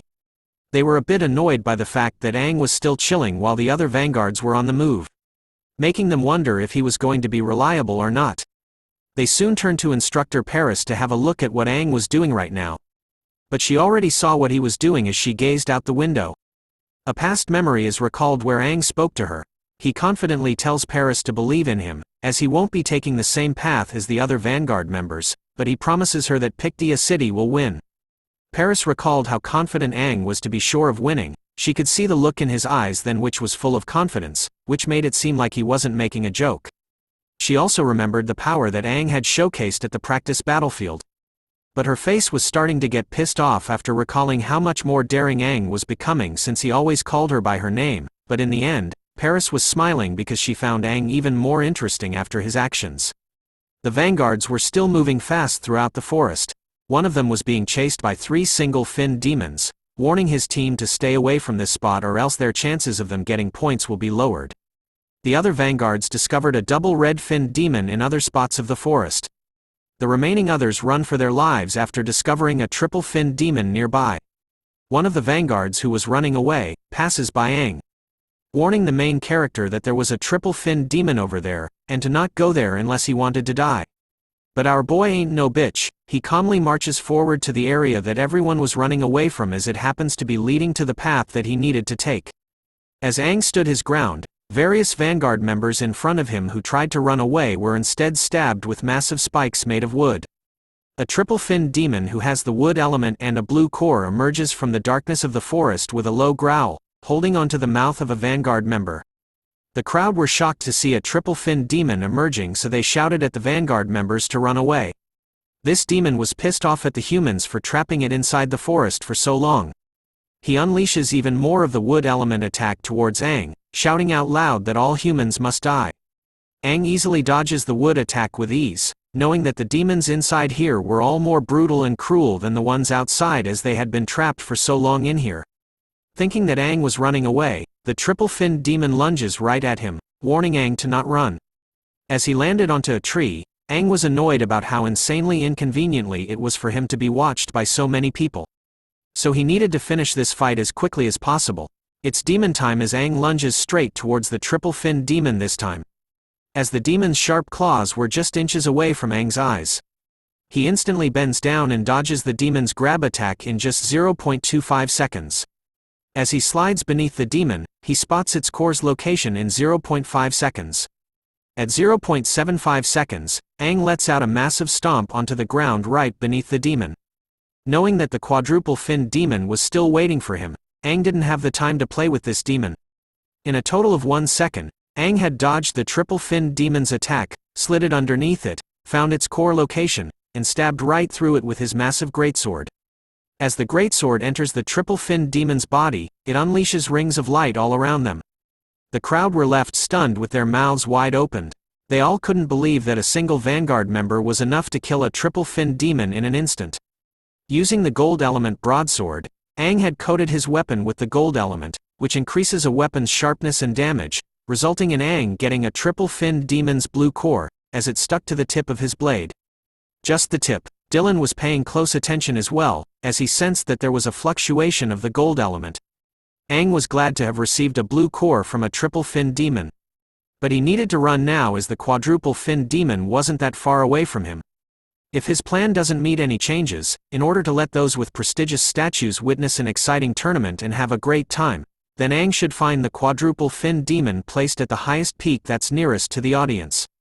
As Dylan could spot Aang moving fast through the forest this closely, he figured out that Aang's target was the quadruple-finned demon that was currently sealed in a metal box, with its deadly red aura still coming out from it. Deep within the quiet forest where the Vanguard warriors were, a sudden explosion of golden light appears in the center of it, destroying the forest and pushing everything away, as though Pain from Naruto had arrived in this manhwa. From out of the smoke and destruction, appeared Aang, who was wielding his massive sword, the one in his hand and not in his pants. It appears that he had slain his fifth demon as dead demons surrounded him. Looking at the last demon he had slain, he noticed that the attacks from these demons have increased in strength the deeper he ventured into the arena. He found it strange and was interested in investigating it a little further. But he realized that he couldn't leave the demons be when they kept trying to attack him. He realized that this was why the Vanguard member's spot was always vacant. For the other low-ranked warriors, this position would basically be a death sentence for them since they didn't have main character plot armor. But right now, as his team's Vanguard member, Aang had already helped them by killing 5 finned demons. So his team should be able to see that their team's points have risen quite a bit by now. He just hopes that they won't be too shocked by it too much. It turns out to be true, as his team including Paris were all too stunned to speak as we turn to look at them in the pther's waiting room. Looking at the top of the arena, where Dylan is, Aang figured out that the quadruple-finned demon should be placed at the top of that mountain that has the highest vantage point. And the person that is sitting right at the top in the audience box is, yeep, you guessed it right, the new 6 Talents Dylan fan. With a sinister look and aura on him, Dylan was smiling creepily while looking at Aang.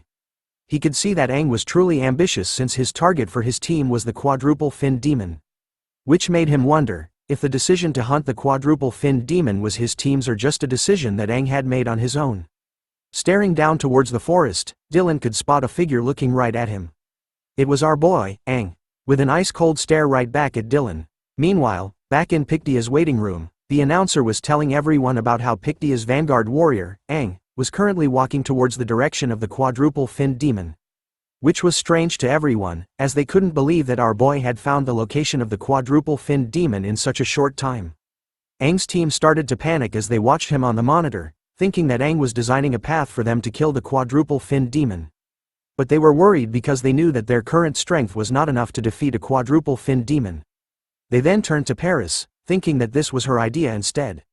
With a nervous sweat drop dripping down the side of her face, Paris tells the team that she had no idea what Aang was trying to do either. In her mind, she was hoping that the little bastard would stop creating trouble for her, as she knew that with the current team here, there was no way that they could kill the quadruple-finned demon.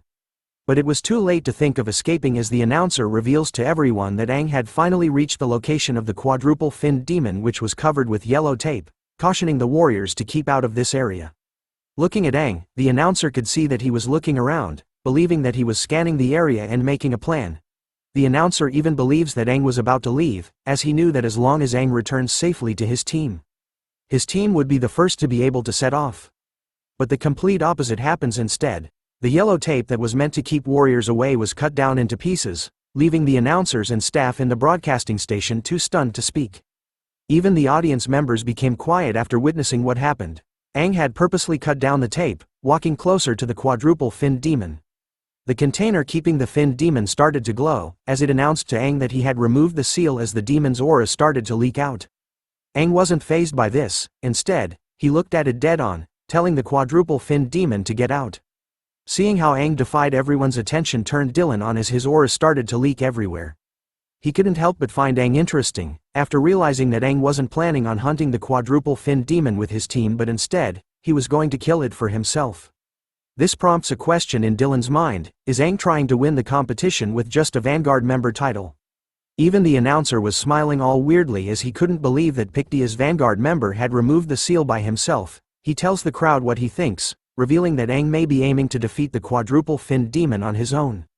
This was a situation that has never happened before since the demon hunting competition first began. The people of the city, the audience, everyone present, started to cheer on for pther, after witnessing Aang's boldness. Paris, on the other hand, was still stunned to hear that her Vanguard member was going to challenge a quadruple-finned demon all by himself. Even her cigar started to fall apart from the tip. The pther's team members were panicking, wondering if Aang was crazy and that he was going to die when facing against the quadruple-finned demon, as the announcer revealed that the crowd was reaching their peak of cheering over Aang's actions. Thinking back to the time that Aang showed off his solo leveling Arise skill, which gives him the ability to summon dead demons, Paris still believed that it would be hard for Aang to defeat the quadruple-finned demon. As she snaps her cigar with her own hand, Paris personally found it hard to win against quadruple-finned demons as she needed to use all of her strength to win. Knowing that he was going to do it by himself, Paris was concerned whether Aang could actually win. We now return to the container holding the quadruple-finned demon. After having its seal removed, the top of the container bursts into pieces. It turns out that the quadruple-finned demon inside was a blue core water element type. The quadruple-finned demon was glad to finally see that its cage had been opened. As it looked at Aang standing in front of it, the demon wondered if there was only one human warrior. Seeing no one else present around them, the demon lunges towards Aang without hesitation, thinking to start its killing spree with him first. Using its special move, Exploding Riptide Drill, the water demon transforms into a pillar of water, heading straight towards Aang, who prepares himself by swinging his broadsword backwards as the water demon comes even closer to him. But before the demon could reach him, Aang uses his broadsword to block the attack with a mud wall. But it does nothing to stop the speed of the drill attack from the demon. As a simple mud wall is almost as easy as shredding a piece of paper for a quadruple-finned demon, hence placing Aang in a dangerous situation. As he stood still against the incoming water drill attack, the demon taunts our boy, telling him he was stupid to face off against it by himself with a weak little mud wall from before. As the demon finally revealed its form, reaching out to stab Aang with his sharp claws, the ground beside Aang started to glow purple as something was reaching out from beneath. Another demon, covered in yellow, comes out from the ground and stops the water demon's attack from reaching Aang. Our boy, covered in purple ore this time, looks at the water demon who was caught in the grasp of the yellow demon, telling it whether it thinks that Aang was truly alone. Dylan was quick to notice that the yellow demon was one of the double-finned demons that Aang had slain from before. Surprise surprise, because from above, two more demons appeared right above the quadruple-finned demon. Using a combination of fire and wood elements, the demons launched a surprise attack. But the water demon was able to transform itself into a torrent of water, allowing it to escape from the demon's attacks. As it resumes its form after escaping the combined attack from the demons, the water demon could smell the scent of death upon his once comrades, making it wonder how this was possible. Seeing the demons lining up behind Aang, who confidently stood in front of them, the water demon realizes that Aang has the power to control corpses. Aang looks at the water demon with a smirk on his face, knowing that the skill he was using right now belongs to the demons, but he didn't have the time or mood to explain the things to the water demon. Paris was watching Aang closely and spotted the fact that he had finally used his unique ability, controlling. Everyone in the arena and even the announcer were stunned to see Aang's ability. The announcer couldn't believe that there were 3 demons helping him in battle and noticed that they were the demons that Aang had killed. The audience couldn't believe that a warrior could have such a superpower. Calling it insane, wasting no time at all, Aang orders for all the demons to go and kill the enemy in front of them. All 3 demons immediately obey the command, lunging at their demon comrade. The water demon wasn't planning to go down that easily. It summons 3 spears of ice, telling Aang that it was impossible for him to defeat it using a mere couple of deceased double-finned demons. So in return, it was going to have Aang taste its high-speed water gun skill. Watch out, shouted the announcer as someone else makes an appearance right above the water demon. With a powerful green shield and aura surrounding his body, Dylan makes his appearance, after crushing the water demon into the ground. Aang couldn't believe that he was able to crush the quadruple-finned demon with just the impact of his fall. With a very evil and sinister look on his face, Dylan turns his attention to Aang, apologizing for the sudden drop, as he was curious to know about his abilities and strength, so Dylan decided that they should have a match against one another instead. It turns out that Dylan was interested in Aang's ability to control demon corpses, as it was something that he had never seen before. He also believed that Aang was strong enough to be able to defeat a quadruple-finned demon by himself. So this time, Dylan wanted to be the one to test Aang's true strength instead. Unleashing his powerful green aura that takes the form of death as Aang stood against it. The announcer seems to know what Dylan wanted and reported it to the crowd. He announces to everyone that the great warrior Dylan wishes to test the outstanding warrior Aang's strength by himself, which meant that they were in for a great treat. Hearing this, the crowd goes even more wild, chanting out Dylan's name in unison, while wondering if Aang could hold up against Dylan longer than he did with the quadruple-finned demon. In the Pictia waiting room, Aang's team was confused by what was going on as one of the great 6 talents wanted to test Aang's strength. Paris couldn't believe it as well, thinking that now, everything has gone to shit. We return to Aang, who was covering his face with his arm, thinking about what Dylan was planning by testing Aang's strength, as he could feel the bloodthirst that Dylan was giving out, meaning he was going to do something else. Dylan could see Aang's reaction and tells him to chill for a bit, even though he noticed that Aang seems like someone who was very experienced unlike the other young warriors here. Aang explains that he had received more training than others, and due to the unique ability that he was born with, the instructor that was in charge of him trained him very strictly. Our boy takes the chance to flex, stating what he said previously was the reason why he was stronger than most of his peers. And as Dylan figured out, Aang was kind of a genius. Our boy said all this utter nonsense, because he was sure that Dylan wouldn't be able to verify it with anyone here if what he said was true. Instead of being pissed off by Aang's utter nonsense reply, Dylan found him even more interesting. Which prompts him to suddenly lunge himself towards Aang without any warning, using his green aura to cover his fist and light his eyes. Aang manages to leap out of the way in time as a giant fist made out of Dylan's green aura crashes the spot where he stood previously. Dylan shouts at Aang to use all of his strength to let him know how truly strong he was. Using his broadsword, Aang deflected the shattered rocks, as they ricocheted like bullets at him. He was amazed with their speed and strength. As he lands sliding backwards, Aang realizes that if he hadn't placed his guard up against Dylan the whole time, then he wouldn't have been able to dodge that strike. As Aang lifted his head, he could see that Dylan was being serious about their fight. Goddamn bastard. Out of the smoke, Dylan was slowly coming out. He tells Aang that he knew about how he had been keeping up his guard constantly against him. Else he wouldn't have been able to dodge the strike from before. Knowing this, Dylan wonders if he should increase his anticipation and expectation of Aang as his arm starts to release his green aura once again. But before the fight started, Aang wanted to ask a question. He could feel the immense hatred coming from Dylan, which made him wonder why he was being like that. The moment Aang asked that question, Dylan disappeared from his sight, explaining to Aang that there were 3 reasons why he was being so hostile to him right now. Appearing behind Aang in a flash, Dylan explains the first reason: he didn't like Aang's attitude. Just as a giant green fist smashes the spot where Aang was. The moment our boy escaped from the sudden attack, Dylan appears right behind him once more, stating the second reason. Aang stinks of demons. Using the same giant green arm skill, Dylan misses once again as Aang dodges away from his attack. But the impact of Dylan's attack was strong enough to send Aang flying through the forest, breaking the branches of trees. As he flew, Aang thought about how Dylan would still be suspicious of him as long as he had the power of the demon inside his body. But he could also see that Dylan's power output was definitely not even above 50%. Aang hadn't felt this much oppressive tension from a difference in strength since he was facing off against the octuple-finned demon from that time not long ago, but as he was immersed in his thoughts. Dylan's face appears right beside Aang, telling him the final reason. He whispers into our boy's ear, revealing the third reason to be the fact that he really hated Aang's name. Our boy immediately gritted his teeth hard, holding back his anger as he realizes that Dylan hates him just because he was their king once, a while ago. Aang had even dedicated his entire life to all of them and sacrificed so many of his own comrades. As Dylan reaches out to grab Aang with his green aura hand, he tells him that he was just here to play along with him. Hearing that he was the final straw for Aang as he sinks into his mind. Slowly activating his demonic side, Aang finally snaps, "Who the fuck are you to be able to do that?" shouted Aang as he turned around to face Dylan, charging towards him with his broadsword and surprising him. The 2 warriors finally faced off against one another, broadsword against giant green aura arm.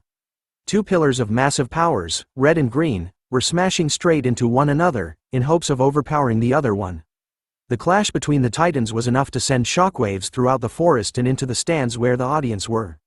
They were lucky that there was a shield protecting them. After the clash, smoke was formed as a figure covered in green aura leaps away from the area.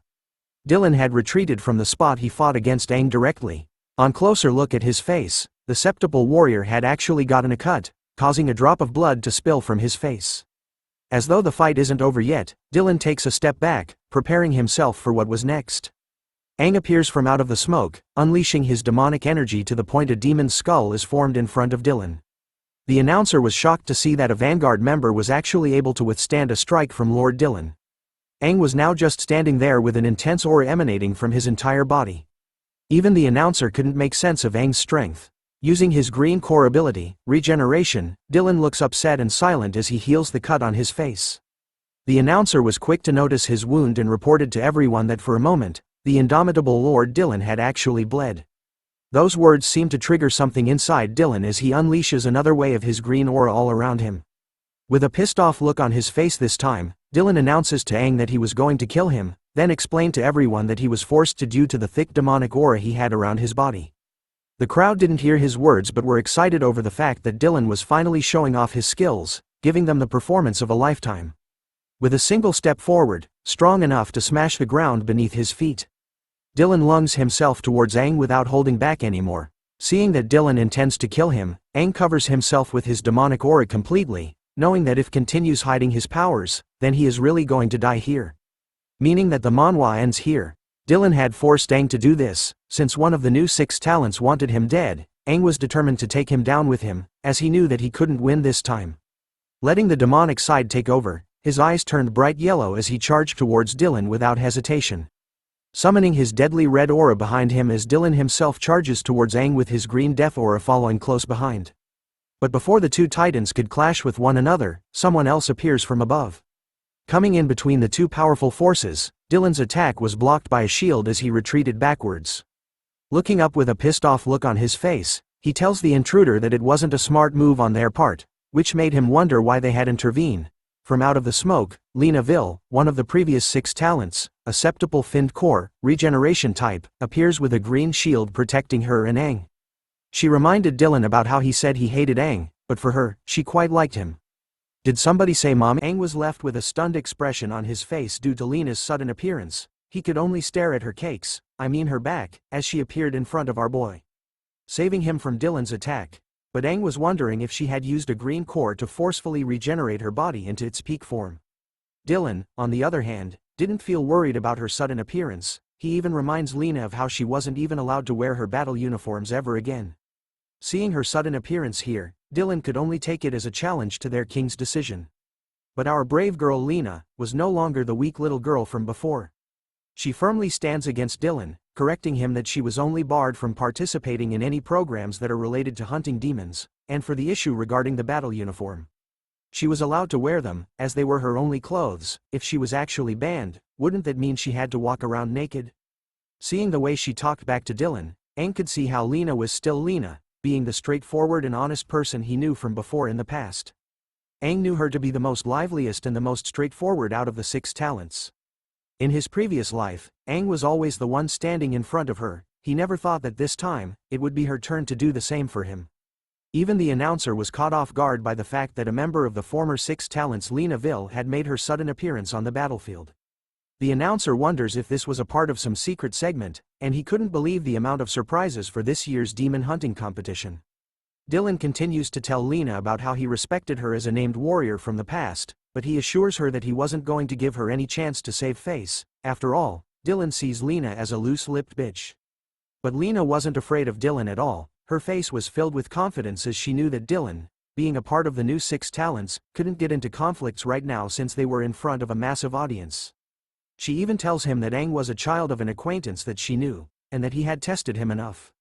But she knew deep down that there was something else behind the reason why Dylan wanted to test Aang. Hearing her sharp remarks, Dylan couldn't help but feel angry as a vein popped up on the side of his face. He starts to laugh to himself, telling Lena and Aang that they were a bunch of people that made him sick, before unleashing a new wave of green skill attack. The announcer was quick to analyze Dylan's sudden attack as the drill snake's command. This was an AoE skill that shoots multiple arrows out in a fan-shaped formation, a skill that the enemy can never dodge. Angered by the sudden attack from the shameless bastard, Lena herself charges her abilities up to counterattack. But before she could do anything, a shadow dashes past her. It was Aang, who managed to block the green arrow attacks with his broadsword. His sudden action causes Lena to be stunned as she sees the past Aang within the present Aang, after he had defended her from Dylan's attack. Even though he had managed to block the green arrows, more of them appeared from the sides, heading straight to Lena. This time, Lena grabs onto Aang's shoulder, telling him to get behind her, as it was her time to shine. Using her barrier as a weapon, Lena punches the crap out of the incoming arrow attacks. Even though he was protected, Aang felt a sudden rush of panic, as the reason why he came forward to block the attack was because he didn't want Lena to attack. Because he knew her so well, that with her personality, when Lena gets stubborn and fights, there will definitely be casualties. It turns out to be true as Lena charges straight towards Dylan without hesitation and with only murder in her eyes. The announcer in the broadcasting room was shocked to see this moment. he tells the crowd that there was a chance of seeing a fight between the new and former 6 talents, an event that was even rarer than that of a septuple finned demon appearing. Dylan was excited by Lena's actions, telling her that he had to use all of his strength in order to fight against her.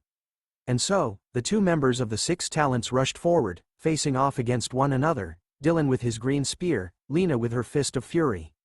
But as they were moving closer to one another, Aang started to take a deep breath in as the announcer revealed to everyone that Dylan was using his ultimate technique, the demon-piercing gun, which shows that he was actually serious about this. "Thank you, great warrior Dylan," shouted Aang so loudly that it stopped both warriors in their tracks. Lena was baffled by Aang's sudden shout, turning around to face him with a blurred expression on her face. But our boy continues his shouting, thanking Dylan for teaching him so many battle skills and techniques. Aang started to smile, realizing that his plan was working. With a mighty shout once again, Aang thanks Dylan who, despite being so busy, had chosen to teach the younger generation like him some of his battle experience. From Paris in the waiting into the audience in the arena, everyone was completely confused and stunned by Aang's sudden shouting. He continues to shout, asking Dylan if he was satisfied with his performance now before ending with a smile on his face. The announcer catches what Aang was saying, telling the crowd about how the Vanguard warrior from Pictia was expressing his gratitude towards Lord Dylan excitedly. Hearing this, the crowd had a mixed reaction towards what was happening. Some of them wanted the 2 septuple warriors to fight as it would be the highlight of the event, but some were worried, knowing that if 2 such powerful warriors were to fight, then a war might break out, so just seeing some of Lord Dylan's moves would be enough. Convincing the others, the crowd decided to just cheer on Dylan for his great performance. Leaving him stunned as he continues to hear the cheers from the crowd, about how he was spending his precious time to teach the younger generations. Closing his eyes, he realizes how clever Aang's plan was. With the way things are, Dylan wouldn't be able to attack anymore.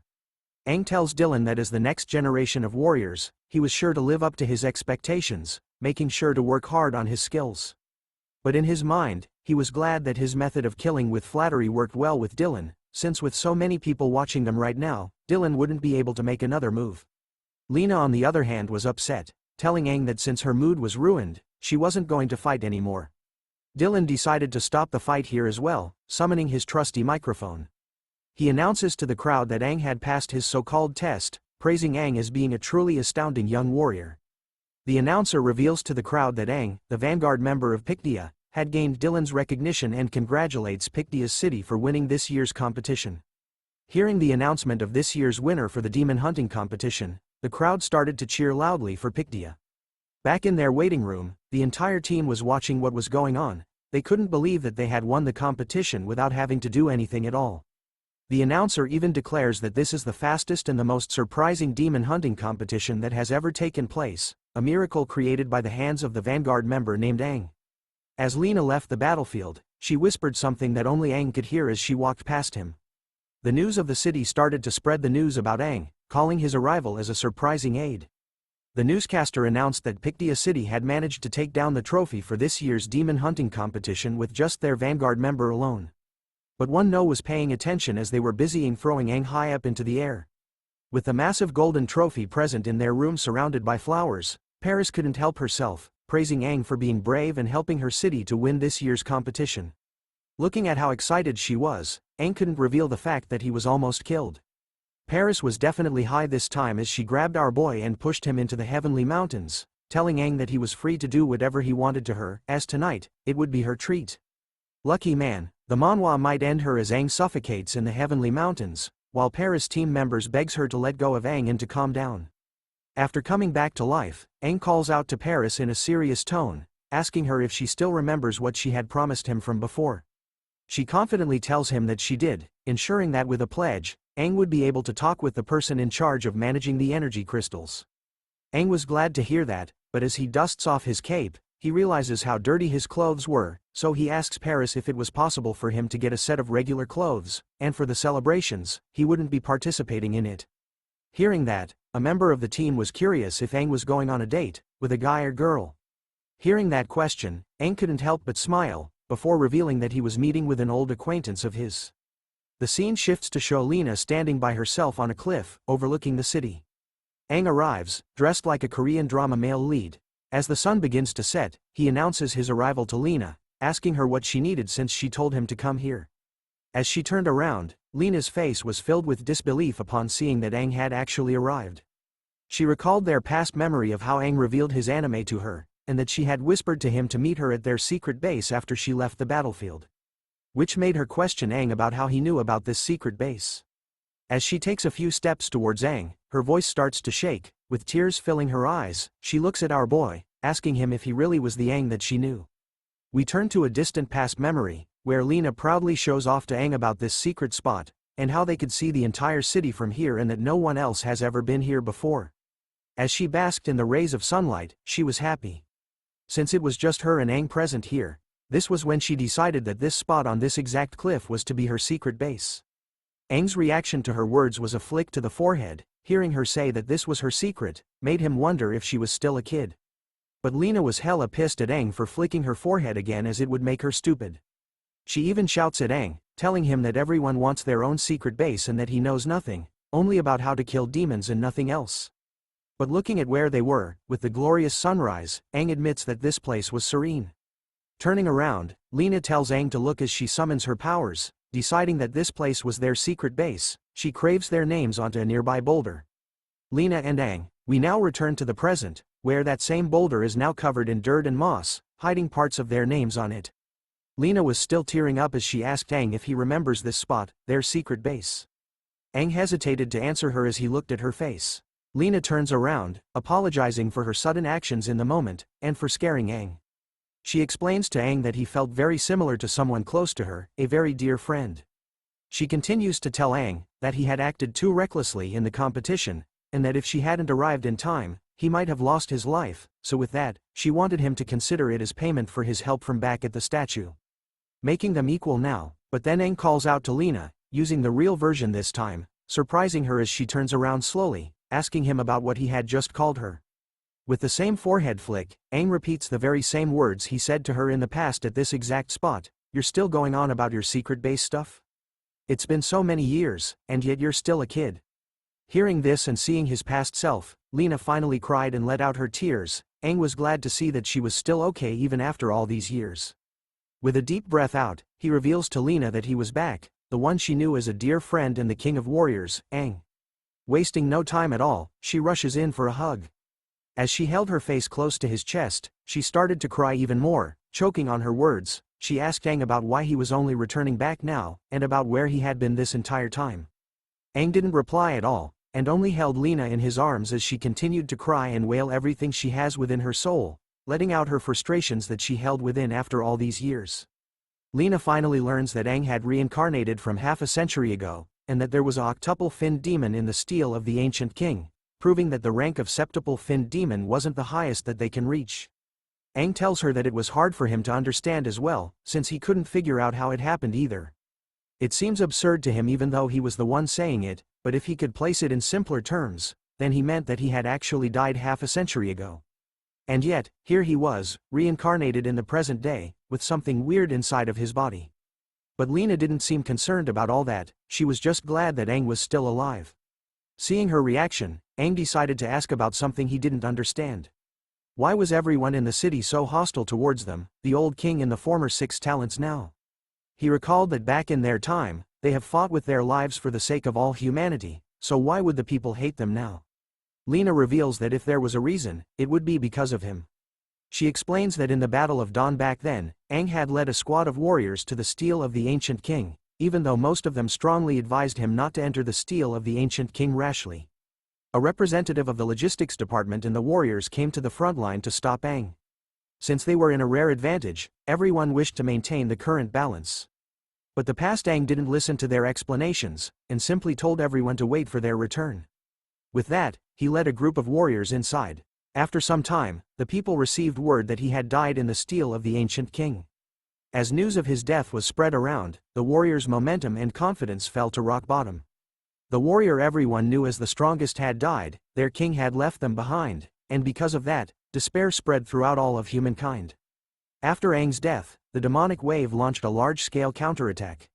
The territory that humanity had reclaimed was now occupied and trampled on by the demons once again. The ground was covered with the corpses of their human warriors. At that time, someone calculated that 90% of humanity's warriors perished. Many people believe that all of this should not have happened. If Aang had listened to them back then, if only he didn't enter the steel of the ancient king so rashly, then maybe the number of survivors of the battle for Dawn would have been many times greater. After that, with the flow of time, the new 6 talents and new kings slowly appeared. These new people were also a part of the group that had opposed Aang's decision back then, which was why so many people hated Aang right now. The rest of Aang's 6 talents were cast aside by the people, as they were seen as his supporters. In the end, the new king had revoked their status as warriors. For the first time, Aang started to tremble as he realized what his past decision had done to the world and the amount of deaths he had caused. Lena assures him that she was fine after so many years, and because it was now in the past, who was right wasn't that important. She continues to tell Aang that when she passes by his statue, she would stop and gaze at it, recalling so many things. Seeing how he was alive in a strange manner now, Lena called it a miracle. But Aang was furious by the outcome of his decision. He explains that the reason he went into the steel of the ancient king was to end all of the demons, so that their future descendants would no longer have to deal with them. Everything he did it for humanity. With her hand on his face, Lena tells him that she understands, but reminded Aang that he couldn't blame the people, because as their king, it was natural for him to become the target of blame. Accepting her explanation, Aang turns to ask about what had happened to his 6 talents. Lena reveals that 3 of them had died after his death in a battle, only 3 including her remained. The yellow core 6 talent known as Anran of the Earth was heavily injured, and later resigned on their accord, going into seclusion in a city somewhere. As she gazes back to the city, Lena tells Aang that she had planned on leaving this place but it was filled with memories. She then reveals that the last member, Blue Core Phantom Desha, had revolted against the new king, and had been thrown into the dungeon to await his death after getting his arms and legs broken. Aang was furious to learn how they treated his fellow comrade. His anger boiled over, resulting in his demonic aura being unleashed. He shouts at Lena, wondering why she hasn't joined forces with their supporters to overthrow the new king. She hears him and reveals that the current king was the only triple core septuple finned warrior. She believed that even the Aang from the past known as the strongest human warrior wouldn't be able to beat the new king. She knew that Aang had noticed that the current 6 talents had all surpassed the past versions as they were double-core septuple finned warriors. But Aang still wanted to break Desha from out of the dungeon as he couldn't watch him die. His mind was filled with thoughts about how they had achieved a triple core. But as he was thinking, Lena tells him that there was a way. With a serious look in her eye, she asks Aang if he was aware of the elemental powers that the demons currently hold. After hearing about the words elemental power, Aang was curious about it, so Lena explains to him that the demons of the current time don't just simply have the red to black cores anymore. Aside from those 6 types, they had also now evolved the 5 different elements as well. Which was why the current generation of demons were even more difficult to defeat as compared to before in their time. Aang knew of those things as the 5 great elements, consisting of wood, fire, earth, metal and water. Which means that within his body so far, he was only missing the earth element. This is giving Aang the last bender vibes. After hearing about the elements, Aang wanted to know what it has to do with the warriors. Lena reveals to him that the warriors of today were able to combine the different types of elemental powers together. Aang was stunned to hear that the warriors of today were capable of that, believing that combining elemental powers were the same as his ability to control the elements.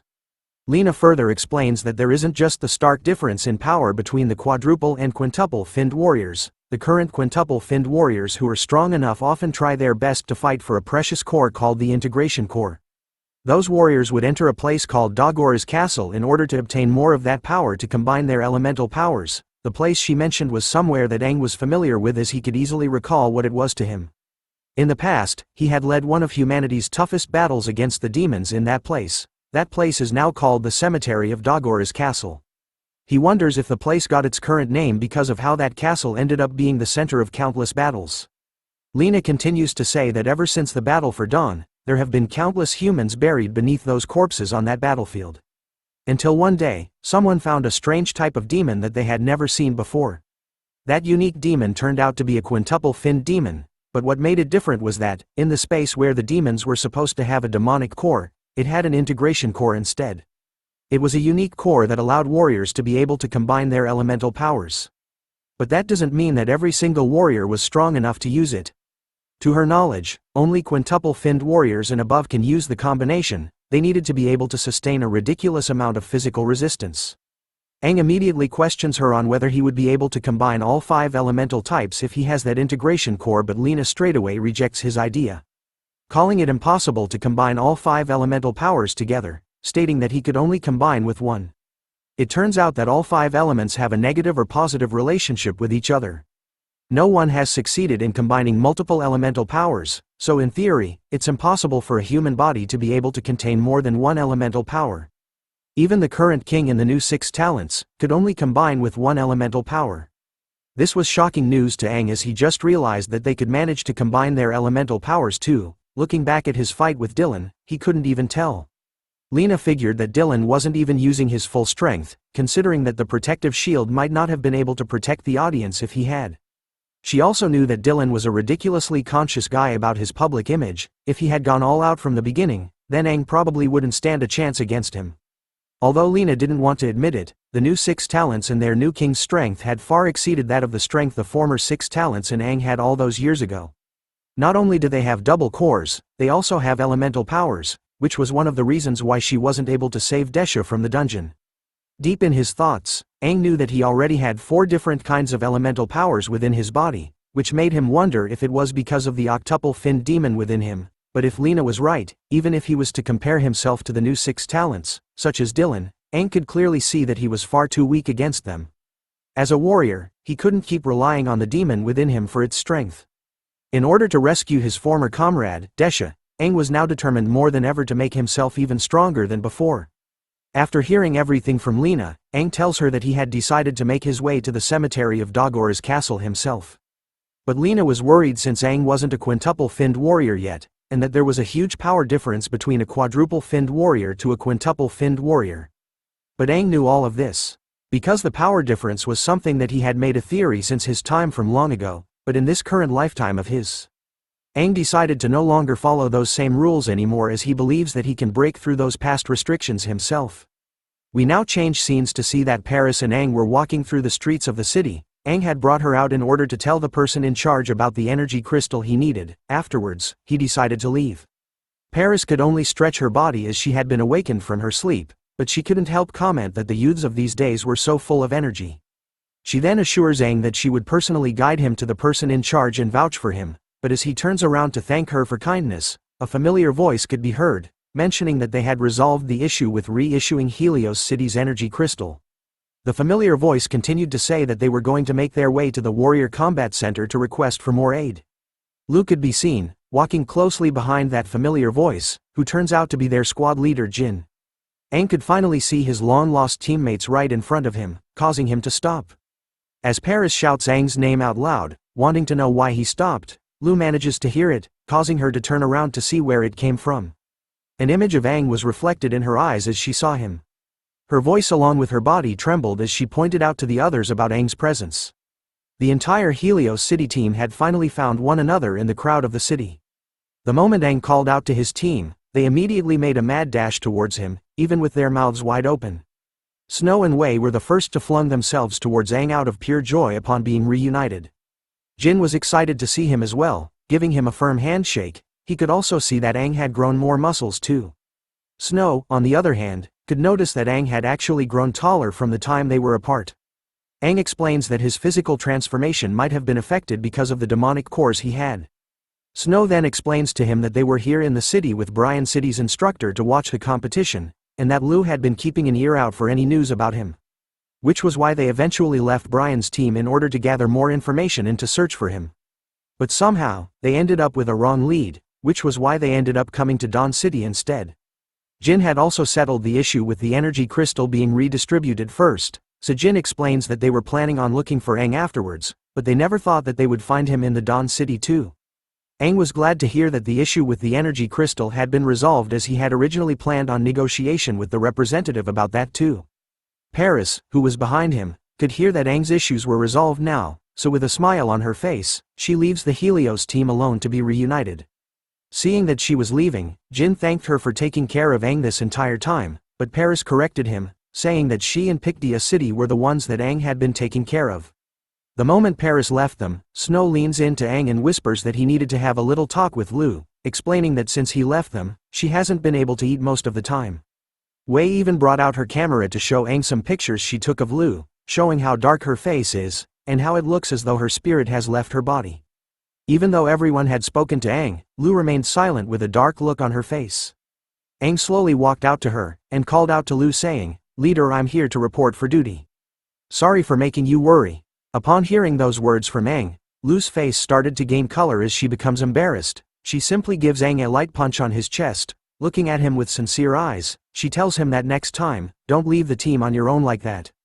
Aang could only smile and agree to what she said. As the Helios team started to chat about their reunion, a familiar green hood was seen in the alleyway near them. It turns out to be Lena, who was watching them closely. She couldn't help but smile after seeing the situation Aang was in. After all, it reminded her of how they were many years ago. We now begin this chapter with a scene of a place filled with skeletons. Aang and Lu could be seen together. She was out of breath, carrying Aang on her shoulder slowly through the hallway. She told him to hold on as Aang was bleeding heavily as the corpses of demonic beings surrounded them. It looks like Aang was unconscious but was holding tightly onto an integration core in his hand. Covered in wounds, Lu was trying her best to get them to a safe place, telling Aang repeatedly that he couldn't fall asleep and that he needed to stay with her. But as she tries her best to carry him to a safe place, Aang's hand appears to slowly lose its strength, and eventually, he lets go of the integration core, allowing it to roll across from them. Reminder, the integration core was something that allows warriors to integrate the elemental powers of a demon. After dropping the core, numerous demonic beings appeared in the shadows above them, laughing at the fact that there were only low-level warriors present, and that this was the end for all of them. One of the demonic beings jumps down, roaring at Lu and screaming for death. Lu wasn't able to react in time to the demon's surprise attack, resulting in her being stabbed in the chest. The demon's attack was strong enough to throw her across the hallway, but it could still see that she was barely moving. Aang was bleeding on the ground next to her, so she tried to reach out to him. In her final moments, she realized how weak she was, and apologized to Aang for not being able to protect him. As she tried to reach Aang for the last time, Lu woke up all of a sudden with a scream. She was breathing heavily while being in her nightgown, slowly realizing that what she saw was simply a dream she had. But as she got up from her bed, she wondered why it felt so real, even the pain of being stabbed. As she lets out a deep breath, she tells herself to forget it as there was no use in thinking about it. Looking at her body, she could see that she had sweated quite a bit, and decided to take a bath. But as she was going to, Aang slams her door wide open, concerned about her as he had heard her shouting just now. But as he spots what she was wearing, Aang became shy all of a sudden and realized that he had made a mistake. Seeing his rude action, Lu answers back with the words "you pervert" and with a pillow to Aang's face. But her attacks don't stop there, as Lu continues to whack the shit out of Aang, scolding him for entering a girl's room without knocking, being beaten ruthlessly. Aang tried to reason that he did it because of her screaming, but it only resulted in him being beaten up even more. Eventually, after the beating, our boy was kicked out of the room.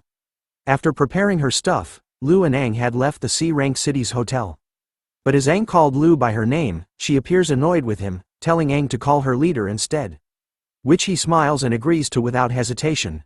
He asks if she had rested well since they had a long schedule ahead of them today. Lu tells him that she did, even though she had a nightmare, but what's more embarrassing to her was that just moments ago, something embarrassing happened, and yet, Aang still had the same calm look on his face. With a map out, Aang explains to Lu that they will be making their way to a C-rank city, a place that they have to pass through in order to get to the cemetery of Dagora's castle, so if they make their way there at full speed, they should be able to reach the cemetery of Dagora's castle before evening. But there was a condition to enter the castle: they needed to win a battle against the city guards, or else, they would be seen as trespassers, which would be troublesome for them. Lu recalled that Jin had mentioned before that the castle is now an important strategic location these days, as it was designated as a place where quintuple-finned warriors that are strong enough are able to obtain the integration core. A wall was specifically built around the place, and there are a couple of high-rank warrior military groups stationed around it as well. The entire city's external areas are guarded closely, not just to prevent warriors from entering illegally, but also to prepare for the day when the demons inside might come out. That's a defensive mechanism against whatever is inside the castle too. Hearing that, Aang questions Lu on whether she was afraid to enter the castle with him, that even though it was a request from Jin, he never thought that she would agree to it that easily. Especially since it's a place that only quintuple-finned warriors dare to step foot in. Lu explains that Jin was more worried about how reckless Aang was going to be, and without a green core regeneration type warrior with him, he would be in danger, and it just so happens that Lu was a green core warrior. Turning around, she explains to Aang that she wasn't doing this for him as she had a mission of her own too. Jin wanted Lu to level up together with Aang, so by the time they were back, Lu would have raised her rank to double-finned warrior. But within her mind, Lu was furious over how Aang was able to level up so quickly. He had gone from a single-finned warrior to a quadruple-finned warrior in such a short time, showing her how good he was, which made her mad. Aang understood her reasons. After all, he recalled that Snow and Wei were also receiving special training from Jin in order to level up. Lu reminds him that she was the leader of this team, and in light of how Aang had left his team on his own previously, she was also here to keep an eye on him. Seeing her look on when they had first reunited, Aang couldn't help it but smile to himself. When Lu spots it, her first reaction to his smile was that it seemed lewd to her, making her think that he was thinking about that embarrassing moment from earlier on. The scene then changes to a battlefield-like area where numerous warriors were gathered together, shouting and requesting for different types of warriors, from green core regeneration type to agility type warriors, where they had to at least be a quintuple-finned core warrior. This place is the cemetery of Dagora's castle, the main door core testing battle preparation zone. Aang and Lu had finally arrived at the castle where the integration core was inside. But as they walked past the other warriors, they were soon noticed by them. The crowd around them couldn't believe that there was a quadruple and single-finned core warrior together, making them believe that Aang and Lu's thirst for power had driven them crazy and that they were only here to provide nutrients to the demons inside the castle. They continued to make fun of them, calling them a couple and betting that Aang and Lu wouldn't even make it past the strength test. Hearing all those remarks, Aang could only laugh at them.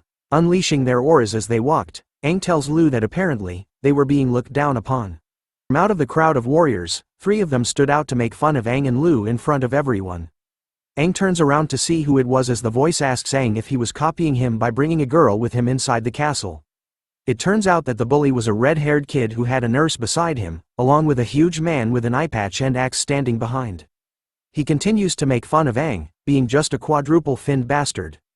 He couldn't believe that a quadruple-finned warrior was bringing along a single-finned warrior to fight within the castle. He tells them that their heads were going to roll before they realized it. Lu could only call the red-haired kid trash after hearing his rude comments about them, but Aang tells him not to bother, since there was no need for them to mess with such a low-level insult.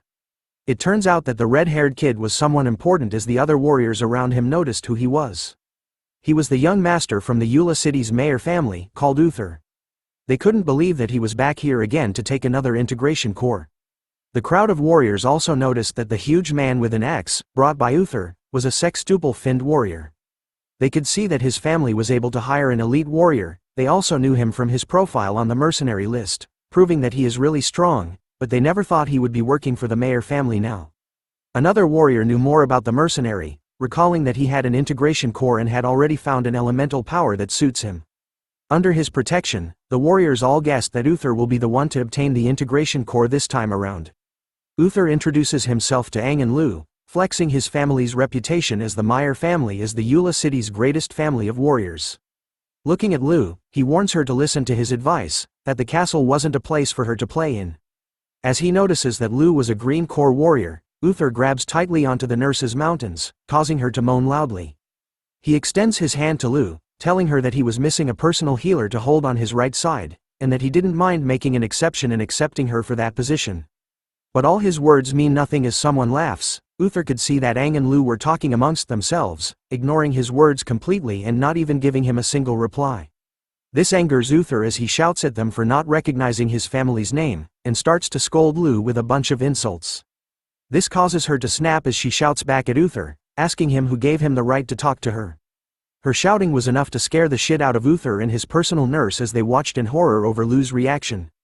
She continues to scold Pther, telling him that he was a piece of trash for constantly using his family's reputation in every sentence. Hearing this made the boy snap as he threw the nurse hard onto the ground while insulting Lu back, warning her that he could kill her by just lifting one of his fingers. But our girl wasn't backing down. In a calm manner, she explained that she knew that she was not as strong as him right now, but assured Pther that she wasn't going to go down that easily. But within her mind, she was scolding Pther that as a perverted bastard, he had no right to be angry, and that she wasn't scared to beat him up. Tired of using words, Pther launches himself straight at Lu, planning to put the single-finned warrior in her place. But before he could touch her with his dirty hand, Aang appears out of the blue, grabbing onto Uther's hand in an instant.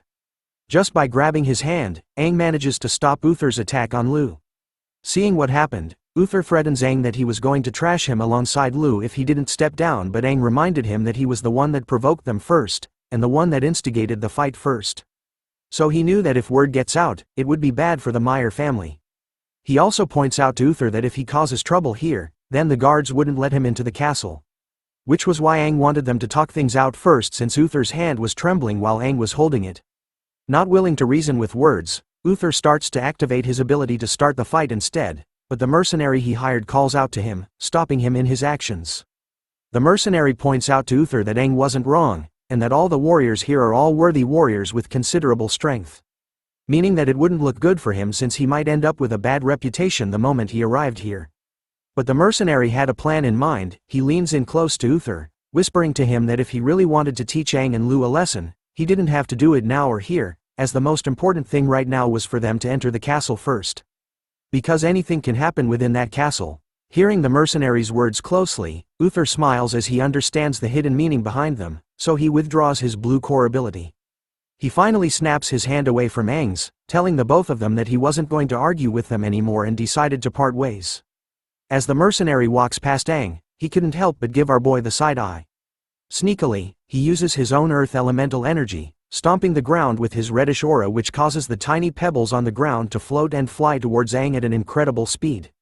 Without moving from his spot, Aang causally plucks them out of the air with just one arm. Lu notices something and asks Aang about what was wrong. He calmly tells her that it was nothing, just some mosquitoes. But as he hid the stones from her, his hand was glowing bright gold. He urges her that they should go and take the test, as he was sure that they would be able to pass smoothly. It turns out that Aang had used the metal element skill called Hardened Skin to catch the mercenary's sneaky stone attack. The mercenary was able to see that Aang had secretly countered his earth elemental attack by using just his hand, not to mention his insane reaction speed. The mercenary had expected for Aang's hand to be punctured immediately.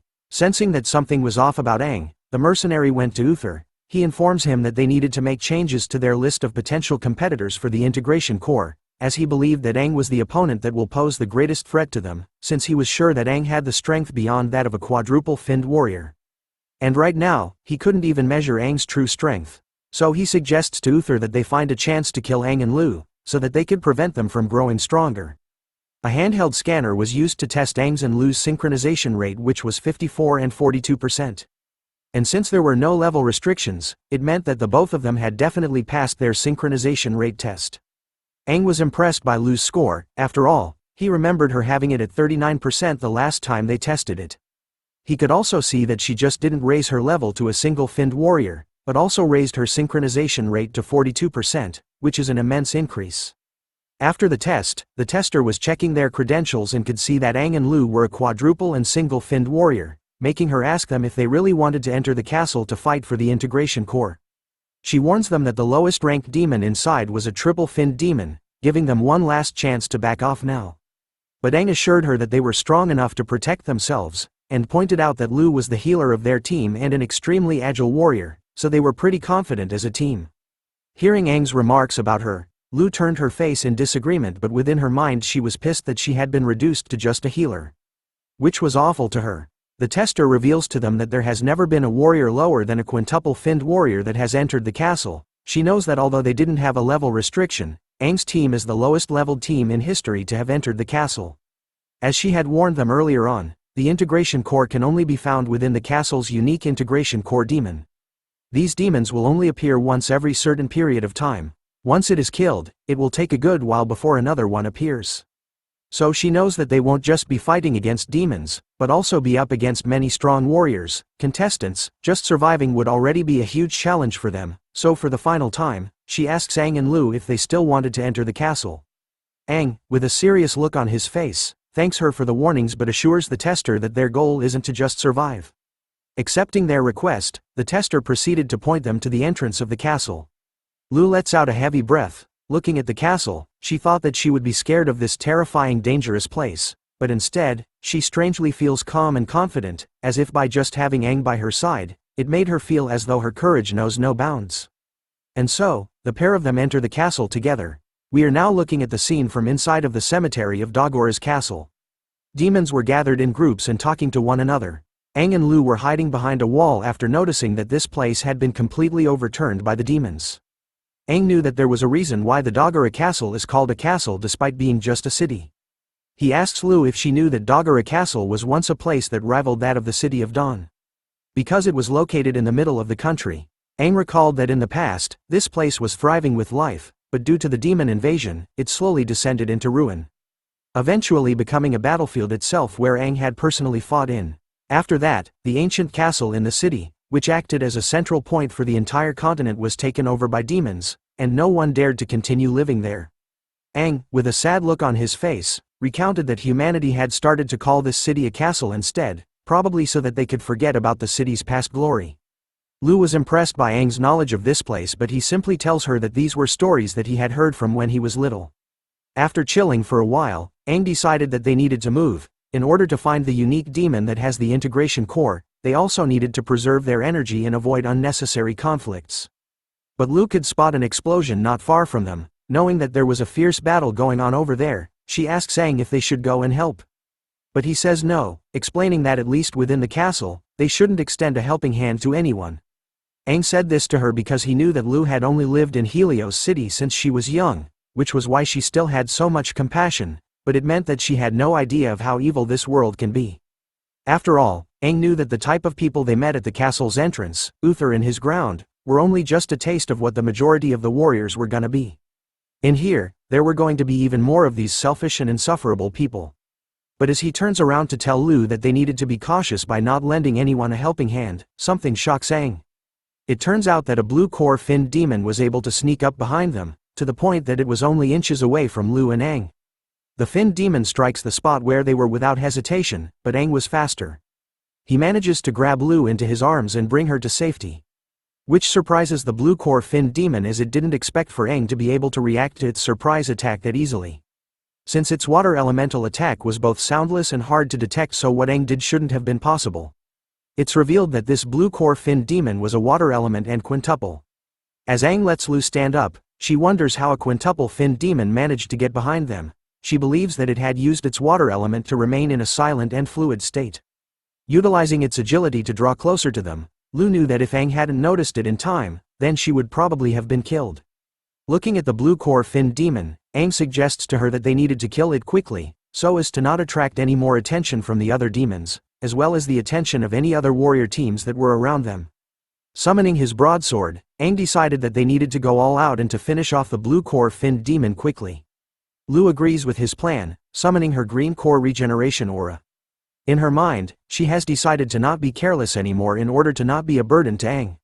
The blue-finned demon could hear Aang's plan about finishing it off quickly, so it started to laugh, as it couldn't believe that a quadruple-finned warrior and single-finned warrior was looking down on it. It calls it cute before disappearing in an instant in front of Aang and Lu, and reappearing in the air above them. As it stretched its arms from both sides, water droplets started to appear in its palms. The blue-finned demon was casting an ability called the Rainfall's Waltz. The ability had transformed the water droplets in the sky into sharp spears made out of ice. Once the ability was casted finished, the blue-finned demon aimed it towards Aang and Lu, raining down spears of ice straight towards them. Aang could see that it was an area of effect skill, so he shouts at Lu to come to him. As the spears of ice landed all around them, we could see tree branches appearing in the middle of the battle where Aang and Lu were. The blue core finned demon was confident in its skills, believing that with just a quadruple and single finned demon, it wouldn't even spare a single glance towards their corpses. But as it landed back on the ground to check, it was surprised to see a barrier made out of wood and metal elemental energy. Aang had managed to summon a barrier made out of wood and metal elemental energy, protecting himself and Lu completely from the spears made out of ice. But the blue core finned demon was confused on how it was possible for Aang to use two different types of elemental energies when only quintuple finned warriors could use the elements that way. But as it was left wondering, Aang took the chance to launch himself forward towards the demon. Seeing that Aang was coming to it instead, it stomps its foot hard into the ground, promising Aang that it was going to pierce him till he was full of holes. With that step, the blue core finned demon had summoned more ice spikes from the ground, aimed towards Aang. But he wasn't scared of it at all, because he could also use the water element, just like the demon. Using the water element, Aang had transformed himself into water in order to dodge the ice spikes that were coming from the ground. The blue core demon was stunned to see the speed of Aang, who reappears in his warrior form right below it, asking the demon if it was shocked.